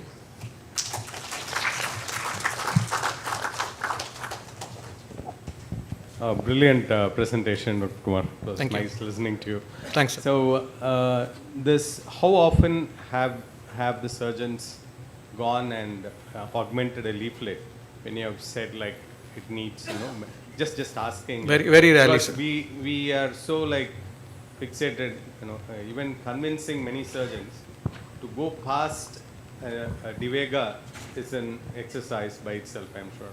Very, not as many go in and do a tricuspid annuloplasty with a ring as a default kind of thing.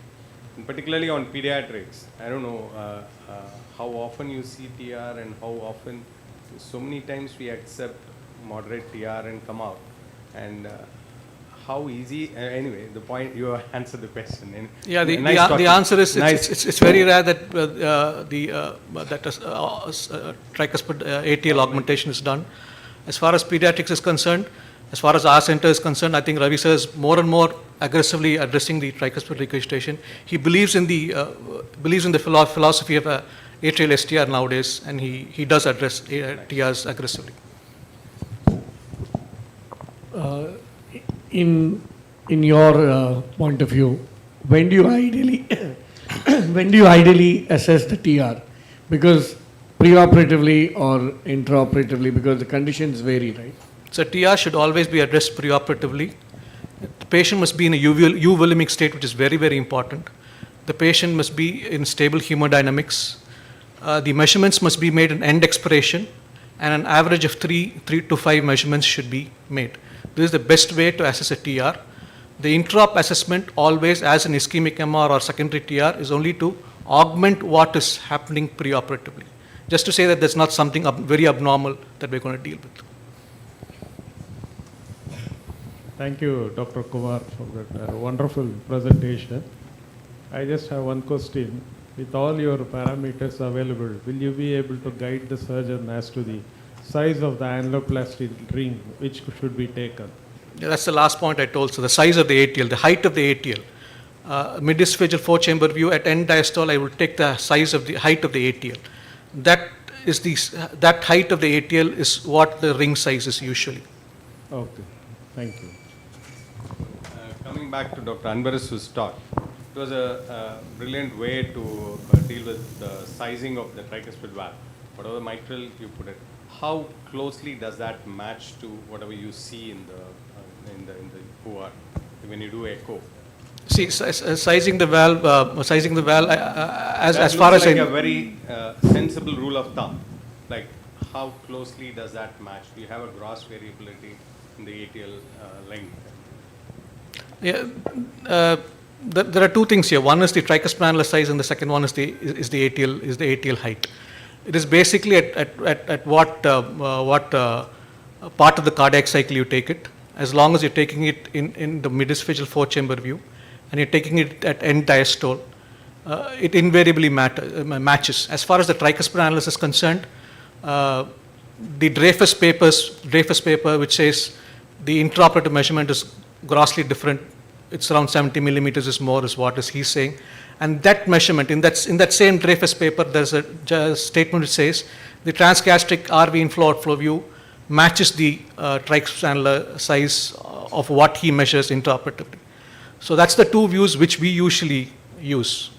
ATL height, yeah, sometimes it doesn't work, but I believe that we tell the surgeon the ATL height and they take it from there. Sizing of ring, both the mitral and the tricuspid is a bit of gray. For the mitral, usually AML height, then some people come out of the intercommercial distance. Same with tricuspid as well. The ATL height is the golden rule, but there are people like the new ring, add the Medtronic ring. They say that you can take either the height of the AML or the intercommercial distance between the septo anterior and septo posterior. It's sort of a gray zone there. It was a nice presentation, sir. Sir, regarding the height, you told ATL, but if it is a bad cleft is there, how frequent you are seeing the clefts in the ATL, and how will you measure if there is a cleft? As I told you, we all thought the tricuspid valve was trileaflet, and then Hahn came up with this wonderful paper of clefts and indentation. Now, clefts and indentation on 2D echography is very difficult to pick up. It is there, you can pick it up on 3D echography. Again, the problem is the tricuspid valve leaflet is very thin, it's very non-echogenic. So there's a high chance you miss the cleft or the indentation. So that's the problem there. Brilliant talk, we learnt a lot. And cleft is not unusual. We see them, when you open on the right side, probably the pediatric guys see it more often. Brilliant talk, learnt a lot. Thanks. Thank you, sir, for your detailed analysis of the challenges in echocardiographic assessment of tricuspid reagitation. Our next talk is by Dr. Vivek Pillai, who will be discussing clinical outcomes of tilting disc valves.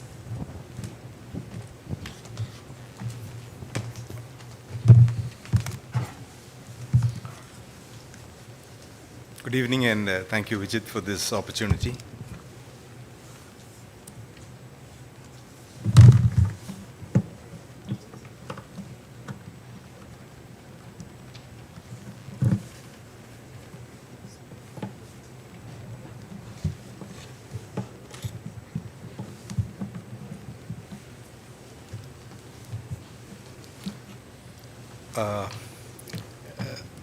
My presentation, I will have two parts to this. One is what are the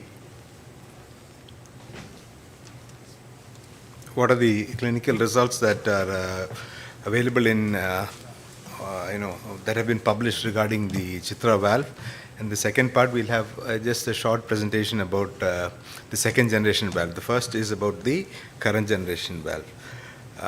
Actually, if you go through around 180,000 implants of the Chitra valve has happened, yet the number of papers that have really analyzed to a large degree are very few. I mean, even from our institution, we have done, over a period of 30 years, we have done over 4,100 plus cases of Chitra across mitrals, aortics, as well as double valves. But then we have not actually analyzed this data. The few papers that I was able to come across was, last paper was from Satyasai, Dr. Hiremat's paper, which had around 2,700 plus cases. Then Dr. Praveen from Amrita had brought out a paper with around 476. And then I think GKNM had 200, and probably, all other papers were probably less than 100 cases each. So just to start off, the idea started in 1978.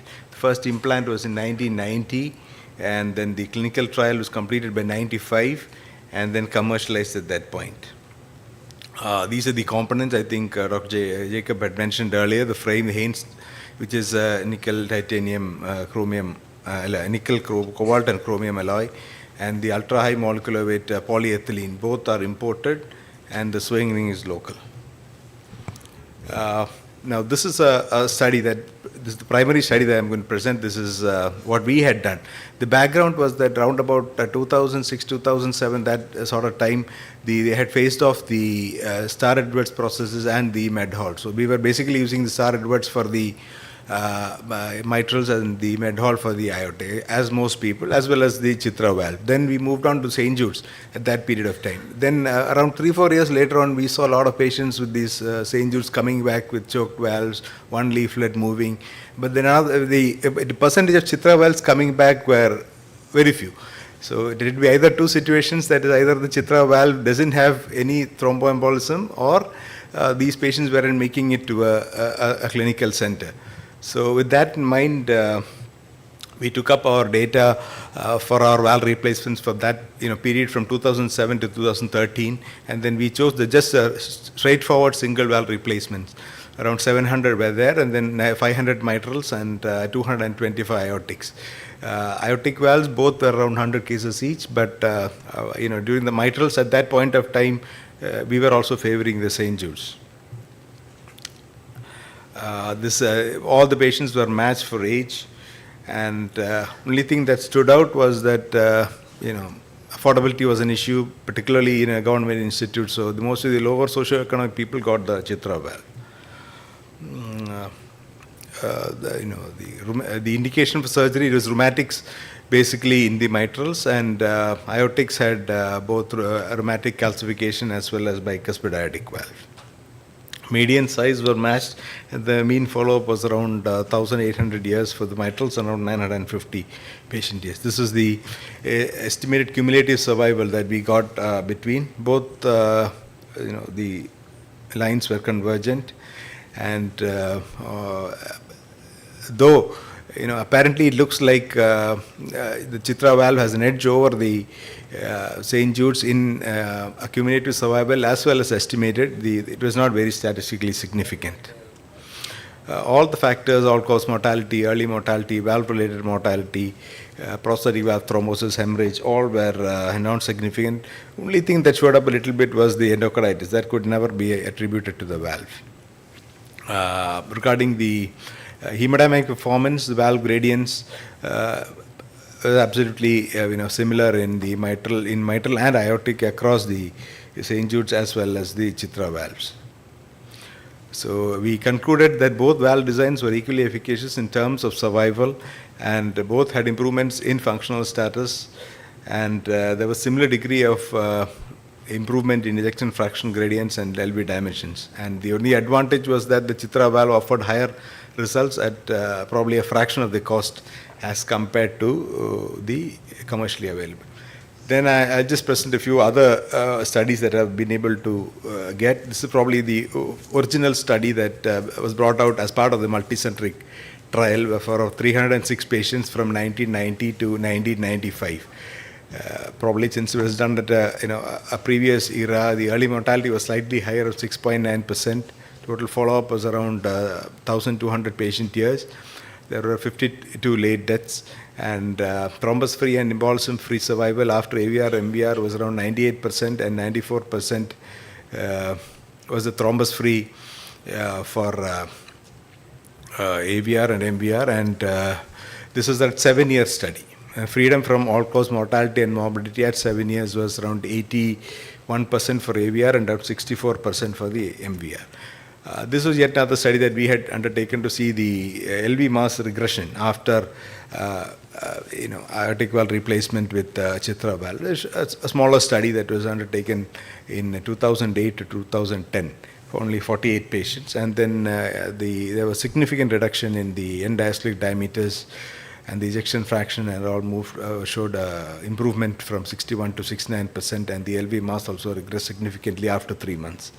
But one thing was we have not studied the 19 size in these patients. It's basically 21, 23, and 25. This was another paper that was brought out from Amrita. They have brought actually a couple of patients. They had done a study as part of a post-market in which they had evaluated the performance of the TTK Chitra in pediatric population. They had, for a period of 2006 to 2018, they had 27 patients. 12 patients with AVR, 14 patients with MVR, and 1 patient with DVR. And they showed that the early mortality within 30 days they had none, and event-free survival at 5 years, 10 years, and 15 years for these children were around 91%, 78%, and 42%. 4 patients had some sort of serious adverse events. 1 patient had outgrown the 17 AVR, which they have replaced, and then 1 patient had some paravalvular leak, which was taken care of by intervention. So the actual survival showed 95% at 3 years, 90% at 7 years, and around 63% at 15 years.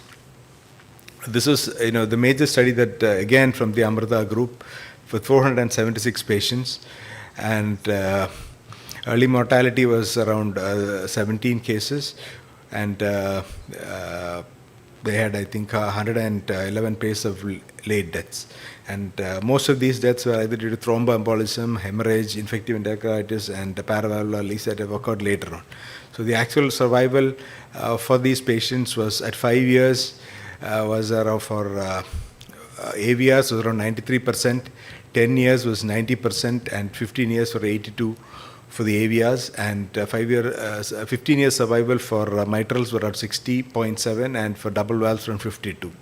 Event-free actuarial survival also 15 years was around 73% for AVR, 64 for the MVR, and around 61 for DVR. This was, from our institution that we had studied the effective orifice area from a cardiology team for a 25 mm valve was found to be at 1.5 centimeter squares to a 2.4 centimeter square for a 29 mm valve. This is perhaps the largest study that has been published so far. That is from the Satyasai group. They had around 2,270 patients over a period of 20 years. So they had an actual survival of 1 year at 82% and 10 years 61%. And actual freedom from prosthetic valve dysfunction at 1 year was 99 and around 96 at 10 years. The freedom from reintervention rates at 10 years was around 90%. And actual freedom from major adverse processes related events was around 50% at 10 years. This just compilation of data that was done as post-market analysis from Amrita as well as the GKNM showed very good 15-year survival as well as freedom from events. These were the parameters that studied and all within the published limits of other valves. This is a small slide comparing the different, compared the Chitra with the Medtronic Hall as well as the St. Jude's, and then the Chitra valve did significantly better over the Med Hall and was similar to the St. Jude valve. It is not, so I thought I'll put this slide as well. With around 200,000 implants, there has been certain reports, probably half a dozen reports of certain structural failures that have occurred. So I think 2 cases have been published with some some holes, punched out holes in the disc. And the company has analyzed all that, and then I think it was an issue at some point with the rods of the ultra-high molecular polyethylene that they had procured from some company in US, and subsequently from 2010 on. This has occurred actually around 15 to 18 years, around 15 years post-implant. And when we at the institute, when we do this accelerated valve testing, we do 200 million cycles. That corresponds to around 10 years. So now they have changed the supplier and have moved to some other company from UK, and then they have added a better quality control by taking small punch-out samples from every rod. So to summarize, the actual survival rates are very good, and very little freedom from very little prosthetic valve dysfunction that occurs in these valves, and the estimated event-free survival is also comparable to all commercially available valves. Now, moving on to the second part of my presentation, which is about a single center study that we had done after we had made certain changes to the existing valve and are coming up with the second generation Chitra valve. This study was undertaken with support from BIRAC as well as the TTK Healthcare. The Haynes alloy has been changed to a titanium, aluminum, vanadium alloy, but the occluder is the same. We have changed the minor orifice flow that was around 23% earlier, has now been improved to 31%, and the sewing ring remains the same. And to improve the thromboresistance, titanium aluminum nitride coating has been given to the housing.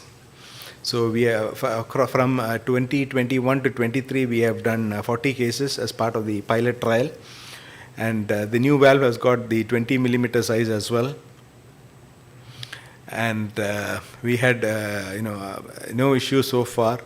And we, of course, one mortality we have had recently, because that patient who underwent AVR was subsequently diagnosed to have CA breast, and she developed secondaries, pleural effusion, and she succumbed after that. But 1 year prior to her passing off, we had done echoes, and the valve was functioning very well.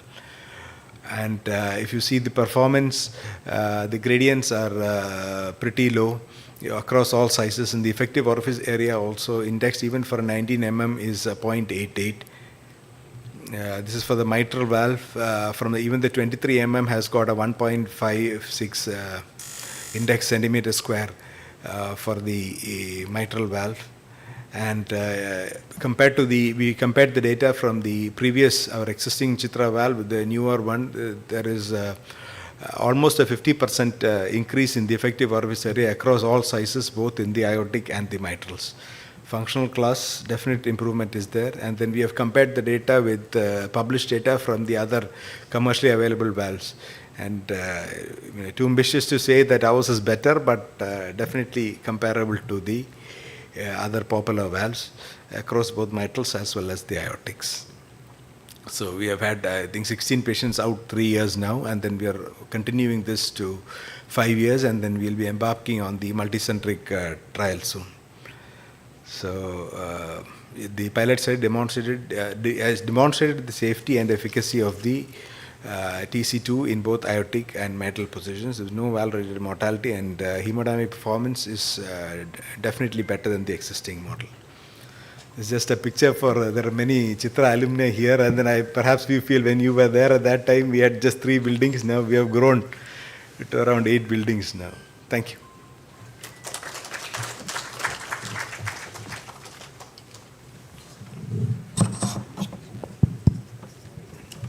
Excellent, sir. A fantastic study from a very high volume center. Ourselves being a government side, we use many TTK valves, sir. In our observation, the maintenance of INR appears to be simpler. Maintenance of INR appears to be simpler. Even one of our patients, very rarely, he missed a sit room for more than 6 months, and there was no any complications, interestingly. And your observation regarding the INR maintenance in aortic and mitral position using TTK valve? No, we don't follow any particular. The regular regime is around about 3 weekly for the aortics and 3.5 for the mitrals as well as the double valves. I don't think we should dilute on that. And then for the mitrals and all these patients, we add ecosprin as well. So because earlier when we were probably a little bit more complacent on the INR management, we have had patients coming back with blocked valves. Regarding this study, I think we should embark on that 30-year study of our 4,000 cases. I think that will give a large data on the real-world situation of these valves. Now the new generation is having a bigger, smaller orifice. You told. Yeah, minor orifice was earlier was 23% in the previous model. Now it is 31%. Is there any change in positioning of the valve because of that change? No. Implantation techniques are all the same, just like what we were doing earlier. We have just, the opening angle, 5 degrees we have increased, and it is more central flow. That was all based on our computational dynamics and the in vitro studies that we had done at the institution. Usually we are keeping smaller orifice towards PML because we preserve the PML cardiacs. Yeah, I know. It takes a little bit of experience to actually, because if you do the computational studies on these flows, it's some sizes it's better to keep the bigger orifice posteriorly. But then the issue of these, we preserve too many cords. But then after you have implanted a few, I think a little bit of tweaking left, right, you will end up in a position that you can perhaps preserve almost all cords, and then will not have any impingement on the poppet movement also. I think if you can come for the August CTCME, you can all visit our facilities where there will be our Is there any biomedical. change in the handle, sir? Because with the doing mix with the plastic handle, you cannot push the valve in the mitral position. Aortic is not a problem. The mitral positions, it was very difficult. Small suggestion, change the handle at least. Yeah, but that is all with the company. The institution has nothing. We just hand over the. Give a suggestion there. Yeah, I will definitely speak to them.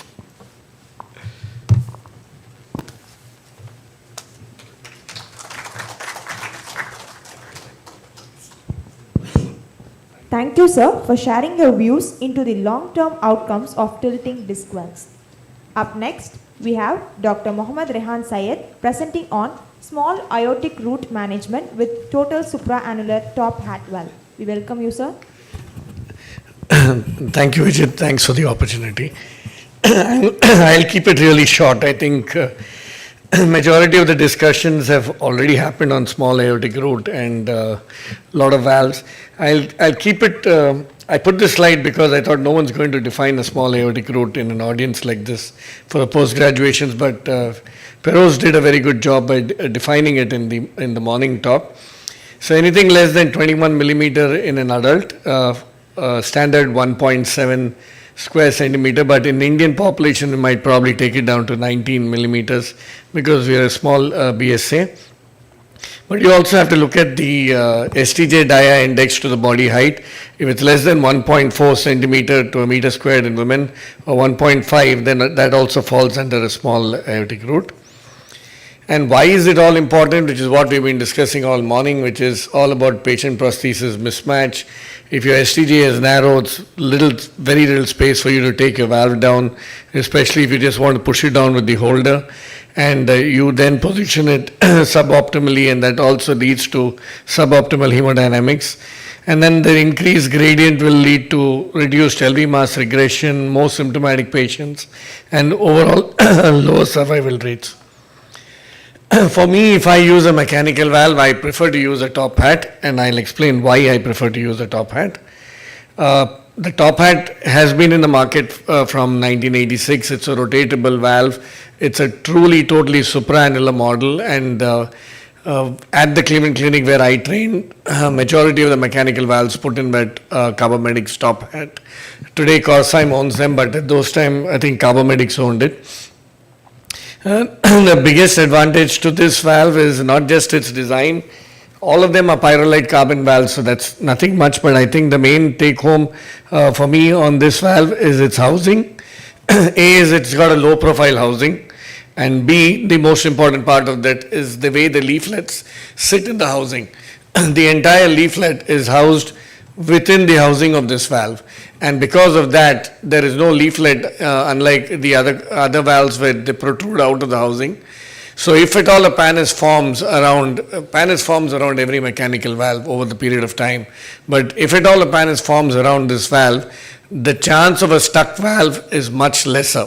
You will get a gradient, but you won't get a stuck leaflet, and that is a huge plus point for us because we have time to go in and intervene. So the design by itself minimizes pannus ingrowth into the leaflets and does not interfere with the leaflet motion. And overall, the way this hinge mechanism is also designed, it provides for more washing jets, and thereby the thrombogenicity also of this valve is much lesser. And the opening angle of these valves are pretty good, so you get a good orifice area. And the other thing that is important is that there is a good balance between the forward and regurgitant volume, so energy loss is less, and the noise that these valves create is also much lesser, so less disturbing to the patients. The sewing cuff used to be very rigid in the older Carbomedics design. I think now the newer valves, the sewing cuff is far better.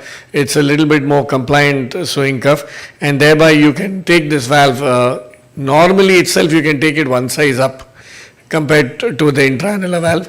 Now you can take it almost two sizes up if you get it right. So this is the same thing about the sewing cuff. It's a rotatable valve, so you can position it as you want. In case you have not done enough leaflet or calcium debridement and you're getting stuck somewhere, you can rotate it and get yourself an orifice. This is the most important part. It is a totally supraannular valve. It can take the size up, one size up guaranteed. If you are a little bit good about the way you suture the valve in place, which I will show in the subsequent slides, then you can even take it up two sizes up.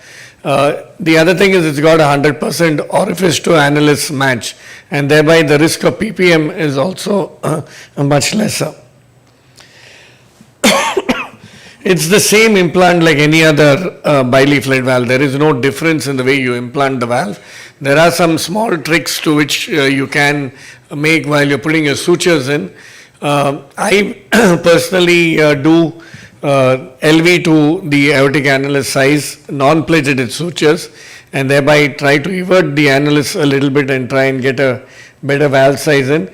If you're still struggling, then you can do something which is called a figure of 8 stitch, which is seen, 1 minute, yeah. So that's the figure of 8 stitch, and this further kind of squeezes the annulus in towards the sewing cuff. These stay sutures, I think all of us take now who are doing MICS or even the regular surgeries. We take the commissural stays, pull the valve up so you can see it quite well. But this is what I do, but I just do it non-plated. I don't use a plated when I'm using a mechanical valve. This is certainly not recommended. Somehow when you take interrupted simple sutures, the thought process is that you will get a better, bigger valve in, but it has never worked. And the continuous running also That's what I was trained in. Chief used to do a lot of it, but that doesn't give you a bigger size valve in place.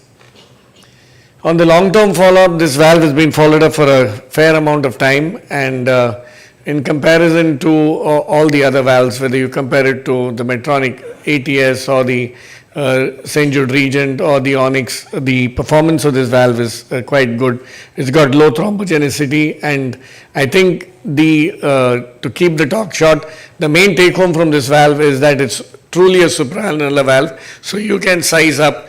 And when we're talking about root enlargements in the real world scenario, I mean, not everyone is comfortable doing root enlargements on a regular basis. So if I can actually take and put a 21 valve into, say, someone who's got a 1.5, 1.6 BSA, then I've accomplished what I need to with the top hat mechanical valve. I don't really need to do a root enlargement. So in that context, I think the top hat definitely has its advantage. So I think to keep things in time, I'll stop the talk here because the rest of it is all papers. It's the same. The thrombogenicity, the gradients, and the overall performance of the valve is pretty good. Thank you.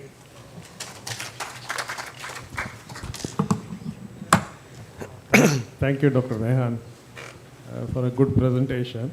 I just have a few questions. There is a 5-center study on this top hat valve from 94 to 2000. That includes your center where you got trained, Cleveland also. That paper had showed that the use of this particular valve, they had a lesser, the 5-year survival rate was only 74%. And the patients had, this is by Mark Gillinau, their paper. Yeah, that's there. I have that paper over here actually. The cause of death was reduced ejection fraction and the New York Heart Association going up. Do you think the top hat position has anything to do with this? And did that 74 point mean 1/3 of patients were almost absent they were dead, 25% or maybe 1/4? Did it have any influence in your implantation preference or did it change? No, actually what we have seen in comparison to, I don't want to mention company names here, but if you compare the other bileaflet valves, the incidence of stuck valve as such in the top hat is very, very less. It's like it's almost unheard of to have a stuck valve in a carbamedics top hat. So that is the biggest plus point that I see. And then the one size up is the other bigger plus point. There are studies wherein there is a lower survival rate. I have not gone into the details of the study, to be honest. And the exact reasons for that I will not be able to allude to at this point in time. But by and large, one thing which is very common is the incidence of stuck valves and the fact that you can size much better and you get a true orifice size. These are the three advantages to this valve in comparison to the other. We all know we use the other valves quite frequently and we do see a lot of stuck valves coming in because of that. And thank you.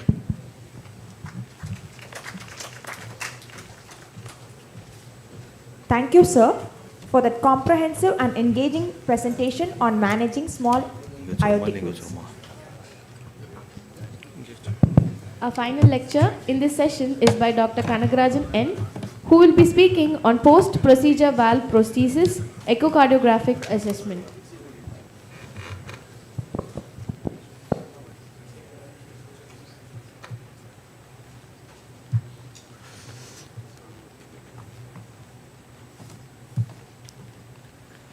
Yeah, good evening everybody.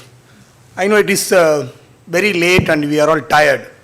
So let me make it very simple. I am not going to talk about how I do it. What we are going to is what we look at it. So that will be easier than talking about how we are doing it.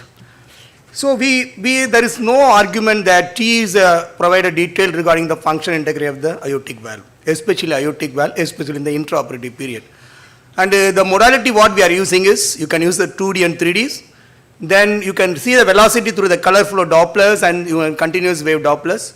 And then the 3D is going to have a more delineation for your anatomical structures and the identification of any valve leak, intravalvular or paravalvular. Now, if you look at this slide, it will show clearly that T is as comparable or even better than the other modalities when it comes to some of the valve function. For example, if you are looking at the quantification, the TE comes close to MRI. So the T is going to be the main modality of the imaging modality in the perioperative period. Now, there are certain challenges in the intraoperative period. For example, the dynamic fluctuation in the loading conditions, the myocardial contractility with your inotropes, which is going to increase your flow across the valve. Then you are changing the afterload. Then some of the inherent limitation of the echocardiography because of the your prosthetic material in the valve. So these all going to interfere with your interpretation or acquiring the images. And if you are having a pacing, that's also going to affect your images. This is some of the algorithm which patients you are going to have a aortic valve surgical or TAVI or medical management. Now the whole day we were looking at the different valves, so I am not going to the details about all the valves, but these are one of the earliest valve. And then you have a monoleaflet with the TTK, still they are showing that the TTK is still having a better hemodynamics and the outcome. Then now you are having a more popular among all the surgeons is the bilifted valves. Then these are the different bilifted valves which is available in the market. And then coming to the biological valve, the stented one is the most commonly used, and you have a post-stent valves and the pericardial, bovine pericardium, and I am leaving out the homografts and the Ross procedures. So these are some of the models available right now. Now the surgical team typically sizes the valve intraoperatively using the specific sizing tools, but ultimately it is influenced by the annular calcifications, the leaflet restriction, and sometimes the operator experience. Now what we worried about whenever you are looking at the prosthetic valve, whether the implantation or the evaluation, is the inner ring, size of the inner ring, because that is going to typically influence the gradient across the valve. And the outer ring, basically the size which you can place in the aortic position. Now if you are looking at, normally you will get a regurgitant jet. It may be a central or it may be a peripheral, but with even normally functioning biological valve or mechanical valve. Now coming to the evaluation, we know that the T is going to be the very minimally invasive, easily applicable and real-time information. That is the most key in the immediate post-operative management of these kind of patients. Now as I said, ultrasound is going to have some sort of artifacts because of the reflective and absorptive property of the prosthetic material. And so you need a multiple views and multiple imaging are needed to overcome some of the limitations of the acquiring the interpretation of the images. Now coming to the three part, so the first is the 2-dimensional and 3-dimensional echocardiograph. What you are looking at the actual valve function.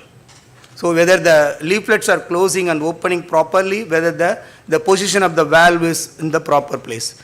So normally we use the three important views, that is mid-esophageal short axis view and mid-esophageal long axis view and the transgastric long axis. And in addition to this, use an X-plane so that you will get a better delineation of any lesions if which leaflet is what. Then you use a color flow with a 2D and 3D for looking at the velocities and the flow across the valve. So this is the single leaflet tilting disc in the short axis view, and then the same valve in the long axis view. So you can see with a color comparison. This is what the first step in any valve imaging. So look at the proper 2D image. Once you get the proper 2D images, then put the color and see whether any leak is there or the flow is across or any regurgitation is there.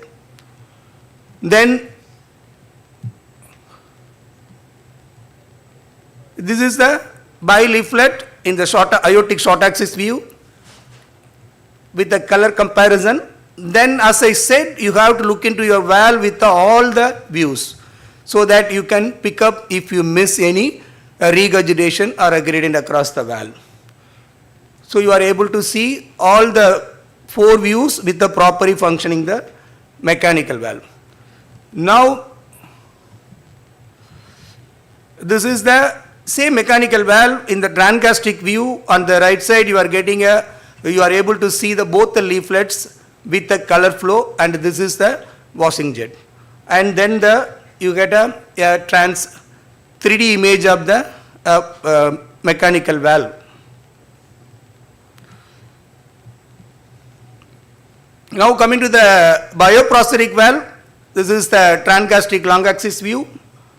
The right side is the short axis aortic view, where you can see all the 3 leaflets with a color comparison.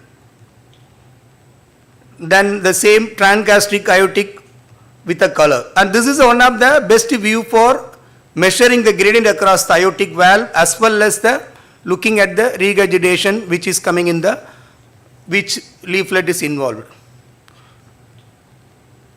Now the same thing with the 3D and the color and without color. So you will be able to delineate much better with the 3D images. Now this is the 2D and 3D imaging with the color flow.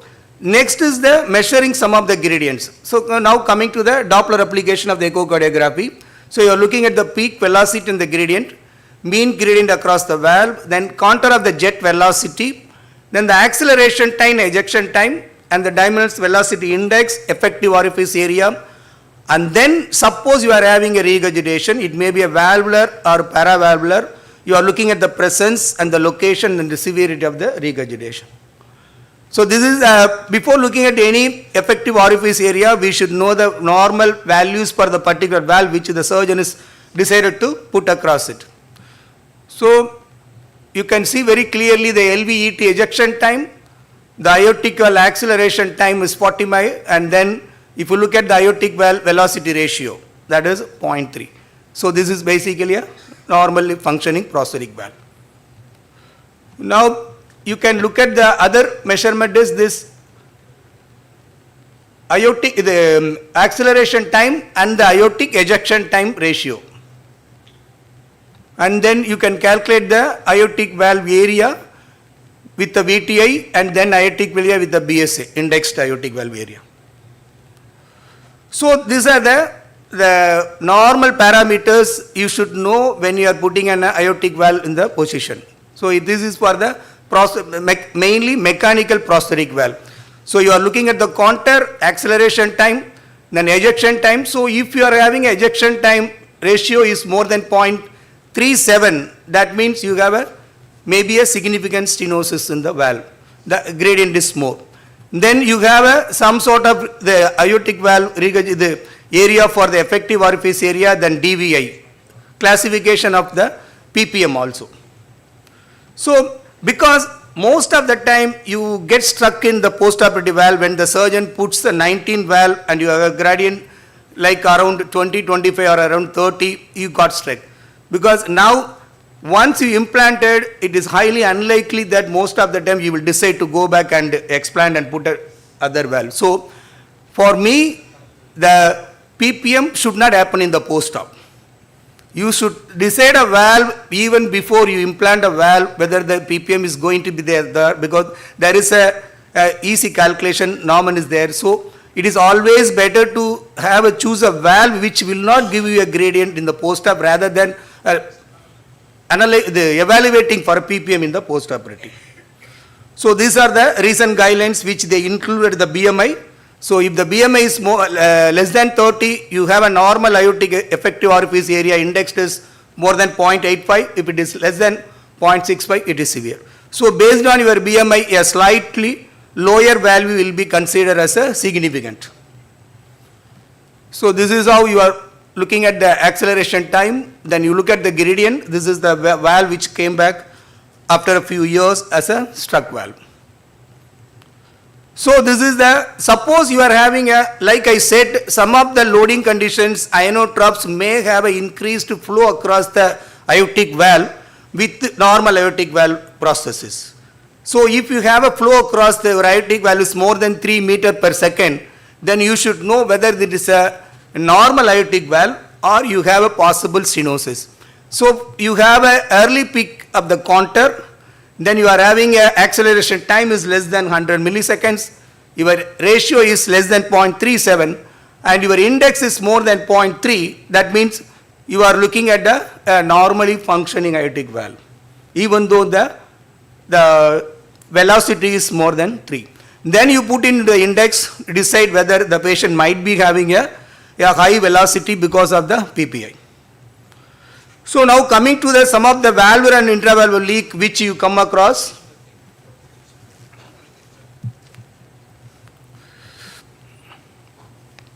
So you can see that the pointer is in the normal washing jet, but if you look at the behind there is a increased valvular leak. So this is a significant valve leak in addition to the normal washing jet.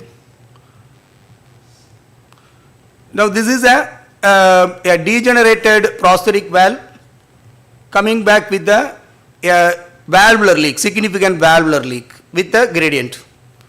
So in a short axis view, you will be able to see which exactly where the cusp is there, so that you will be able to decide where exactly the leak is occurring. Now this is a mechanical prosthetic valve. You can see the paravalvular leak in a long axis view, and the same thing in a short axis view. So you will know exactly the which cusp is more involved in the mechanical valve with the prosthetic valve paravalvular leak. Now sometime when you look at that carefully in the transgastric view, you can see a very peculiar image where it coming from the right side ventricle into the aorta and perpendicular. So with the TE, with the multiple views, you will be able to delineate exactly where the leak, paravalvular leak occurs. And when you are putting an X-plane,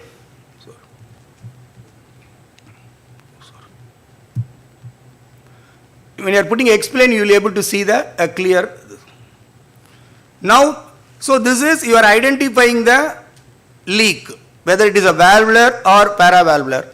Then to look into the significance, whether it is severe, whether it's mild, moderate to severe, whether we have to go back and address, there you are looking at the some of the parameters.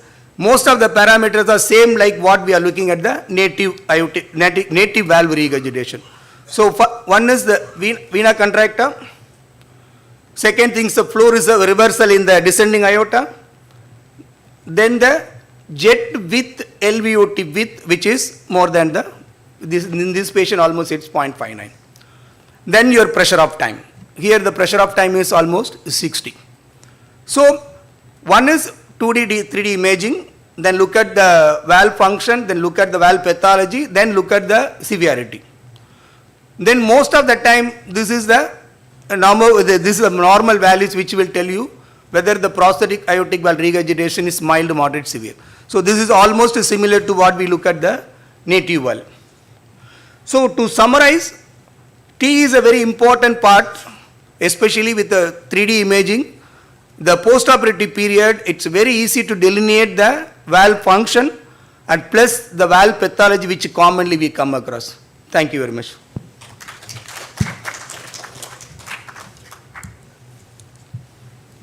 Thank you very much. It was really nice listening to you. This is one dreaded moment at the end of any valve replacement, like, say whether there is a washing jet or a paravalvular leak, whether to go back, not to go back. It was nice listening to you. Thanks for the enlightening talk. With that, we will wind up this session. Thank you very much. Thank you, sir, for providing us with a deeper understanding of post-procedural valve process evaluation.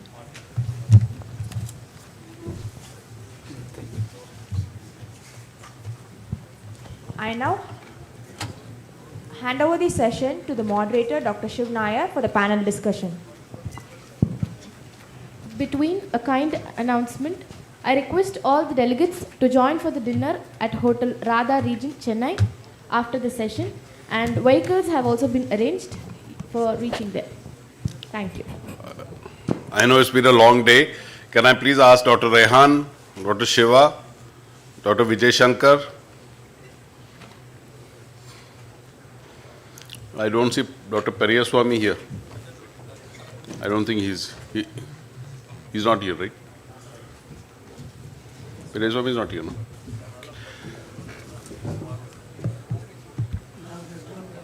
That's enough, I think.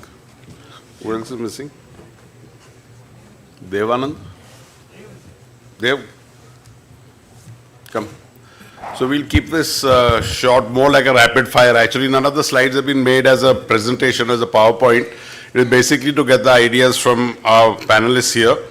So let me start with Dr. Vijay Shankar. As we all know, actually there's a very high prevalence of TR. We have heard a lot about TR today, both echocardiographically, clinically, etc. Now there's a very high prevalence of TR associated with, especially with left-sided heart lesions, but even otherwise. And unfortunately, TR is treated in disproportionately low amounts. So I would like to start. First, we all know that TR causes a lot of clinical symptoms. Patients are oftentimes in congestive cardiac failure. They have low cardiac output. They've got extreme fatigue, etc. We see all of these patients quite sick.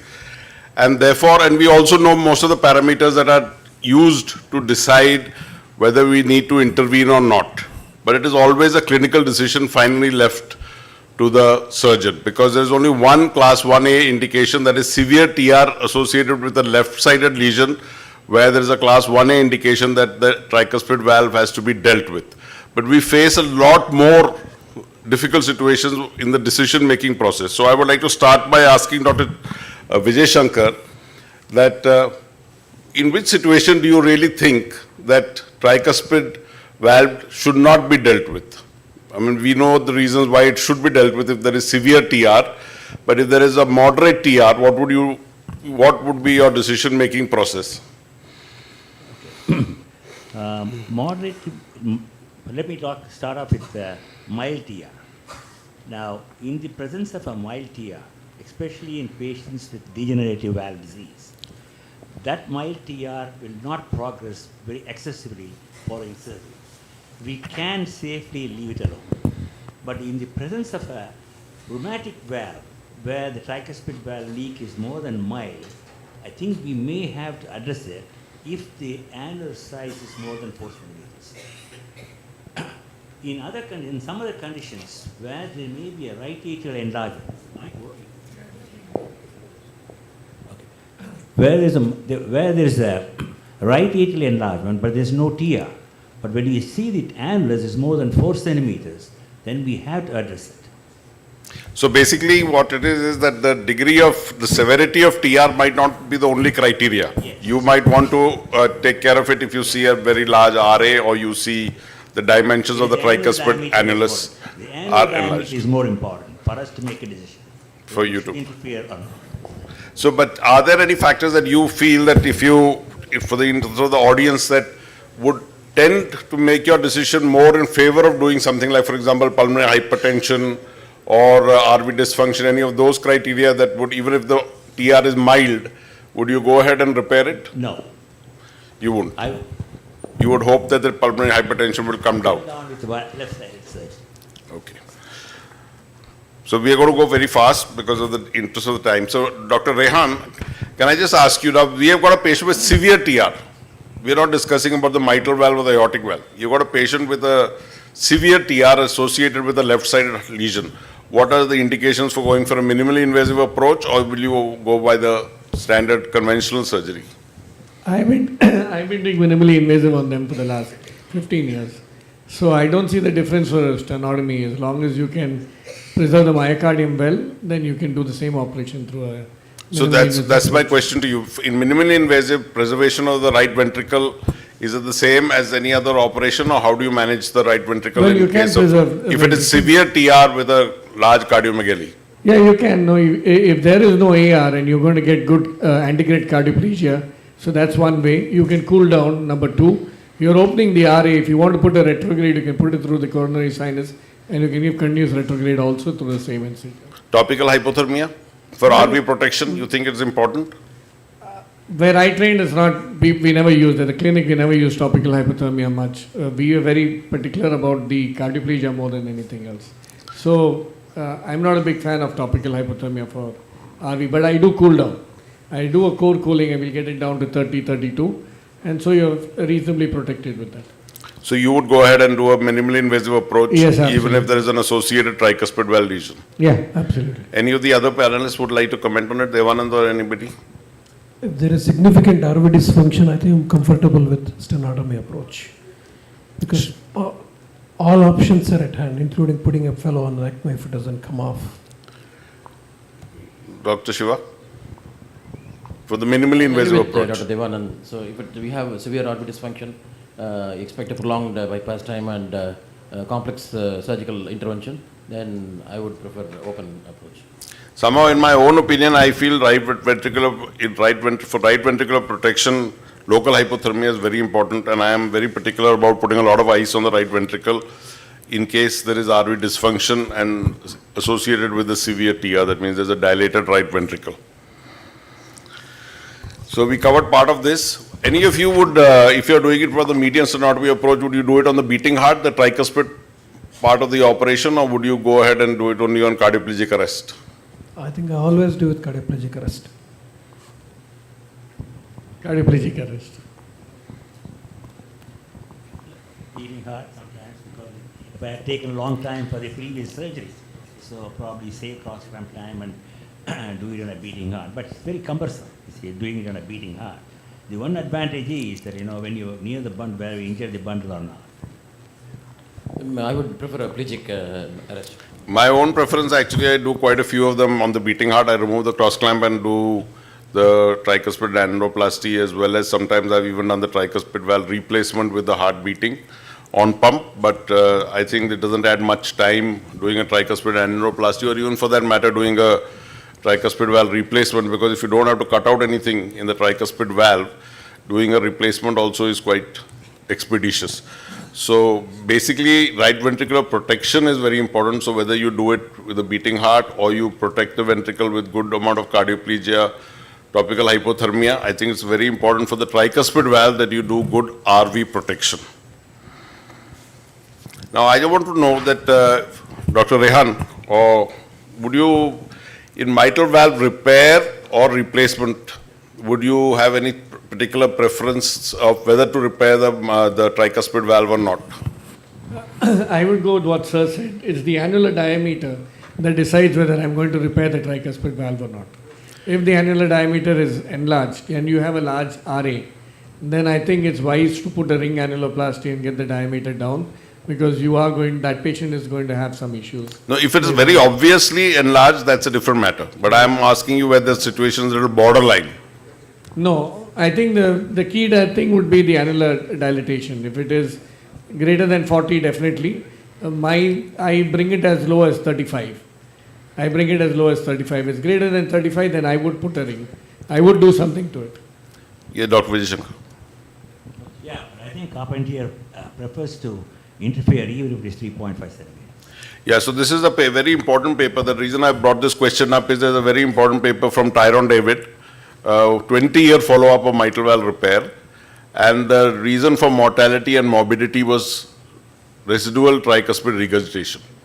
And therefore he recommended, one of his recommendations in that paper is, 2020 paper, recent paper, 20-year follow-up, was prophylactic tricuspid annuloplasty in patients who are undergoing a left-sided valve repair, that mitral valve repair.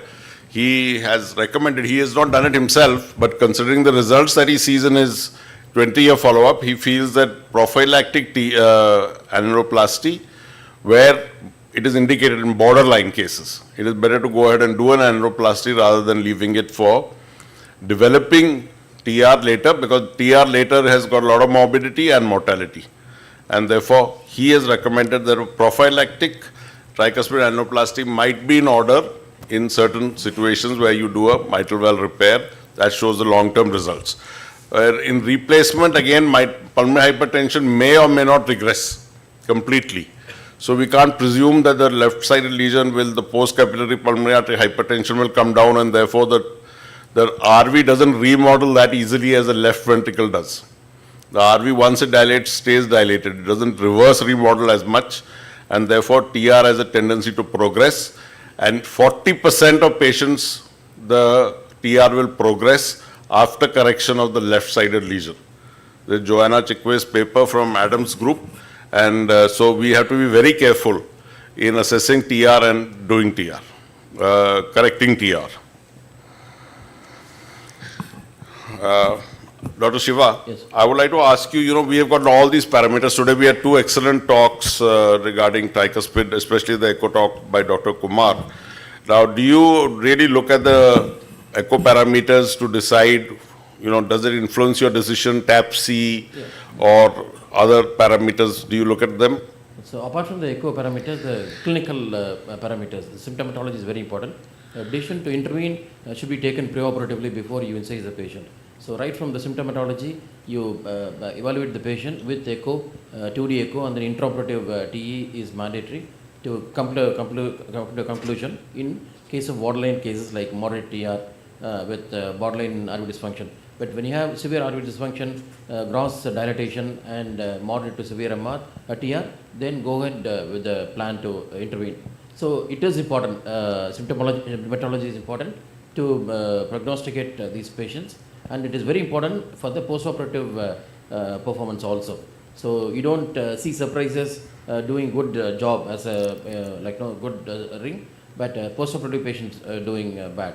So it is very, very important. The conventional parameters like the TAP-C still holds good, though the recent studies show RV strain pattern is more accurate and more scientific compared to TAP-C and other parameters like width of vena contracta, the effective orifice area and other parameters. But still we go ahead with the all parameters taken into account to decide whether to intervene or not. So this comes into play a lot when there is residual TR or recurrent TR.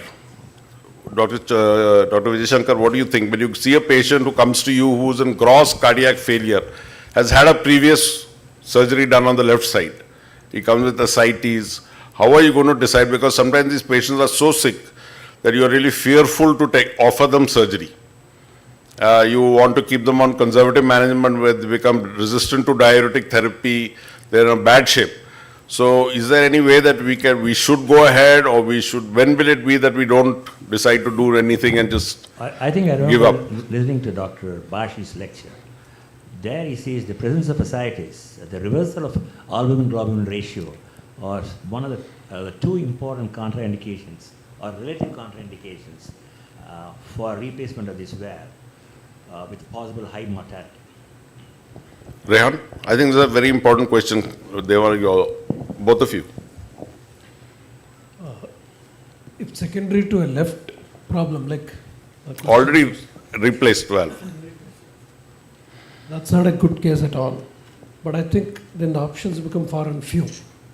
If you do not do anything to the tricuspid regurgitation, either way patient is going to go down.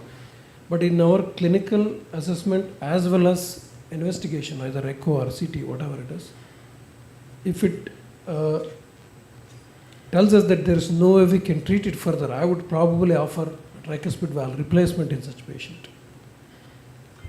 Rehan? I agree with David that I think if there is nothing left, if it's a do or die situation, you need to explain to them. But I think now there are newer modalities that we can try. I don't know how effective they are. You have the trick valve that you can put and try and buy them some time.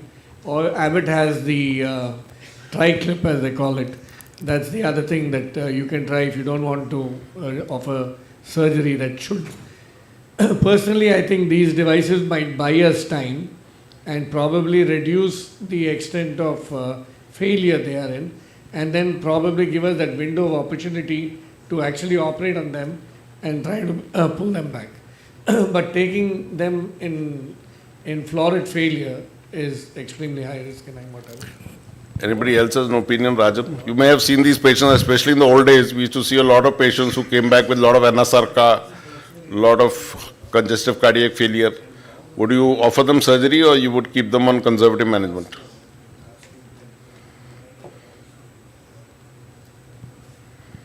These patients don't do well with conservative. Only thing, prepare them well, dehydrate, control the failure, prepare them well before surgery, and with the high risk, I think we should offer surgery. Replacement or repair? Most probably replacement. Anybody else? Vijit? So should we think about the transcatheter approach as a hybrid approach? Yeah. That's what he mentioned. I feel these are 70 to 80% mortality. Hence, you should reduce the other organ dysfunction, support them in go the transplant route? No, I was in China and I saw these guys repairing all these valves. They do some crazy repairs. They don't replace them, they elongate the leaflets, they put in new cords, but they always replace these valves. I don't know the results because they never talk about the results, but I mean, it's not a small volume. Like in a day, you'll see 4 or 5 such procedures. So this is what They're isolated tricuspid valve. This is, they've done a left valve and they've come exactly the case that you're mentioning. So it's very important for the audience to know that, so that's the importance of the first time in the index operation taking the right decision, whether the tricuspid valve has to be repaired or not. Because in the subsequently, if there is residual severe TR or there is a recurrent TR, we are in real trouble. The patient is in real trouble and so is the surgeon. I would like to know whether anyone is practicing edge-to-edge repair. Have you ever done? Edge-to-edge we used to do actually when I was just smiling when Vinayak said 39 years ago when I was, Dr. Vijay Shankar would corroborate, so would Rajan. We used to put our finger into the RA to assess the TR. There was no echo. So we used to put a Satinsky on this RA appendage, make a little hole, put our finger in, just like a closed mitral, and actually feel for the size of the tricuspid annulus as well as the jet. There was no TE, of course, there was no TTE either. So, but I just one question before I move on. TAPSE is actually strain and GLS and TDI and all are there, but all of us go by TAPSE. Is there any cutoff figure for any of you for TAPSE? 14. 14 for you. 14. Anybody in the audience? 14. So coming to this, this is a little extension of the question that we were discussing. So if you see severe functional TR in a patient, severe leaflet tethering because of RV, the question was discussed earlier too. Would you do any leaflet augmentation or have you been doing it or neocords or anything? In the presence for the of tricuspid valve? Yeah, in the presence of a tethered tricuspid valve. First, I like to make sure it is the tethered valve. Measuring the tethering distance. If it is more than 8 millimeters, yes, go ahead. Because putting a ring in the tethered valve, the incidence of recurrent recurrent leakage is around 30%, whereas in a non-tethered valve it's around 2%. So the best method would be to augment the antiacusp with a piece of pericardium, and then put in a valve there, and get the tethering distance to 5 millimeter, so that the tricuspid valve closes in the RV. I have done one. Any of you have done leaflet augmentation for the tricuspid valve? Yeah, I've done a few, and they work quite well. I have not done many tricuspid valve replacements. I really don't know how they work. I've just done one of them. But I do more repairs and leaflet augmentation. Yeah, if it is for only one leaflet, you can do augmentation, it works well. Yeah, but if all the leaflets are involved, it doesn't work well.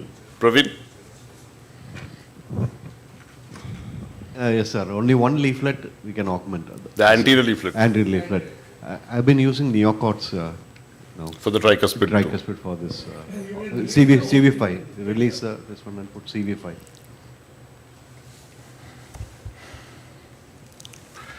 Now, this is a very important factor again, because post-correction of severe TR, either recurrent or even in the primary, there may be severe acute post-op RV failure. So management of acute RV failure in the post-op period, I think, is very, very critical. Any thoughts on that, Rehan? Yeah, I mean, I think you brought out all the points. No, this is just for reference for everybody else to see. So basically, the fluid level, I mean, you have to be, it's a very gray zone on what is more and what is less on the fluid. We would like to keep them dry, but then the RV also needs a certain amount of volume. Inotropes wise, I mean, the preferential inotrope combination that I've been using is an adrenaline with a milrinone combination. So I get a little bit of contractility from both ends, and both are RV friendly to a large extent, so that's what I use. If I need vasoconstriction, then I prefer to use vasopressin instead of noradrenaline in this case. So this has been the 3 drugs that I've been not had much of usage for nitric, because we didn't have it, so we had to manage with this. I have used a temporary, concocted version of an RVAD, which I've done myself. in some of these really bad RV dysfunctions, they take around 15 days to recover. You have to be Very calm patient. and patient with that, but they do recover if they're well. So one of the things that I do, I do an MRI on them and I assess the amount of fibrosis that is there in the RV muscle. If there is a significant amount of fibrosis, this RV is not going to come back to you. But if there is a good amount of pliability and the myocardium is not thickened and fibrosed, then you have a good shot. So you can get away with most of these techniques. If you have nitric, you won't probably even need an RVAD. You might get away even with that, without that. So basically, you milrinone with vasopressin. Yeah, this is my, milrinone, Adri, and if I still need a pressure rate, then I use vasopressin. Just for the audience again, RVDP above 10 shows RV dysfunction. For the LV, it is 18. For the RV, it is only 10. So if the RVDP is above 10, there is RV dysfunction. If the systemic blood pressure is less than 100, it is RV dysfunction. Whereas for the left side, it is 18 and 90. Doctor, Use of impeller, ECMO and RV. you have used the impeller Yeah, some of our cardiologists have used. to reduce it for the left side, on the right side, in the pulmonary artery counterpulsation. ECMO? There is now a new device, it's come out, it's an impeller-like device in the US, floats like a swan gans, and then it does the same job. So you have one in the PA, one pump in the PA and thing. So easy to put in and it just floats over the swan gans. So, I mean, it's there in usage in some of the centers, but I don't know much about In it. Apollo, they use the left side one on the right? On the right, they've done one. No, they brought in the right side one. and Oh, used the they- right side. The left side, they have used plenty of, not plenty, enough to, for, on the left side, for the left side part. Shiva and Devanand, any change in inotropes or vasodilator? Used, but I've seen people, I've heard people using it. Use and inotropes, I would prefer milrinone, dobutamine with NORAD combination, and needs close working with anesthetists like Dr. Kannaraji has it. So it's very, very important that we work, interact with them and manipulate the inotropes to get a good post-op RV function. So for us, if LV is normal, it's isolated RV failure. We go up to adrenaline, noradrenaline, maybe a little bit of milrinone, 0.1, or maybe 0.5 of milrinone. If RV is uncomfortable, we have a low threshold to put them on ECMO. We had definitely better results with the ECMO. I mean, most of those ventricles which recover within next 1 week to 10 days at best. Otherwise, they are never going to recover. Praveen, I had heard your talk. Can you give us some insight? It's a very important topic. I think RV failure is deadly. Sir, there are two situations where the RV will fail. One is that intraoperatively, like patients with a preoperative normal RV, due to prolonged surgery, poor myocardial protection, like RV fails, all these things will work. But if you are started with a severe pulmonary hypertension, RV failure, and postoperatively patients developing severe RV failure, it's 100%, I think, mortality. So second thing is that RV, most people, fail to do is that you give milrinone and adrenaline, and the patient will vasodilate it. RV when it fails, it requires a really good diastolic pressure. So the best drug to use is actually vasopressin. Yeah. So combination of pulmonary vasodilators, vasopressin, and nitric oxide. And then if it is like an acute RV failure, don't wait for RV to go bad. Before that, you should try to put a ECMO. Dr. Anto? Yeah, that's why I asked you. Isolated RV support would be a peripheral femoral venous cannulation, and you put a small graft to the PA and bring it out to the second space, cannulate it. Once we wean off, we'll close the chest. Once we wean off, we can decannulate both in the ICU. That would be your... That's like an indigenous RVAD, that's what it is. Yeah, that's the same thing. Yeah, that's the same. That's what we did. We used a CentriMag and we did the exact same thing. Yeah. But I think mechanical circulatory support definitely will help. Oh, it turns them around phenomenally, actually. Dr. Praveen, do you do cardiac MR assessment in all those high-risk patients? Cardiac MRI? No, the cardiac MRI, there is no parameter, because most of the patients will have tricuspid valve regurgitation. So there is no parameters by which we can really assess RV dysfunction. My colleagues in pediatric cardiac surgery, I think they are doing some cardiac MRI this one, but for us, no. So, we operate this patient with pulmonary hypertension, RV failure, put a tricuspid valve ring, but make sure that we don't correct the TR fully, leave some TR. If the patient doesn't do well, I think it's a 100% mortality. Praveen, can I ask you a question? Hello? Okay, everybody doesn't have these machines. But there are, what about the use of connecting the SVC to pulmonary artery? Does it help? That is when if the pulmonary artery pressure is low. Yes, it's called 1.5 ventricular. Is there a role for that? We used to do this for RV EMF Ambrosius here. We do it when we're doing an Epstein's also. Epstein's and RV. When you're doing an Epstein's, we do it. It's a payload for an Epstein's. Yeah, people do that. So Devanand, most of these things we have discussed, but I want to ask you if you got this situation. What about the levosimendan use? Anyone uses? In between, it was not available. Now it's back. It's available, sir. I think it can be used, but end of the day, if RV is bad, I think it requires hemodynamic support. So we have discussed some of the other things, but I would like to ask you, like if you're faced with this particular situation, 8 years post bioprosthetic valve replacement, leaflets are thickened, gradient is also increasing, and you've got recurrent TR, which also on follow-up has been showing an increasing trend, and RV function is deteriorating. Would you replace the mitral? Oh yes, sir. Before that, we'll do a hemodynamic study if preoperative. After the index operation, if the PA pressure are normal, the PA pressure is only increasing off late and valve degeneration is there. If there is a doubt on the echo, sometimes it comes, they say that echo gradients are around say 20/9 or 20/10 or something like that. If there is any doubt, definitely do a cath and make sure that the valve is dysfunctional. If that is that, yes, replace the mitral valve as well as repair the tricuspid valve. Dr. Vijay Shankar, you think we should assess what he said, the pulmonary hypertension would be critical to correlate with the valve degeneration? I think so. Or LV dysfunction, anything added to the mitral valve being just thickened with some increasing gradient, what would be the other things that you would look for? I didn't get your question.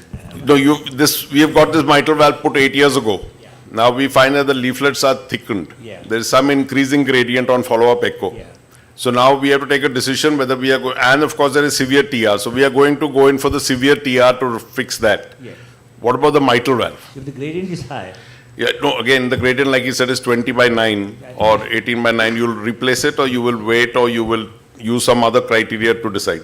I think we should replace it, or you put a valve in valve if it's possible. Anyway, we are going for the tricuspid, so you can do the replacement at the same time. Rehan? I agree with Dave. If I think the valve is thickened and it looks like it's going to degenerate in a year or so by the looks of it and by the other things, then I would replace the mitral valve while I'm doing this because it's already 8 years old and there's a high chance that this valve is going to degenerate pretty quickly. Shiva? With aggressive medical therapy, I would like to postpone the intervention for the tricuspid valve. If it is not possible, the patient comes back often, then go ahead with repair of a tricuspid and replace the mitral. I have seen this situation where the gradient was not too high, the leaflets were thickened. I had operated the patient with the bioprosthetic valve at the age of 63, the patient was 76. It was 13 years because he was operated late. And there was severe TR, torrid TR. And the valve was not looking so bad, but obviously it was bad. And when I looked at it intraoperatively, it was much worse than what the echo was suggesting. And the patient didn't make it, unfortunately. So coming to transcatheter alternatives, any of you have got experience with any of the transcatheter we mentioned?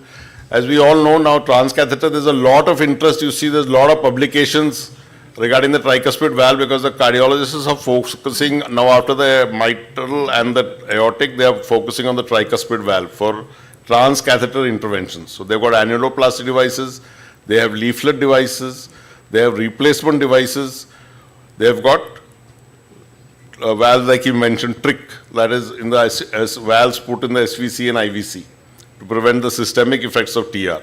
So there's a lot of interest in transcatheter. They call it as CAVI, cable valve implant. Correct, cable valves. So any of you can have any comment on this on transcatheter treatment? I mean, this patient would be very sick, and would you refer him to the cardiologist? No, I would try to acquire the technique and then get used to it and partner with the cardiologist and do a hybrid procedure or a transcatheter procedure. I would definitely support the development of these devices. Because surgically we have high mobility. There is only one paper which has been published recently from Columbia University which compares surgical therapy for the tricuspid valve with transcatheter, and the results for transcatheter was worse at 1 year of follow-up. So, but of course it depends on the situation. Now I put TAPSE as 14, absolutely borderline. So we can probably involve the cardiologist also in such cases if the morbidities or mortality is too high. What about with pacemaker leads? We've mentioned the previous case, a severe biventricular dysfunction. So both of us are discussing why not just suggest transplant for this patient. Correct, that would also be an option. Yes, and much cheaper also. What about Anto, what do you think?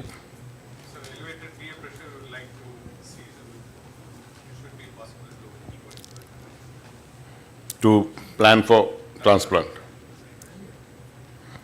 What about pacemakers? Any of you have experience with handling pacemaker-induced or associated TR? They're divided into two parts, PATR and PITR, pacemaker-induced and pacemaker-associated. So, has any of you had experience with pacemaker? At Vesaramsi.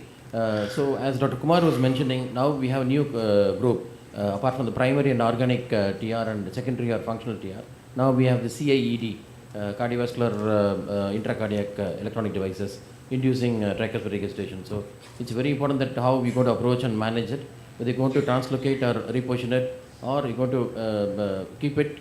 But I saw an article saying that it can be placed between the sewing ring and when you implant a ring, between the sewing ring and the annulus, it can be positioned, or go for a leadless pacemakers, or go for an epicardial pacemaker if it is indicated.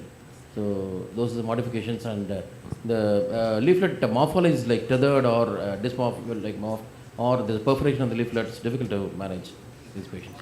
So the thing is that the incidence is pretty high. Yeah. 30 to 40% of patients with pacemaker leads will develop significant amount of TR. So as surgeons, we need to be prepared for that there will be patients who have a significant amount of TR with pacemaker leads. So the options, as Shiva mentioned, can be either you replace it, put epicardial, leadless, etc., etc. Shivnaya? Not always endocarditis. Yes, doctor. Sometimes what happens in these patients, the annulus is not dilated in this epicardial leads. The valve annulus is small. We really don't have a valve for that. I think one of our surgeons inverted a mitral valve, TAPSE, and then put it inside, and he got away with it. Right.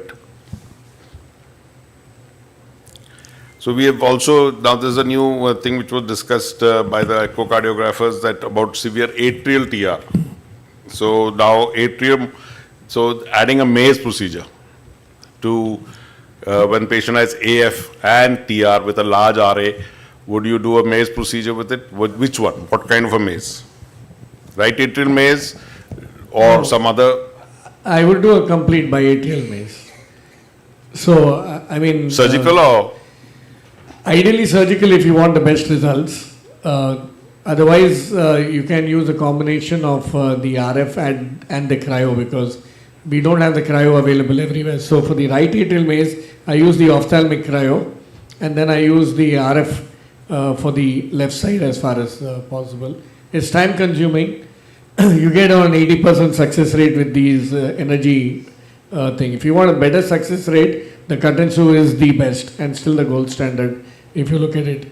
And reduction in the atrial sizes also helps us get back to some extent the rhythm, so that also helps in a lot of ways. Shiva? But definitely a maze along with it. Maze? I don't have personal experience with. I don't have a personal experience, but I remember seeing a man doing this, the James L. Cox first procedure. It failed. Then a couple of doctors who came from outside and did the mace procedure. What they said was, the mace procedure should be done well and properly, like what James will cause. If it doesn't do, you don't get the atrial doesn't go, and you get a bad name for the mace procedure. And you get complete heart block sometimes. Yeah, but in by and large, you're looking at, you get only 80% even if you do all the other things, right? The 100% success rate is not known even with James Cocker himself. But I think what you achieve over here is that you do away with the rapid ventricular rate that you keep getting. Most of these patients, like you rightly pointed out, get into heart blocks and they stay slow, which is better for them. 6 sinus. Sorry? Right atrial isolation. For this. Yeah, both ways. But like you said, bilateral. Biatrial. I think if LA is enlarged, significant, more than 50 millimeter or so, it should be complete COX-3 or COX-4 maze, whatever one can do that. If LA is normal, it's only isolated tricuspid valve regurgitation with a large RA. I think still one can do right heart meds. So I just want to bring one point in here. This is why I put the last point, bicuspidization with ring annuloplasty. We all know that the results of bicuspidization were not very good. But in our time, in the 80s, we were doing bicuspidization because Divega was also not very popular. It was just coming in that time. So what bicuspidization achieves is it can reduce the size of the valve significantly by excluding the PTL, the posterior tricuspid leaflet. Once you exclude it with a Wooler or a case, then you can put a ring. So you can do a combination of bicuspidization with the ring, and that works pretty well when the annulus is huge. Works very well in our time, but nowadays they say it's not very good. So I think we have been covering most of it, so I'll just skip over this one. This is one with LVAD. No, yeah, there are two of them here. Can I ask the second one? This first one for Dr. Vijay Shankar.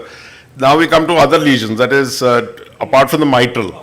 If you have a severe aortic stenosis with tricuspid regurgitation, about 15 to 20% of patients with severe AS have significant amount of TR, which will progress. So how frequently do you tackle the TR when you are operating on a calcific aortic stenosis? Here is the moderate TR, isn't it? Yes. Yeah, we should tackle the TR because you have a better long-term outcomes and less amount of morbidity in the post-operative period. Now, leaving the TR alone due to the transprosthetic mean gradient, which is around 15 millimeters after these procedures, and left ventricular diastolic dysfunction, all this predispose the TR to become more and more. Yeah, so that's the point here, that PPM in the aortic valve will result in increasing TR in the post-op period. So PPM is important even for progressive TR in patients with calcific AS. So we need to be careful both about PPM and fixing the TR if it is indicated. So it's a class 2A and B, I think, indication for, apart from the mitral valve, to do any other surgery with aorta. The next is related to LVADs. Maybe Anto would be a good person. I don't think any. So this setting, it probably brings us back to the same theme. Can you have a Surgery in RV failure versus surgery in LV failure. Surgery in RV failure is a messy affair, irrespective, So this again goes into the territory of surgery in RV failure. So this, probably they have this scoring and prediction of RV failure post LVAD. So probably they look at the ideal subset of patients who would benefit with an RVAD, LVAD rather than a BiVAD. So given that everything has been done the right way, and then this guy has developed RV failure post LVAD, probably is heading towards transplant. That too, again, is going to have a transplant in a setting of RV failure. Like any heart surgery, I think RV failure with transplant is also going to be a higher risk than LV failure cardiac surgery. So he is probably headed for a transplant rather than... But if you have TR with LVAD, you would fix it? Probably going back and putting on bypass in RV failure for fixing a TR may not be the ideal case scenario. Probably we should push them towards a transplant rather than push them towards cardiac surgery or putting them on a... How about hybrid intervention?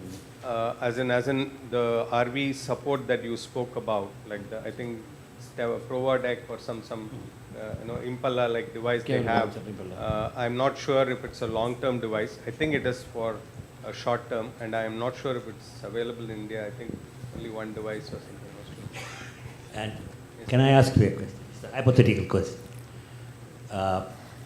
I think the first RV failure was treated by Carpentier using the cardiomyoplasty, and the patient survived, and that's how the cardiomyoplasty developed.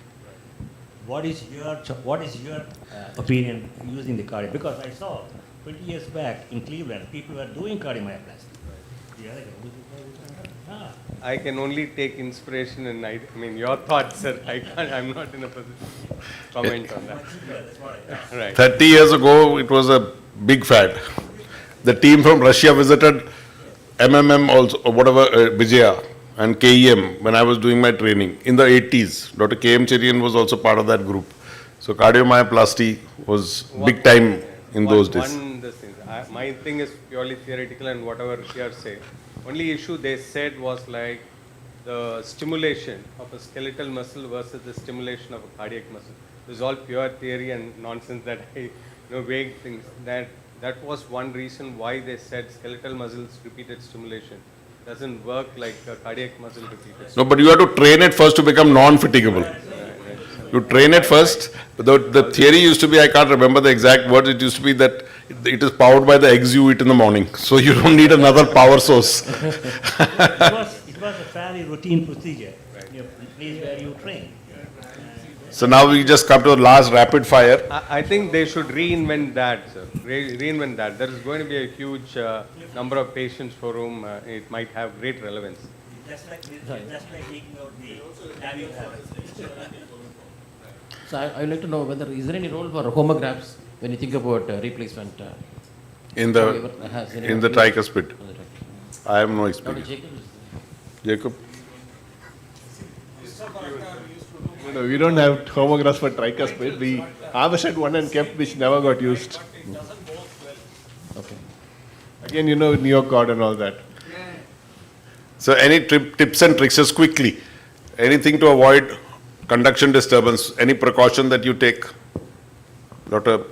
In tricuspid, annuloplasty or a replacement? In replacement or an annuloplasty, you don't go near the commissure between the septal and the anterior cusp. And in replacement, take the stitches on the valve itself. Leaflet itself. And it's better if you're doing it beating up, then you know when there is a block or not. Newer rings with flexible ends are very helpful when you think about the heart blocks. So I was taught, I don't know whether any of you agree with it, that you must go at least 2 millimeters beyond the commissure, between the septal and the anterior, and a vertical straight line up from the coronary sinus, that should be the starting point. So you don't go to the left of that, and you just come 2 millimeters because the AV node is lying about 4 or 5 millimeters posterior to the ATL, STL commissure. In your experience, recurrent TR is more in rings or more with De Vega? De Vega, of course. De Vega. And in rings, what is the usual size? Is it because of dehiscence? What is the ring size that you use normally? Normally, I think it's based on the cusp. Yeah, so it's a septal leaflet. If supposing you measure the distance between the two commissures of the septal leaflet or the ATL, do you undersize or you don't? No, I don't undersize, but I know a lot of people here undersize it. So, so do I. What about you, Rehan? How much? I think for the Indian population is by and large 26 or 28. Yeah, and I do undersize. Devanand? 28, 30, sir, most of them. 30. 28 or 30, yes. Shiva? 28 or 26. I use 28 and 30, depends on the annulus. I don't like to crimp the valve too much. If it is quite competent, I try to fix the annulus and leave it like that so that it doesn't expand. See, technically you're doing this for a minimum annular diameter of 35 plus, right? And the most common size, I think we'll all agree, is 28. Like the real small women are the ones who get the 26, but by and large, most common size is 28. So both Patrick So you are bringing the size down. That's the aim of the procedure too. So I think both Patrick McCarthy, who's written about this, Dreyfus, as well as others, have all recommended 2 sizes undersizing. But like you said, we are sometimes prudent and undersize by 1. But we always undersize, but we don't undersize by 2. We usually try to undersize by 1 because it looks rather big to crimp it to a 26. But anyway, the results show that the smaller the size of the ring used, better are the outcomes. Because tricuspid stenosis is extremely rare. Yeah, that's because they are dealing with degenerative disease and we have only been seeing it in rheumatic. So we are always worried about tricuspid stenosis because of the rheumatic part of it. Bioprosthetic or mechanical valve for tricuspid replacement? Bioprosthetic. Though there is no difference. In the studies that have been done, there has been no difference in outcomes between bioprosthesis or bile. So young persons would go with mechanical. So we have not found any difference. Yeah, even the literature does not show any difference between mechanical or biological valves in the tricuspid position. In outcomes. Even in valve-related complications, even in thrombosis rates, there are not many studies comparing them, but those which have been published show no difference, including in infective endocarditis. So options in infective endocarditis, would you go for extensive repair or replacement? Repair, sir, extensive repair. Pericardial augmentation. If the valve is badly diseased, I'll remove the valve completely. And leave it without doing anything? Yeah, that's also very option which is being used for many years. Even in KEM hospital, we had published one paper with Dr. Malhotra doing a valvectomy and patient survived. Even 2 years back, there's a paper with 20-year follow-up of a patient without a tricuspid valve. Rehan? Then you will accept severe TR, that's right? No. Go back and do it. Oh, okay, that's because you're assuming that the prosthetic valve will also get... Because usually due to drug IV users, no? So you remove the valve and hope for the best, and once they're rehabilitated, you go for. Fortunately, the army takes in a lot of load. Anticoagulation for a tricuspid valve? Like mitral, sir. Higher or lower? 3.5 or 2.5? 2.5 to 3.5. He made it 2.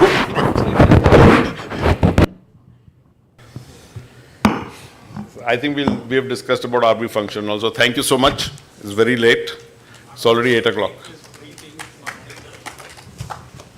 So there's a vehicle downstairs. So let's go and enjoy a good dinner. Thank you so much.